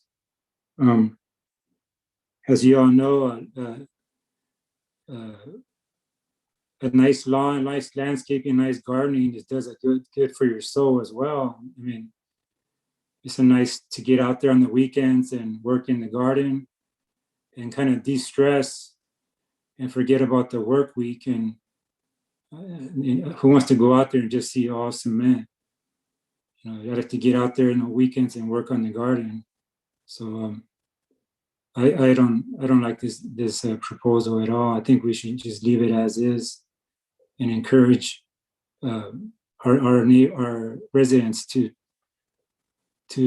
take care of their lawn and water their lawn and plant some nice flowers in their lawn and some trees. Right now, I'm speaking to you from Boise, Idaho. And let me tell you, it looks a lot different than Westminster over here. A lot of trees, a lot of green grass, not too many vehicles in the driveway over here. Big difference. And And that's something that we should be striving for in Westminster, not 10 cars on your driveway, that's for sure. So. Councilmember Menzo, I hear you very clear on this, but let me respond to your comments. First of all, we never say that, no more grassy area. What I propose is we are going to reduce the requirement, the restriction. That's number one. Number two, we need to know that before we adopt, we are talking about, that we are driving around. Before we adopt the ADU, more houses in a lot. In this case, ADUs. Imagine that, if we have more, let's say that we have a house and now we are allowed to build another one in the backyard, which is another 3-bedroom house. And then additional of junior, convert the garage to junior ADU. Where are they going to park? Either they're going to park on the street, or they find a place to park. And eventually we will see that they are parking all over the place, including the grassy area that they have, because they don't have any else to park. It's illegal to park on the lawn. Can I finish it? And at the same time, you're trying to compare with other cities right now. The ADUs is just begin. Sooner or later, they will enter the same problem. And they might come back and say, we look at the problem right now, and maybe we need to modify our rules and regulation or ordinance to make sure that we have enough parking for people. Then what can we say? What can you say? I think it's good. It's good for us to go ahead and look at the problem before it happened. And that's what I'm recommend. Not to, to eliminate the grassy area, but to reduce the restriction. So Steve, if you were to, on an average 1,200 square foot home, like we talked about Westminster has, and you were to say you pour enough cement for another vehicle, kind of what would that kind of look like as far as percentage, kind of like off the top of your head, like percentage as far as, I mean, right now it's 50, but would only leave them like 10, 15%. I mean, for a vehicle, I mean, that's pretty big, a lot of cement. Yes, it's the question is how would it look if we were to modify the current code, if the mayor and council chose to do that. Right now, the standards that we have are a sliding scale. And for example, if you have a lot that's 40 feet wide or less, and there are a few in town that are that narrow, mostly in Barber City, up to 70% of the width of a lot can be covered pavement. As it turns out, 75%. That's basically 30 feet. And then as your lot gets wider, then you get a smaller amount, but it all works out to about 30 feet. So years when this code was adopted, it was determined that about 30 feet is enough room to park cars side by side and to have a few feet, perhaps 3 or 4 or 5 feet on either side of the car to get out. You obviously don't want to step in wet grass when you walk to your front door. So there's a little bit of extra room on either side of the car. So if you need 30 feet for 2 cars, then perhaps you add another 15 feet. And now you have, instead of 30, you have 45 feet. If you have a 50-foot wide lot, that means 45 feet out of 50 feet is covered in concrete. So you have a 5-foot strip left over. Or if 40-foot wide lot, obviously you'd be covering the width of the lot to accommodate 3 cars. The lots that would likely be less impacted are the larger lots, larger width lots. And we have some in the city that are are 70 feet wide. And most lots in the city are probably between 50 and 60 feet wide, the typical residential subdivision. So I mean that's a lot of coverage on hardscape, right? I mean Yes, it would be significantly more. yeah. So you're pretty much getting rid of any greenery that you can imagine you can even put on there. So it's not something that I think would be very pleasing. I mean, what would that do to our community 10, 15 years from now? What would our community look like if everybody was doing that? I think that from the staff report, for the 40 feet or less, then our ordinance allowed to 70%. And for the lots that have less than 55 feet, then we allowed 60%. But for the property, which is large property that have more than 60 feet, then we now limited to 50%. I don't understand why. You have more space, then now you are limited more in terms of space, hardscape. Yes, I think I can answer that. The reason why the number varies is it works out to be 30 feet in any case. So for example, if you have a lot between 70 and 65 feet, the percentage works out to about 30 feet. And you go to the next tier, which is 65 to 60, 60 to 55, 55 to 50. All those tiers that are in the code, the percentage works out to about 30, because as I mentioned earlier, about 30 feet roughly is the space that you need to park 2 cars side by side and have a little room extra. So that's why the number varies from tier of lot width. I have 2 questions for you then. The first question is there any way that we can lessen the restriction? Number 2, what are we going to deal with if people are parking all over the place? Because I truly believe that adding more ADUs in the back and in the front, there will be more people to live in there. There will be more cars. And ultimately, we have to deal with the parking issues. Is there I'm asking staff, is there a backup plan that we are looking ahead of time to deal with this situation, or we just come out and give them the ticket?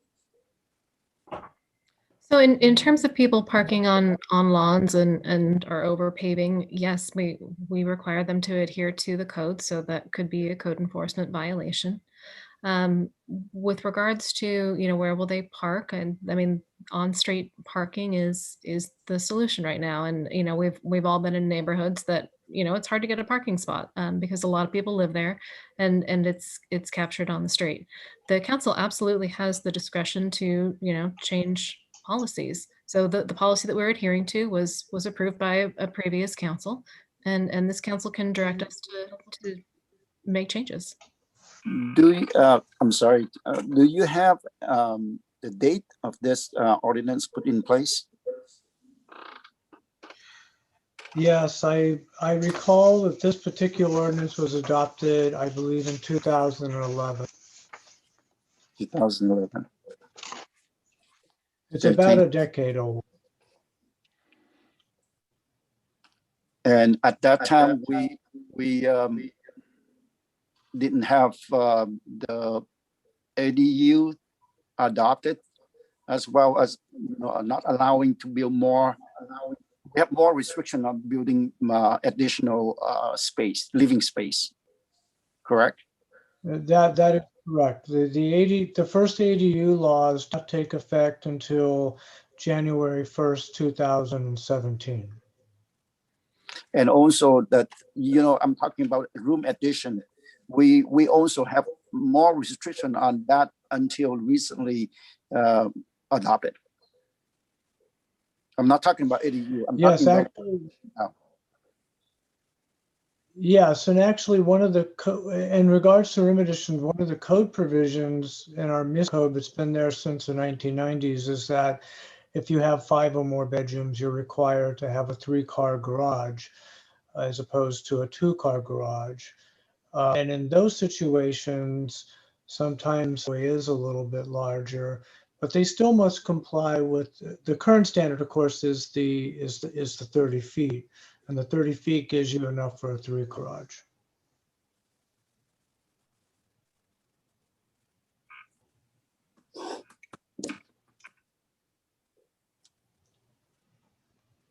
Rest here for other comments. All right, do we have any other comment from other member on City Council? All right, so I have a question for staff. So if we want to reduce the landscaping area because of the issue of parking, how much that staff would able to recommend? If the council has an idea of what you'd like, for example, if the direction of the council is to amend the code, the city's municipal code in such a way that decreases the landscaping and increases the amount of paved area, then you could direct us to do initiate a zone text amendment, which we would then have to take that, of course, to the Planning Commission, and then it would come back eventually to the council for your consideration. Because I don't hear any other comments, and I would make a motion to have staff to look into this, take it back, look into it, and then bring it back in the next meeting.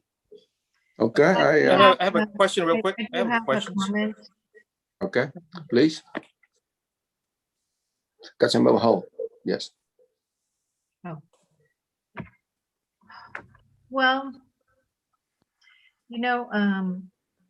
I have been to a couple of places where I've seen people overnight, they double park and triple park on the street because there's absolutely no parking. So I've seen that, witnessed that. And nobody was giving tickets just because they realized that there was a parking issue, So it's not like these people wanted to park illegally, but there was a parking issue, clearly. And so double parking is unsafe, and that's for sure. Somebody's going to get hurt. And so I don't think that we should ever condone that. Parking on the lawn, would contaminate our water because, oil gets seep into the ground and run to the ocean. And then, so that really isn't a good, healthy thing to do for us, and to create, that'll create an unhealthy water and unhealthy environment for us in so many ways. So I think I was listening to everything that Vice Mayor said. I also listened to what Councilmember Monzo said. I understand. I totally understand. But between the two, which would I choose? I definitely would not choose to have an unhealthy environment. I would not want unsafe environment. I love beauty. I love because that's going to help uphold the value of my home, of our homes.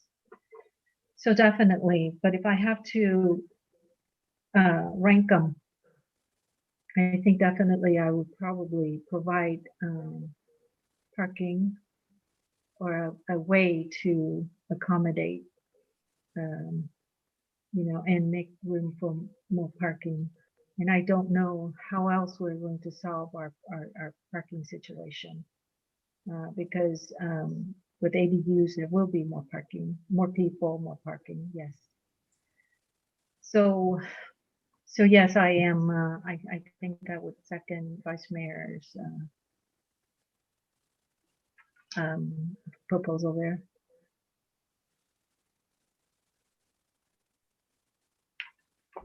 So I would second it. All right, we have the motion and second on the floor. Do we have any other comment? If not, I do. I have. Okay, please. If I remember correctly, when we voted for the ADU ordinance, Charlie recused himself because he was planning to build an ADU. Is that correct?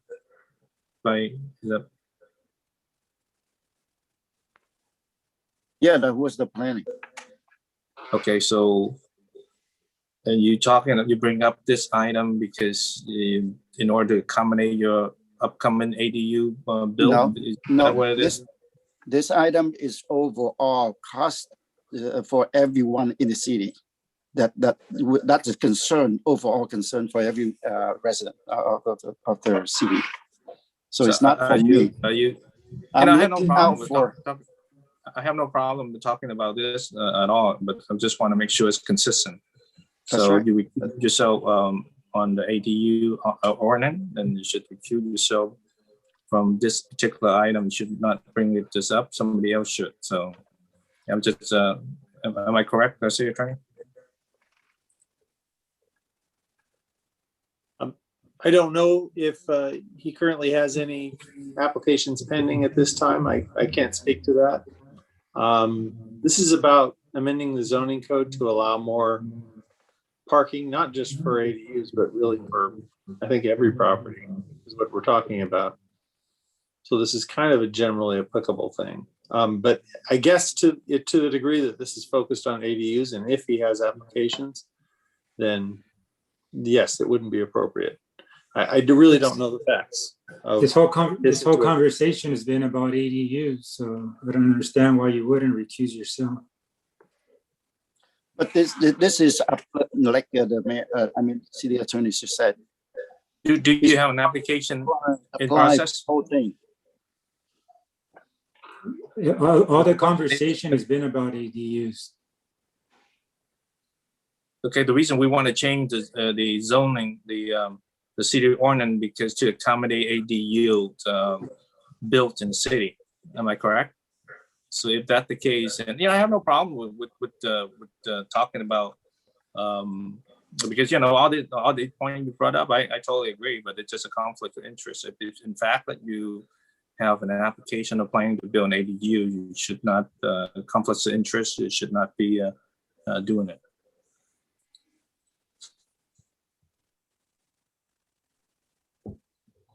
I have to agree with Councilmember Doe.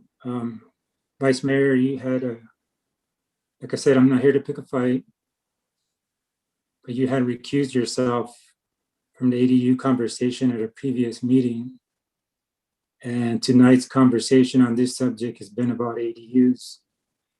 And there's not going to be enough room for parking for ADU and ADU this and ADU that. So I think it's just, you should be consistent and recuse yourself from this matter as well.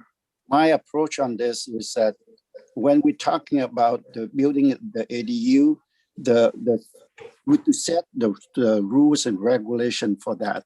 That when I recuse myself, because I don't want to interfere with the decision that, okay, we need to have 3 bedrooms, 4 bedrooms, or we are going to settle for 1,000 or 1,200 limit. That's what we set up for this ADU. In this case here, I'm saying that the council approved to have the ADU built, more areas, more houses to build in the lot. Then I'm talking about the parking. So it's 2 separate items. I can tell you that.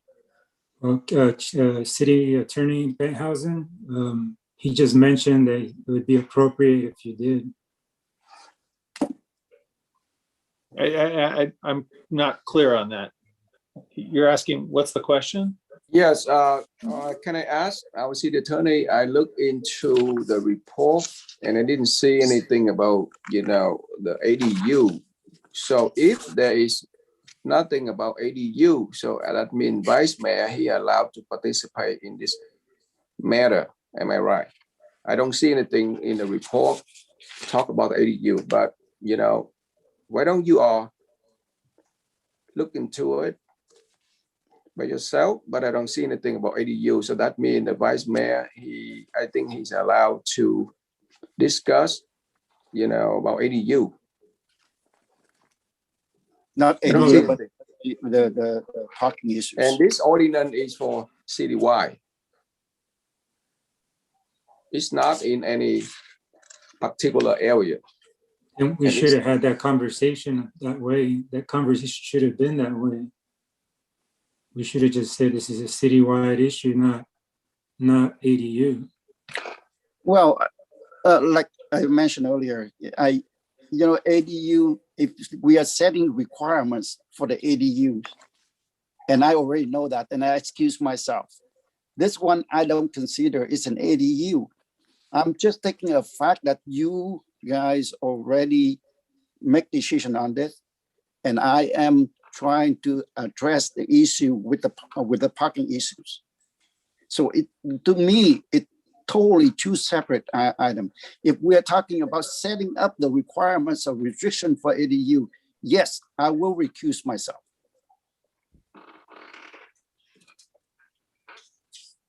I don't know. I mean, it's a valid valid concern because with the city and even the state changed the rules on ADU, so naturally going to be more people. There'll be a concentration of more people in the same area.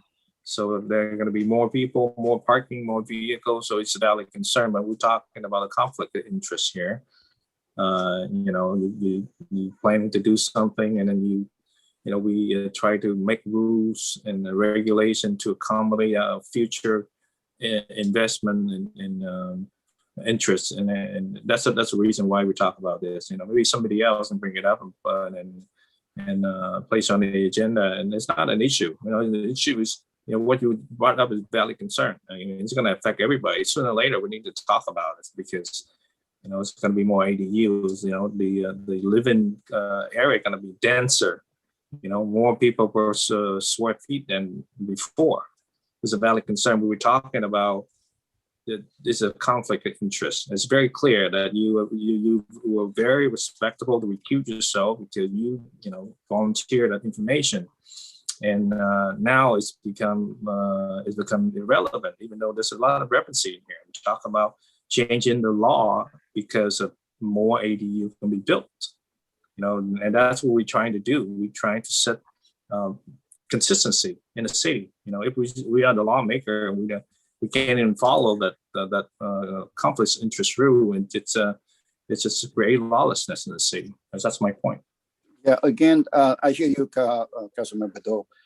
When you say conflict of interest, and I clearly identify that it's not a conflict of interest in my mind because we are not setting anything related to restriction or open up for more ADUs or any kind of rules and regulation with the ADU. Okay, Vice Mayor. I just referenced that you guys in the previous meeting allow more ADUs than the parking is an issue, and I brought it up. Okay. I understand, but let me respond to what you say, sir. We have no choice, but we have to adopt the state law. Okay, the state law authorized ADU being built in every city in California, not just Westminster. Okay, so we have no choice, but we have to comply and adopt the city ordinance to accommodate that from the state.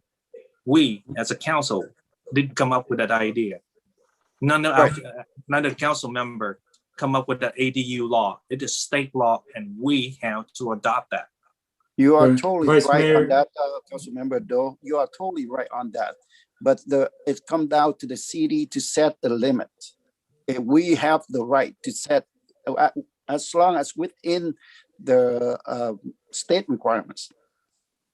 That's Vice why. Mayor, on the ADU that you're gonna build, are you proposing to widen your driveway with the ADU you're gonna build? No, this is just general. I brought it up in general, like once again, the parking issues. So, I mean, the question is, you recuse yourself as you're gonna build an ADU? I don't know. I don't know. I don't even.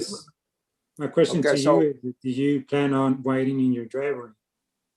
So may I ask our city attorney one more time about the vice mayor situation? So does the vice mayor have any conflict of interest? Because based on the report, I didn't see anything regarding ADU. I guess what I would say, first of all, the decisions about whether there's a conflict or not are not ones that I'm ultimately deciding. There's state bodies that make those decisions. There's nothing in this staff report, at least based on a quick review, that talks about ADUs. So in that sense, he's correct. If these other bodies are looking at this question, I don't know what they're going to say. If he has active ADU applications going, and we just discussed a lot about ADUs, it's possible they may find a problem with this. So if you're being cautious, I would not participate. That would be my advice, to always be cautious. I cannot give you a black and white answer on this. There's nothing in this staff report. It seems to be a broad statement about every property, any kind of development related to the type of what's allowed in the front driveway, as far as landscaping versus parking. So yes, it's very general. It's not focused on ADUs, but there has been some discussion about ADUs, and I would advise caution. So, But the whole discussion has been about ADUs, not some of it. So it's still up to the vice mayor, am I correct? City attorney? ultimately, yes, it is the vice mayor's decision whether he wants to participate or not. All right. So if the vice mayor want to participate, yes, so we have a so we continue to discuss this and yes, and come up with direction. But if the vice mayor he want to recuse himself, so there's still time. To be honest with you, I don't see there is a conflict of interest. Like, number one, I said what I said already. I don't want to repeat it. Number two, like the staff report and also the agenda item, there is no ADU. I just referenced that what we have done before. Okay. What we have decided before.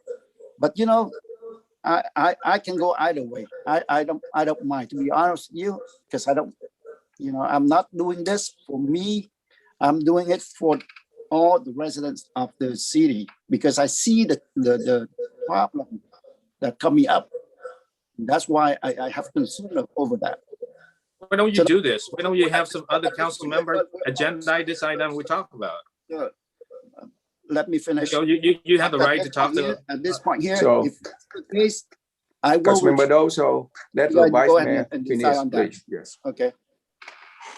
I'm just saying, you know what? This is a valid concern. Okay, we're going to talk about this. To have somebody talk to any of the council member and ask the person to help you put it on the agenda. We will talk about it.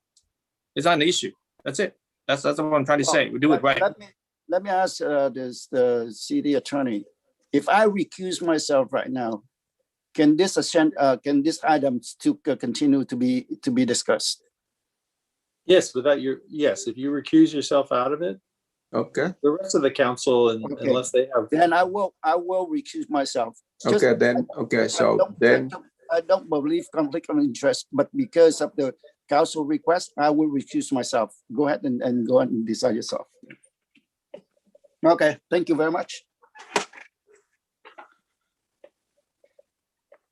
All right, so the vice mayor, he already recused himself. So we continue to discuss. Any comment from other council member? I want to make, since he recused himself and he made the motion, I want to make a motion to leave our current landscaping ordinance as is. So Councilmember Menzo, make that motion. Do we have a second?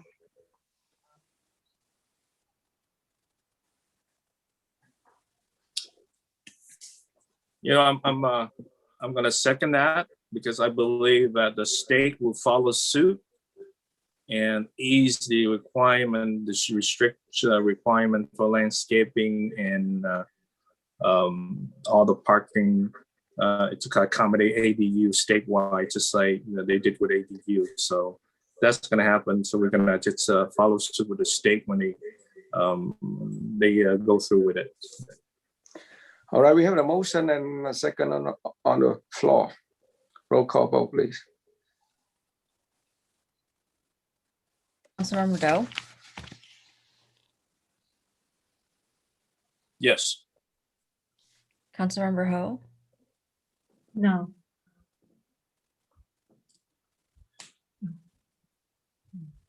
Councilmember Manzo, Yes. Vice Mayor Nguyen recused, or abstained rather, and Mayor Ta. No. Okay, that motion fails 2-2. All right, so the motion failed, and I like to make the motion as I like to make a motion that staff need to look into it and then come back with the recommendation to reduce the area so the homeowner could able to park their vehicle. Second. All right, we have the motion and second on the floor. All Roll right. call vote. Yes, Councilmember Doe, Okay, I understand. I thought we already vote on this particular agenda already. It's already done, and then did we? so there was an original motion that was made by Vice Mayor Nguyen, which was because he recused, that motion just did not exist. And then Councilmember Manzo made a motion to leave everything as is as a tie vote with it failed. So now Mayor Ta is doing a sorry. motion. Yes, a motion. Sorry, it's late. So there's a motion to come back, with recommendations of reducing the area. So that's the motion we have on the floor right now. Yeah, so the motion is a direction to staff to come back with ways to potentially reduce the size of the landscaping that's required. Correct. Yes. To increase the parking area. Right. That would be allowed. Yeah, so that's what we're voting on. So, okay. So, Councilmember Doe. You're a mute. And how many council members participate in this? Only four. Everybody? Four. So we have Mayor Ta and Councilmember Ho that seconded the motion. May I say something?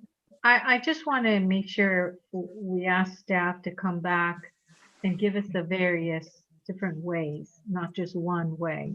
So be conservative, start with the most conservative reduction in grassy area. So we don't want to we don't want just one solution, okay? But just a few solutions. I'm okay with that. I would like to modify the motion that we will accommodating the area or the residents who have ADUs only. And this doesn't apply across the city. that the staff will come back with its recommendation to accommodate to change the parking zoning law, city ordinance to those area or resident who have ADUs built and completed. So Mayor Todd, since you were the maker of the motion on that, are you okay with limiting this to your recommendation to have staff come back with some suggestions on reducing the area that's required for landscaping to only apply to ADUs? So staff will come back with recommendations for properties that have ADUs only. That's All right, so I like to modify my motion. I want two options, ADU and non-ADU. So all the council at a time would have opportunity to discuss both options. I think that's really fair for everyone.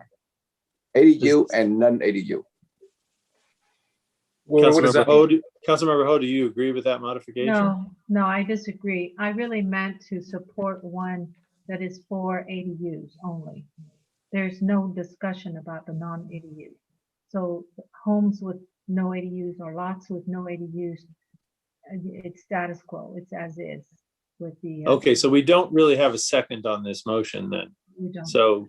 Okay, so I modify for ADU only. You know, I just want to go along with the council because it is like midnight anyway. Okay, Councilmember Ho, you second that motion? I second that. Okay. All right, so one more time, it's a modified motion to come back for recommendations to reduce the area for ADU only. All right.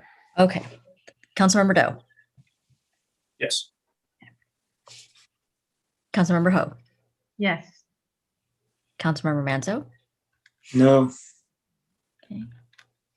Record reflects that Vice Mayor Nguyen abstained and Mayor Ta. Yes. Okay, motion carries 3-1. All right.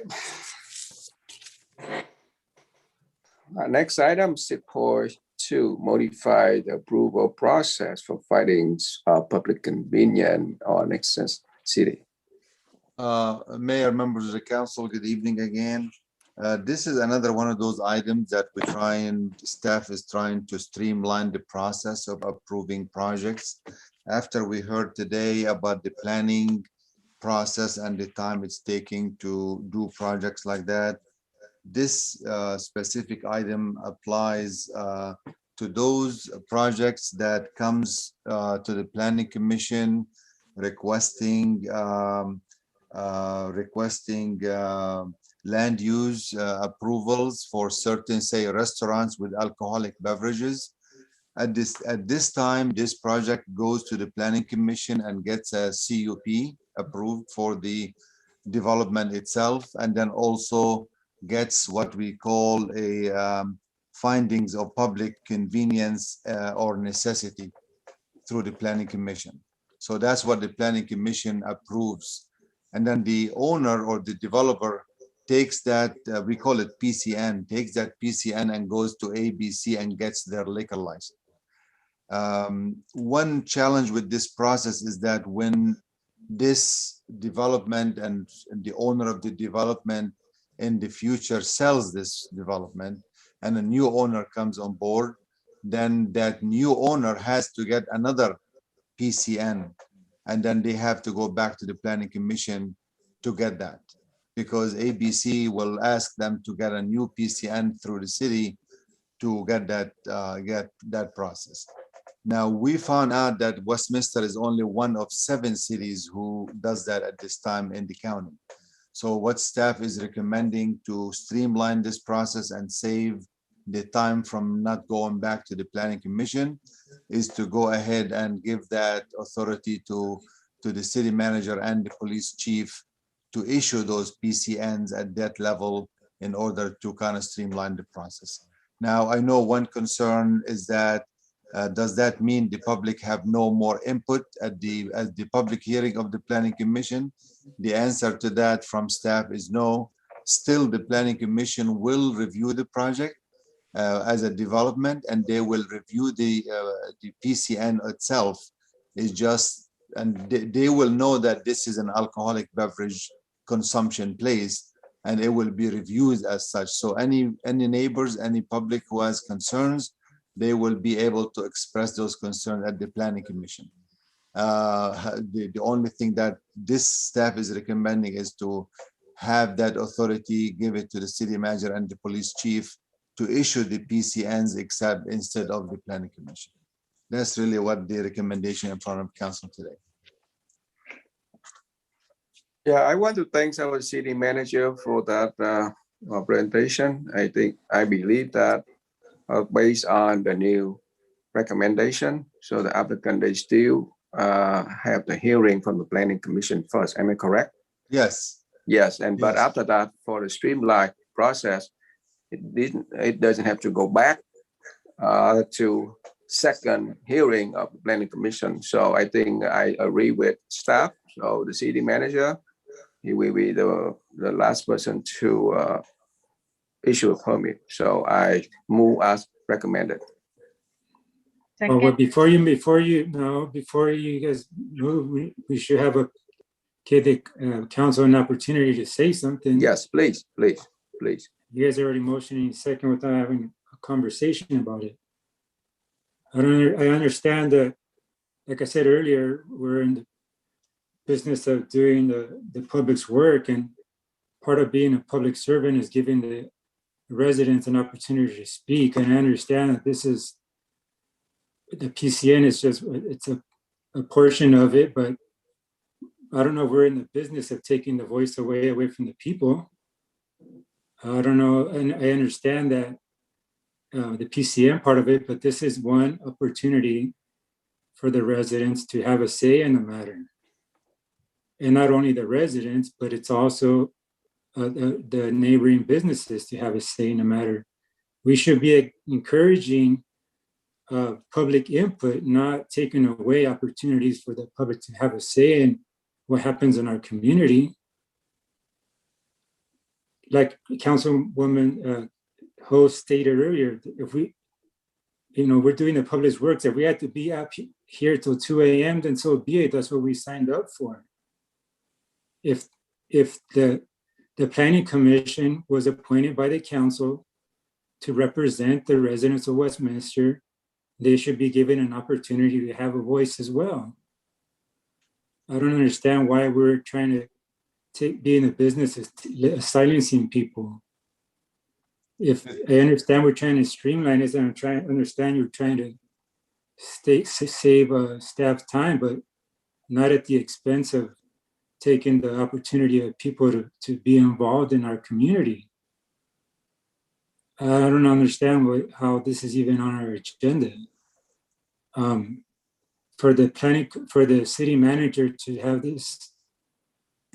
this sole say in determining the PCN, I think I'm not saying it's going to happen, but there is that possibility of political pressure on the city manager and the police chief. And I just don't see why we would be in the business of silencing people and not giving residents more. We should be welcoming, say, hey, we should be advertising more public input, not taking away opportunity for them to have a say in what happens. We're all municipal employees. We all signed up to be public servants. We're doing the public's work. I don't understand how much time can you possibly save? I mean, to me, it's not worth it to take away somebody's opportunity to have a say in what happens in our community. I understand this is just one portion of it, but it's one portion that you're taking away from the public input. That's not the business that we're in. We should be encouraging public input. We should be shouting it from the rooftop, please come and speak. Please come and be involved in what happens in our city. We want to hear from you. I don't even know how this is on our agenda. So I'm very, very opposed to this. If I could clarify. I understand the whole thing, but it's just one part that we're taking away from from the commission, from having a say, and from them holding a public hearing and hearing from the residents as well. If I could. Yes, I want the city attorney to explain again. I don't believe that we take away of any public opinion, because I like to repeat one more time, but I believe that the city manager already explained. The applicant, whoever applicant is, need to go through the process, and the process is need to have a hearing from the planning commission. And what happened in the hearing of the planning commission at a time, all the members of the public are invited to come and to give input, to give all the opinion of that application. And so we still have the hearing of the process. Am I right, city attorney? Yes, anytime there's and I'll defer to Alexa on exactly when, but almost in any situation where there's a new business that's going to be seeking a license for selling alcohol, that's going to require a CUP. It's going to have to go through a process of a public hearing. And part of that discussion in granting whether it's a good idea to give this a license or not is going to be issues like crime, and maybe oversaturation, things of that nature. And this very decision could be thrown in as part of that when it's going to the planning commission. So most of the time, this would be part of that process, or that would be discussed as part of that process. It would definitely be part of the discussion. The police would be consulted, planning would be consulted. I think what was observed is that there are a couple situations where somebody already has a license. They're operating a liquor store and they decide to sell it to someone else. Technically, ABC requires that a new PCN, public convenience and necessity, be issued, and to make them have to go back to the planning commission makes staff have to prepare a whole report. Well, that's the part that I'm saying. When that instance is the part that we would be taking the opportunity away from the public input and the planning commission input. If there's already a CUP issued, and we need to have a finding of a PCN again, then the planning commission and public would not have a say in that matter. Well, ultimately, when you issue a CUP, it runs with the land. And so we've made a decision when the CUP was issued that from the city's perspective, that use is okay at that location. And we can't really take it away unless we go through a whole hearing process and show why that person has violated the terms of, like a nightclub, let's say, that isn't abiding by a lot of rules. You have to go through a very formal process. So that granting the CUP at one point means that we looked at that question and we've delved in detail as that, okay, a liquor store belongs there, or a nightclub belongs there, or it's okay. So I guess, again, this is council's discretion on this, but when we looked at other cities, Aliso Viejo, Brea doesn't even have anybody do it. They just defer it back to ABC. Buena Park, the chief of police, Costa Mesa just defers to ABC. Cypress defers to ABC. Dana Point has the city manager do it. Fountain Valley defers to ABC. Fullerton has their development services department do it. So it looks like most of them are the council's delegating it to these. But again, this is council discretion. Some do have the planning commission do it. I think the only issue here was that sometimes it doesn't. There are situations where it's easier to have staff do it after consulting with the police chief and planning department. No, I understand the part that when there's already a CUP in place, and it's just a matter of finding the public convenience of necessity. But that's an opportunity for the planning commission to have a say, and it's an opportunity for the public to have a say in it.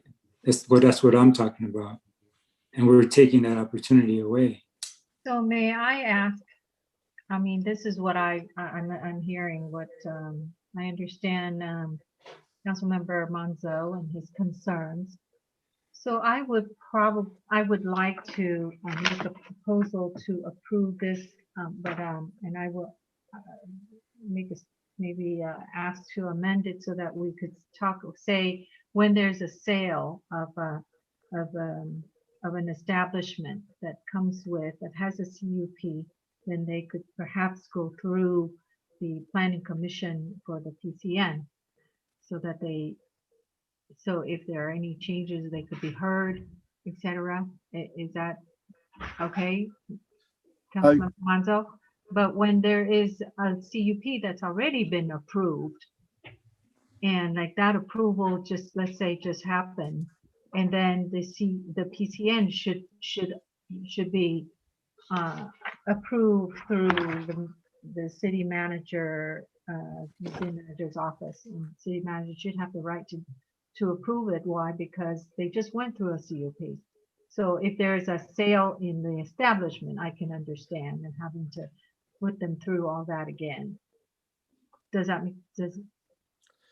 Oh, well, what I'm hearing from the city attorney and also the mayor, correct me if I'm wrong, I think it's a redundant process because, we have gone through, if the applicant gone through approval from the planning commissioner, now it's just the certification or whatever you call with the ABC. So I think that, we should delegate it to either, city manager or planning director can also do that because it's already gone through.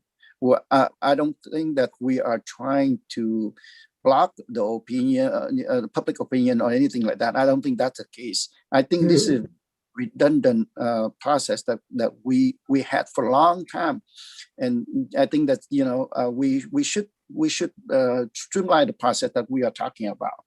And I agree that if anything that we can do to eliminate redundancy, then I think that we should look into that. Not in the expense of of having public input. If there's already a CUP in place and you have a change of ownership and that's going to still be the same use, then you wouldn't have to go through the CUP process again. Am I correct, city attorney? If that's just the same, the use is going to stay the same. Yes, you wouldn't. The CUP runs with the land. Yeah, exactly. So from the city's perspective, we don't need to review it because the CUP will transfer. It's purely an issue of ABC transferring the license. Exactly. So you would have to find a public convenience and necessity again. But you would give that things can change. I mean, you can have the establishment can be the same use, and in that period of time, you can have higher crime or what have you not. But so the city manager would have sole discretion to say that it is a public convenience and necessity, and the planning commission and the public would not have a say in it. And that's the part that I'm saying that we should not be removing that opportunity for public input and the planning commission. And we should be encouraging public input. So let me understand something. So the existing owner selling the business to a new one. Okay. So what I'm hearing is the city doesn't require them to go through to another CUP hearing. Am I correct? That's correct. It runs with the land. Okay. And then, the public convenience and necessity, this is going to be waived too. Is that correct? It's up to ABC whether or not they technically require one to be issued or not. So they'll let us know. All right. So why are we changing the process by allowing the city manager and the city planner to approve alcohol permit behind closed door? Why don't we just leave it the way it is to a group of people making a decision during public hearing? Because in my experience, as a city manager, you don't want to take that responsibility over your head and making decision, granting alcohol permit license to people behind closed door. It has to be transparent out in public. And number one, for a very good reason. Number one, it's transparency. Number two, it's avoid corruption, temptation that will be created, and that's it. If I'm a city manager, I would not want to be taking that responsibility over my shoulder and creating opportunity to be able to questioning my decision, or especially it's like you don't have enough thing to do as a city manager. You have so many things. You have a city council to take care of. You have the city to run. You have employees. You have the financial aspect of it, and the politics. And I mean, this is how I can't see that you have enough time for you personally to make a decision. And if you delegate that responsibility to your staff, and it doesn't make any sense. Again, you allow just one individual to make a decision, whereas the process we have right now is a group of people, good, bad, indifferent. It's a group of people who make the decision. The majority win. Okay, and then you allow the public participation, and it's transparent. Okay, and beside most city that I know, usually they have the city council make the decision. If they don't have a planning commission, it's still a group of people.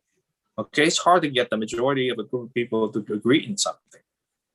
Okay, so the level of transparency is there. The corruption, the temptation thereof will be less likely to happen. I'm not saying it's not going to happen. And that's it. We just want a city with transparency. We do everything right. And that's my number one concern. If it's not broke, why fix it? It sounds so familiar. My understanding is that this is, and again, it's a redundancy. And can you go ahead and mention how many cities adopting the same the same as Westminster City for ordinance right now? Alexa, do you have that? I think you just mentioned that we are one of the 7 out of 32 cities, right? I don't have it in front of me, but yes, when I counted it. Yeah, in this county, we have 34 cities. Yes. And how many of them they have the same requirements right now, and how many of them are not? I think that you mentioned earlier there are some cities they don't even require they set it up to the ABC to make that decision, and some are having their city manager to decide on that. Am I correct? Yes, that's correct. A number of them defer back to ABC to make the decision, and when you say a number, to the city manager or the police chief. When you say the number, and I would like to ask, when you say most of the time, ABC will refer back to the city and the police department, because they have no idea of what happened in the local jurisdiction. So they have rely heavily on the city commission, the public hearing, and the police department to make a decision. It's not they don't have enough staff or manpower to figure out the liability of issue a liquor license. And that's it. My number one concern is just straightforward, make sure there's a group of people making a decision, avoiding have just one individual making the decision on such a major business decision. In this particular, it involve alcohol, which is heavily regulated. Yeah. And that's my number one concern. To do it should be right. We should be working towards being more open and transparent government as we can possibly be. Could we have Mayor talk? Could we ask, if I ask if you could amend your, amend it so that it states that only new, or shall I say, when you sell an establishment that has a CUP, that they could go through the PCN process at the, but then other than that, they shouldn't have to go through. So we should say, oh gosh, it's getting late. So whatever I said earlier. So with the exception of the sale of an establishment. Does that make sense? I have some What language did you I could say use for that. earlier? I'm sorry. I have some language you could use for that if you like. Okay, would you read it and see if that's what I mean? Based on what you were saying, that the planning commission shall approve all the issuance of all PCNs, the finding of public convenience and necessities. But where a business has already been previously approved by the planning commission, the issuance of the PCN shall be made by the city manager after consulting with the police chief and the planning manager. No. No. See, So what that's why said- I make a motion With based the on the exception recommendation of of the when staff. you sell when the establishment is sold with a new owner, right? To a new, Well, what I was trying to cue in on is in situations where it's already been to the planning commission and it's already been, they've already evaluated whether that use is appropriate in that location. Then in that situation, any subsequent finding of convenience and public convenience and necessity would be made by the city manager. But my understanding is that the council member Ho wants to, to make sure that if they transfer the ownership, then they have to go through the PCN. Am I correct on that, council member Ho? yeah, that is because I understand. That's why you want to- Member Monzo and his concern. So I said if we just put that in there, then I think that'll satisfy everybody. Yeah, I think that I like that idea. If the mayor willing to modify that. All right, so I only think one they should exception they should is just the be owner. left alone with how it is. And I mean, how much time can you possibly be saving at the expense of having public input? I mean, how much, how much time is staff anticipating saving? And like Councilmember Doe was saying, we should be doing things to be as open and transparent as possible. And to just have the city manager be the one that says that it's public convenience and necessity is not something that I would want. I think Fall we in the hear hands of just one person. I think that we heard you. That's why we heard you here saying. That's why council member trying to see whether we can, balance out. At the same time, we eliminate the redundancy, but we make sure we cover the part that we need to. So that was the reason why. That What was the problem before that we're trying to correct? Just time?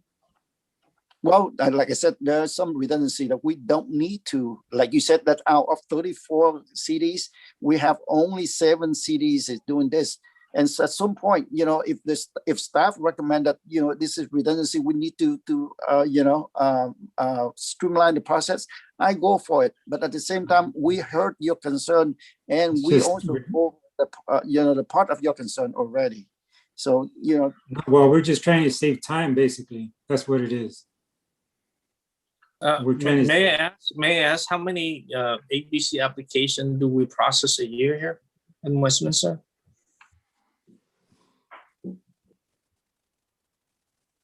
How much time are we trying to save here? I don't know that number off the top of my head. I would need to look into that for you. Steve, do you have a better sense? I don't have an exact number, but I would say approximately a dozen though. And not all ABC applications that involve a conditional use permit particularly require PC. Only those that are either in a high crime area or an area there's already oversaturation. So maybe just roughly, I'd say 50% we receive fall to that type of criteria. Yeah, my 8 years in the planning commission, it was we didn't do very many licenses. And like Steve just said, it was not all of them was required a PCN. So it seems like a lot of drama, just a very little bit of time at the expense of residents and the planning commission not having an opportunity to say their piece.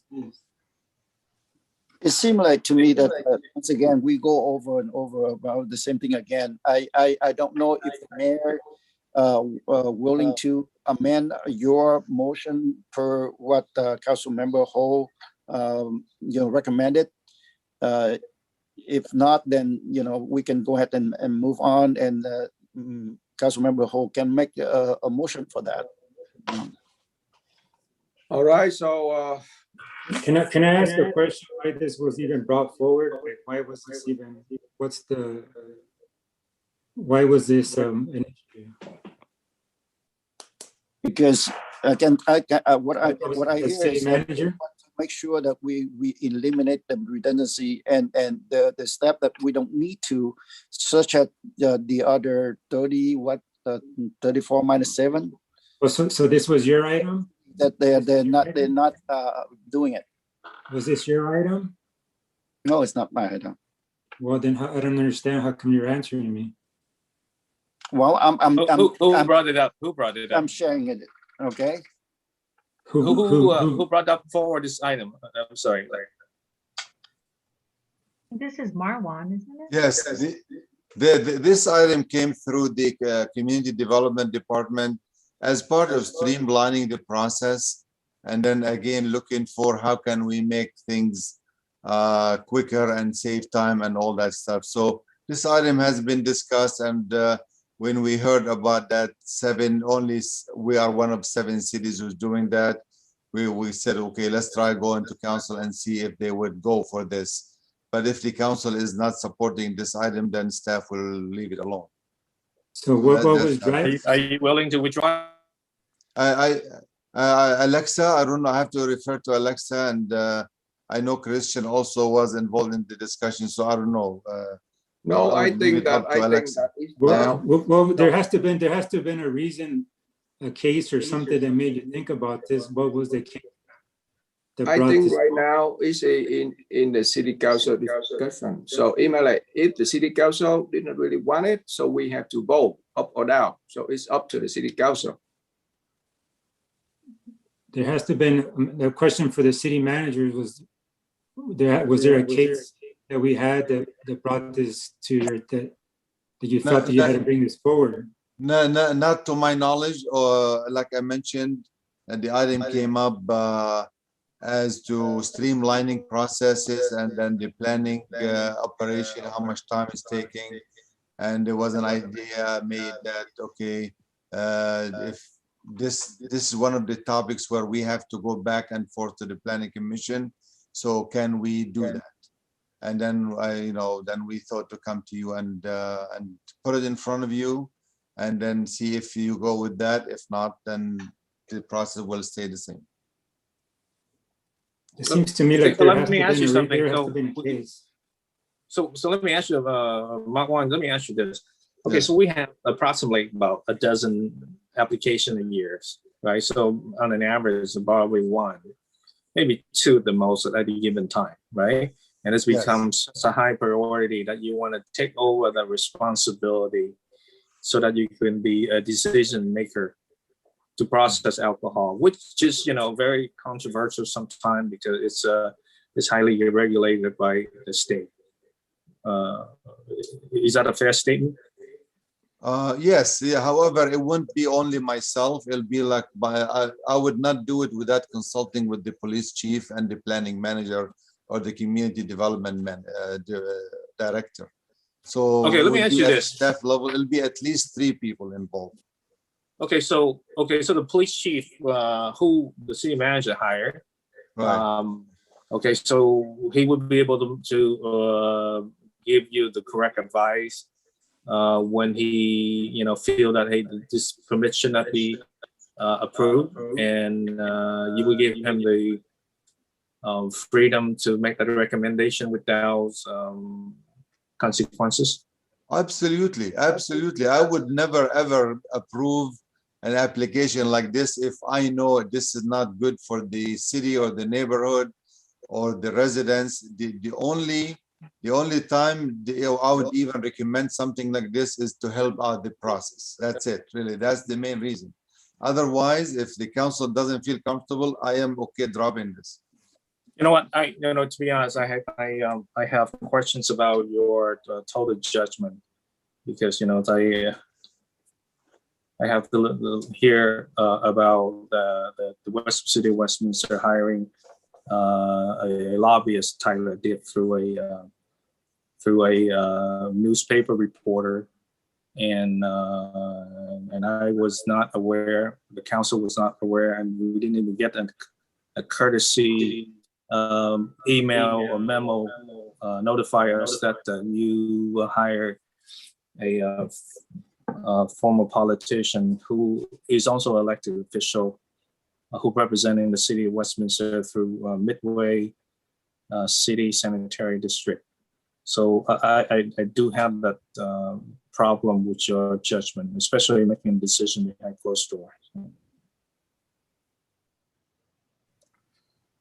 All right, so we have the motion and a second on the floor.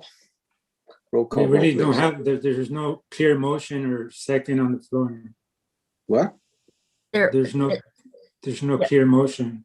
Because what I have right now, what I have right now is Mayor Todd made a motion that was seconded by Councilmember Ho, but Councilmember Ho wanted to amend it, but the maker of the motion didn't agree to it. So I don't really have a clear motion. Okay, I second it. All right, so I have my motion and I have a second. All right. And can you just clarify? I'm sorry, your motion was to approve as So recommended? my motion as recommended by staff. Yes. Okay, all right. Yes. So that was a motion to adopt a resolution entitled "A Resolution of the Mayor and City Council of the City of Westminster rescinding and replacing Resolution Number 3304, establishing the appropriate decision-making authority regarding determinations of public convenience or necessity as required by the California Department of Alcoholic Beverage Control." So roll call vote, Councilmember Doe.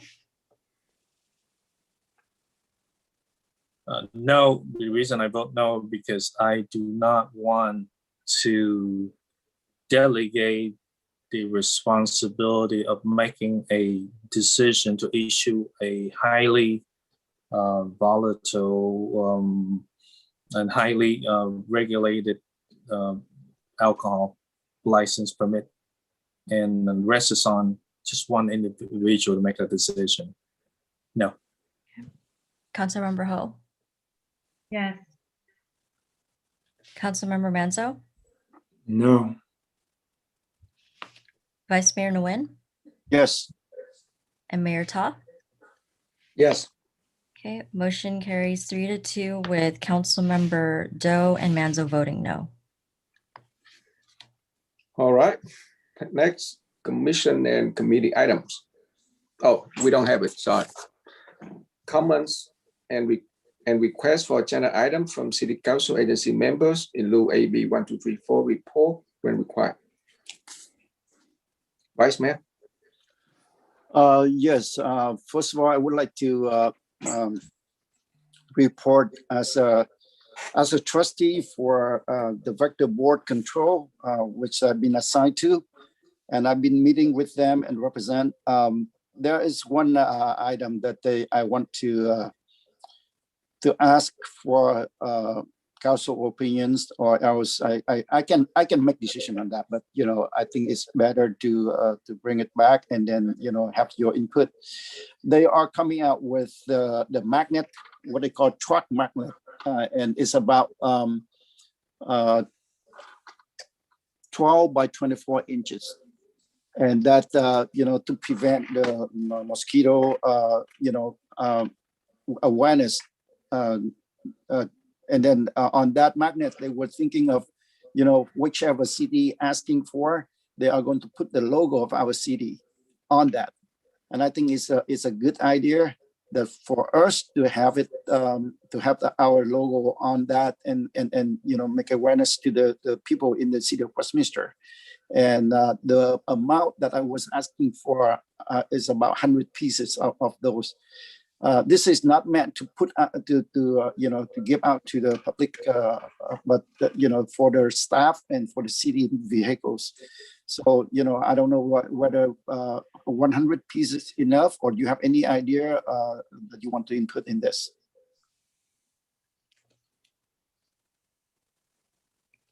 So if I may interject, Okay.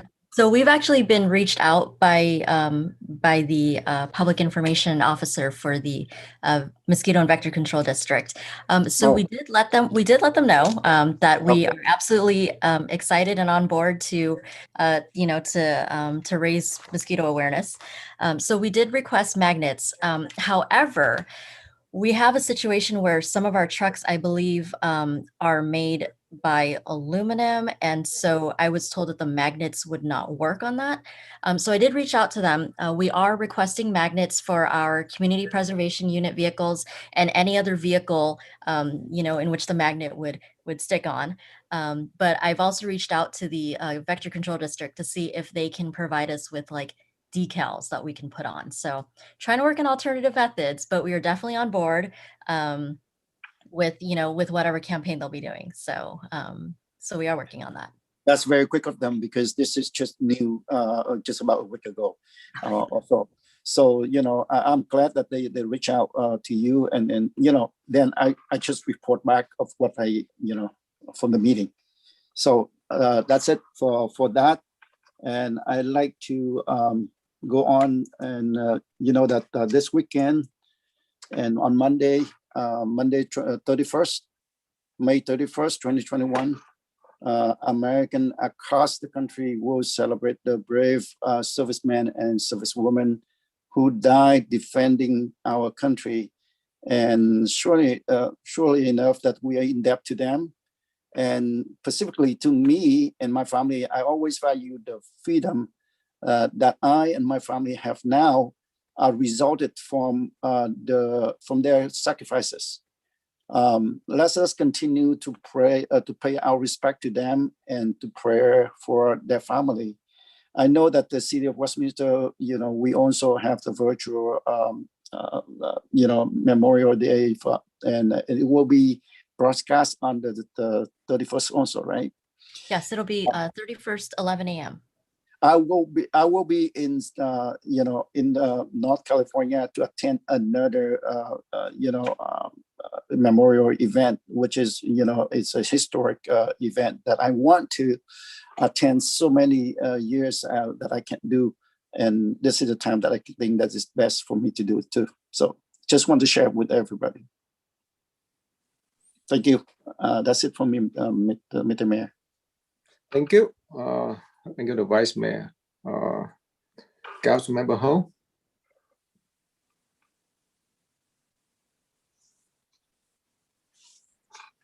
I don't really have anything else to add. I don't have anything else to add. Thank you. It is very late, but anyway, Memorial Day weekend. I know we're going to have a virtual event, and then it's going to be televised and all that. And I wish that everybody would take the time to think of the people who have paid the ultimate price, and that I wish everybody a safe weekend, and always think of those. I'm sorry. Could you speak up a little bit? I can't hear. I have the volume max. I'm sorry. Yeah, that's really all I have to say. And I hope everybody have a safe weekend. And That is all. Happy Memorial Day to everyone. All right. Thank you, Councilmember Ho and Councilmember Doe.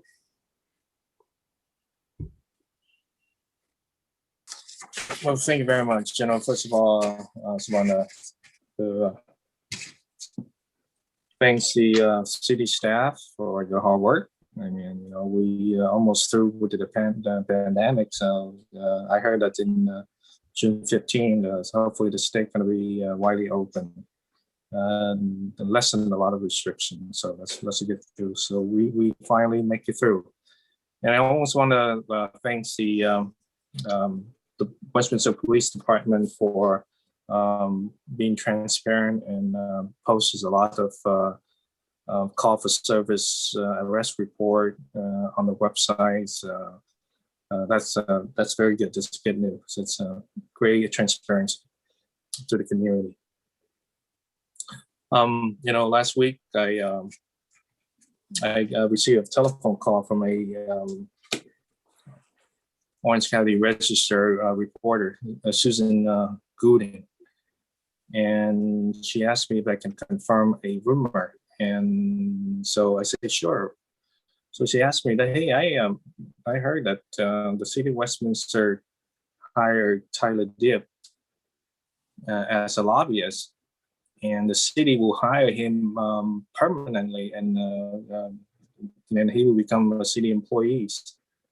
Possibly the assistant to the city manager for economic development.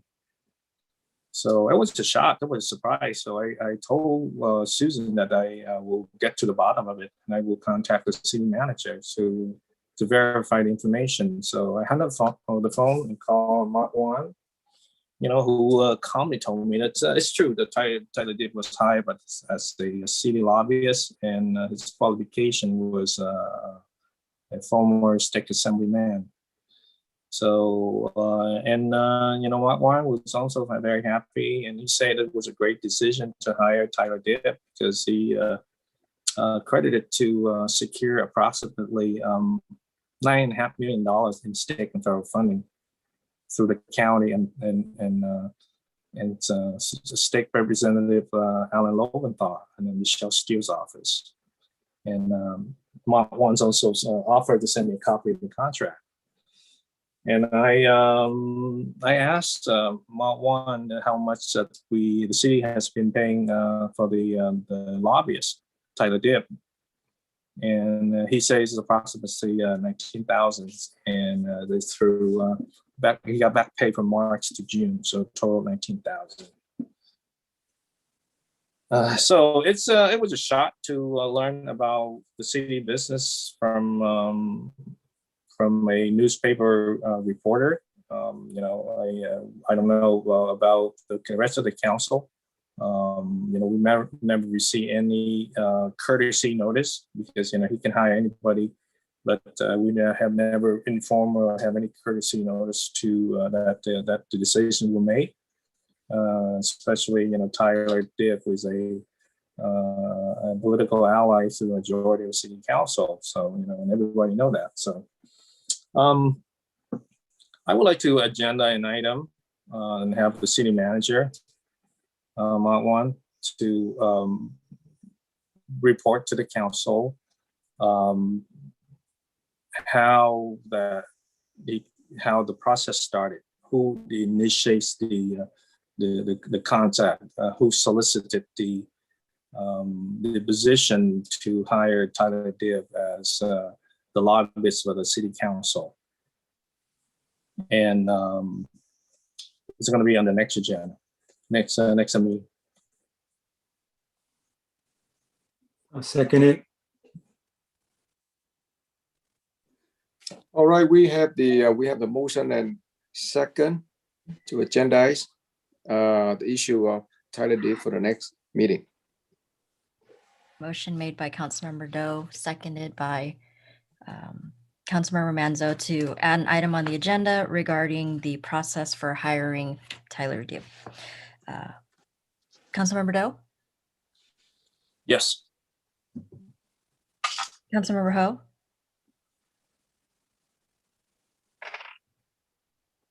You're on mute. Yes.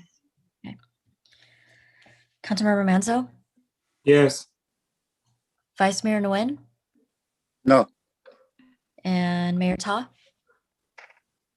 Yeah, I like to abstain because, it's up to the city manager. Yes. So I think that if like majority of the city council, hey, they want it, so more than welcome to discuss, but I abstain. You abstain? All right. So that motion carried 3-1-1 with council members Doe, Ho, and Manzo voting to place that on the agenda. Vice Mayor Nguyen, no, and Mayor Ta abstaining. Yep, correct. All right. Thank you very much. And and Can you I say that have- again? What is the result? What is the voting count? So can you go over the voting count? Oh, yes, I can again. Yes.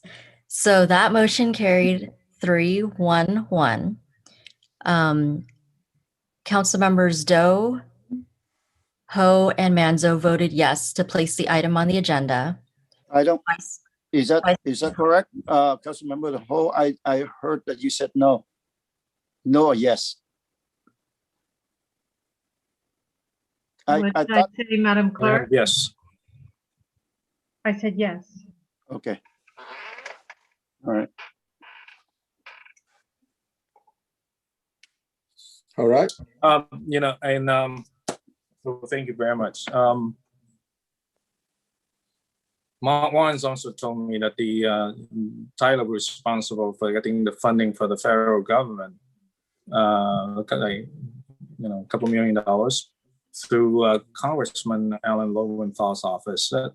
But everybody read the Orange County Register article today, and that was not the case. So Tyler has absolutely nothing to do with it, and it appeared to me that it was the generosity of the congressman that helped in our city. So I would like to agenda an item to have our lobbyist Tyler Dibb to come in and report to us what he has done for the city. And how often he report to the city manager. I want a full report publicly, and I would like to put it on the agenda next meeting. So I just want to say something before I second it. When this new agenda placing format got voted on before my time, I think it was pretty kind of acknowledged, or it was kind of agreed upon, if it wasn't kind of a wacky item, that we would all agree, or before me, that it would be honestly be voted on and placed on the agenda, and we would all agree to have a conversation. But, it seems like we're picking and choosing. I think this is, considering the situation that we're in, I think Councilmember Doe is making an honest request here, and I think we should, as a council, support him and place it on the agenda. It's just a matter of having a discussion about it. So I think I'm asking for the leadership, and I've had conversations with the mayor. He seems to be wanting to be a fair and impartial person, and I'm asking for the leadership of the mayor now. So if we can just please do that while we're trying to do this new agenda process, to all just be supportive of each other and be respectful. Considering the situation here, I think it's an honest and a reasonable request, so I'll second it.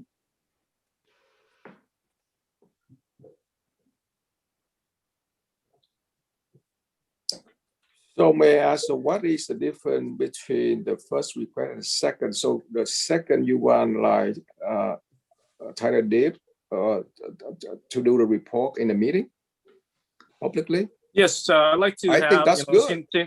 Since he's he's our lobbyist, and I would like him to come to before the council and tell us what he did, what he does, so that we think have an that's a good idea.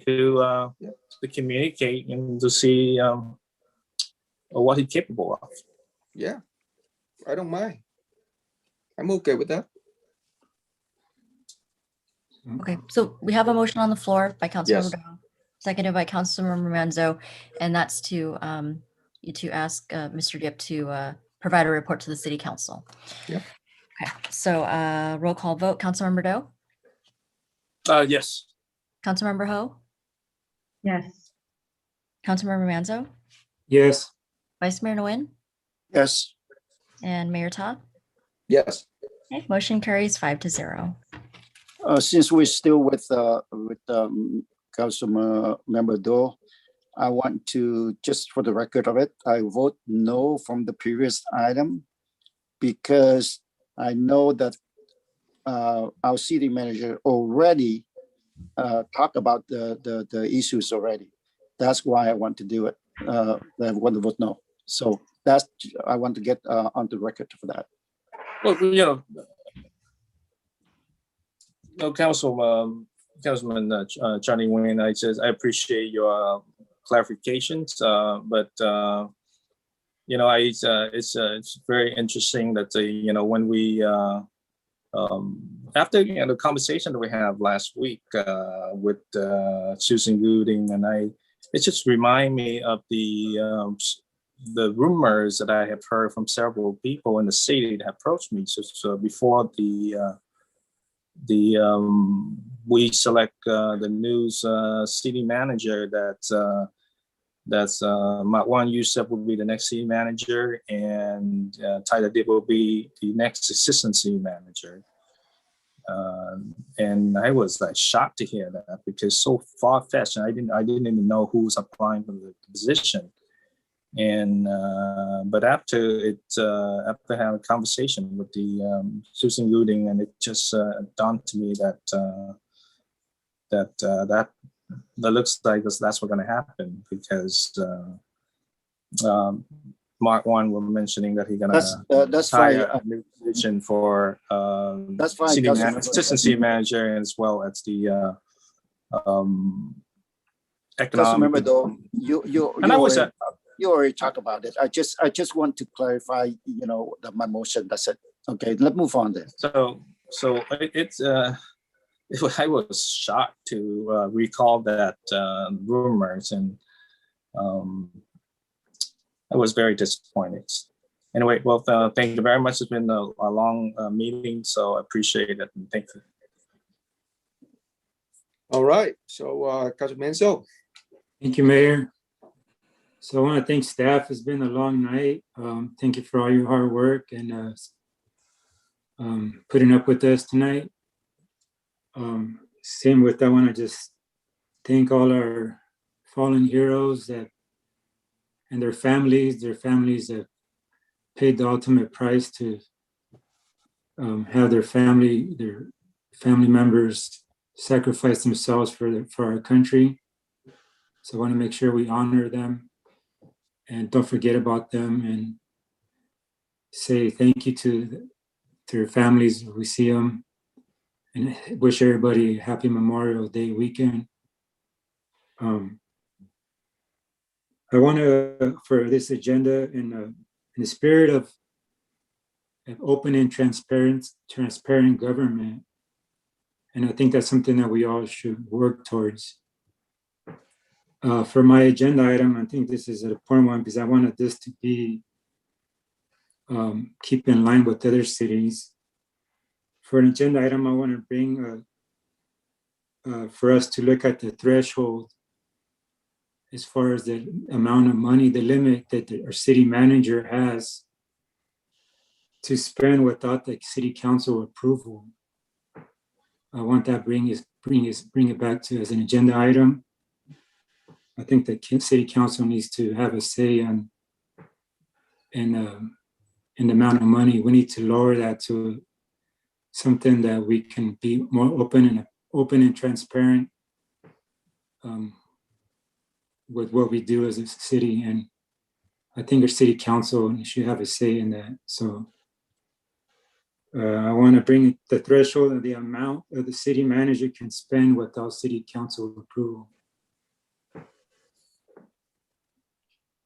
And how much is that, by the way, city attorney or city clerk? Do you have any idea? I'd have to look. I know we have a limit under, there's an authorization under state law for, I'll have to get back. If we agendize this item, I'll come back with the limits. Yeah, I I think think council passed a resolution that authorized certain amounts. I think it's in our purchasing limit, but I believe it's 180,000. It's around that mark. Yeah, that would. Yeah, that's quite an extraordinary 180,000. amount of money without city council approval. So I think we need to look at that and bring it down to a reasonable level. So that's my agenda item. You know, I saw that from the various city manager spending limits, and I was shocking to see that much money that was authorized for the city manager to spend. So, but I didn't think much of it. So I'll second that motion. All right, we have the motion and second on the floor. Okay. Now it's a motion made by Councilmember Manzo, seconded by Councilmember Doe, and that's to place an item on the agenda regarding the spending limit for the city manager for contracts without council approval. Councilmember Doe, Yes. Councilmember Ho, Yeah. I'm Yes. sorry. Yes. Okay, sorry. Little muffled there. Councilmember Manzo, Yes. Vice Mayor Nguyen, Yes. and Mayor Ta. Yes. Okay, motion carries 5-0. Thank you, everybody. The other one I want to bring is with all this, we all know our financial situation. I don't want to get into a big conversation about that. So I want to bring back on this agenda item, the affordability of Mr. Dipp's contract, if our city can afford it.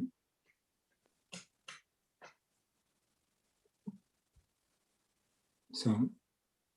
Can you repeat your? Is that? Can you repeat? I want to bring back as an agenda item the affordability of Mr. Dipp's contract with the city. We can afford it. Essentially a discussion about whether to cancel it. Yes.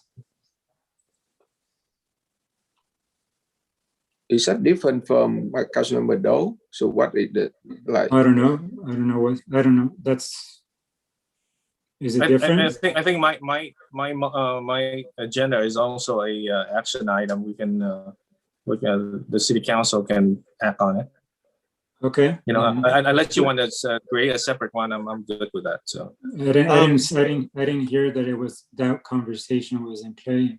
Yeah, I'm not sure it was. Christine, what was the first motion? Not the second one. The second one was to have him come speak. The second one was for the report. The first one that I have is for the city manager to come back with the process for hiring him and who contacted who, and it was basically the process in which Tyler was hired.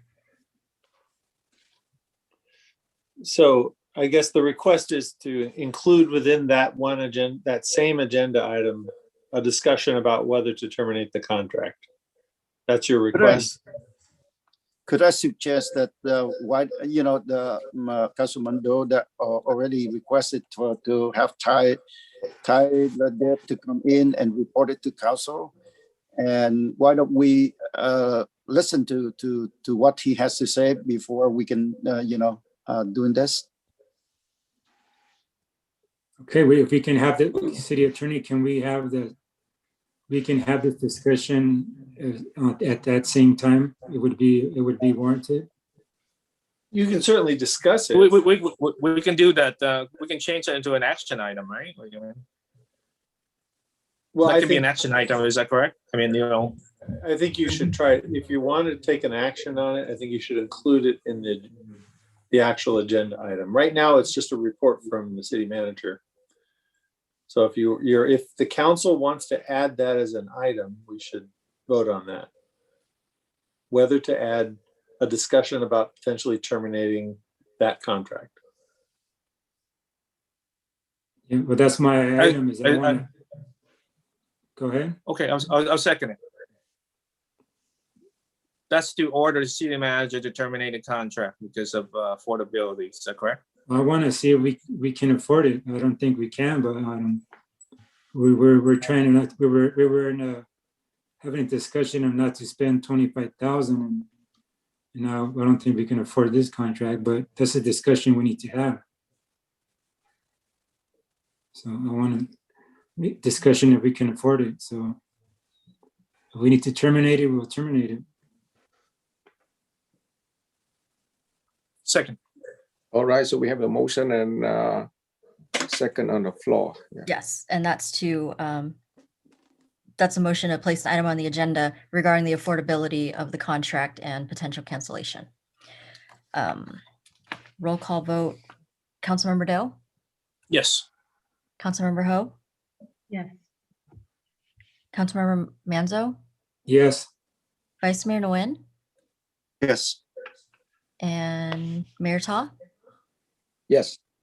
Okay, motion carries 5-0. All right. Thank you, Mayor. Thank you all, Council. Thank you. Thank you for your help. Night. All right. So I want to thank all the city council and staff for being really like patient right now. 1:07 a.m. for the next day, and I think all council member already echo your appreciation to the ultimate sacrifice of our men and women for our freedom. And I think we all have the same feeling. This is the second year that we don't have the in-person memorial service in our city because of pandemic. We usually have the in-person service at the Westminster Memorial Park, and that was a really outstanding event, excellent event. I always participate in that event. So I hope that next year we have that event back.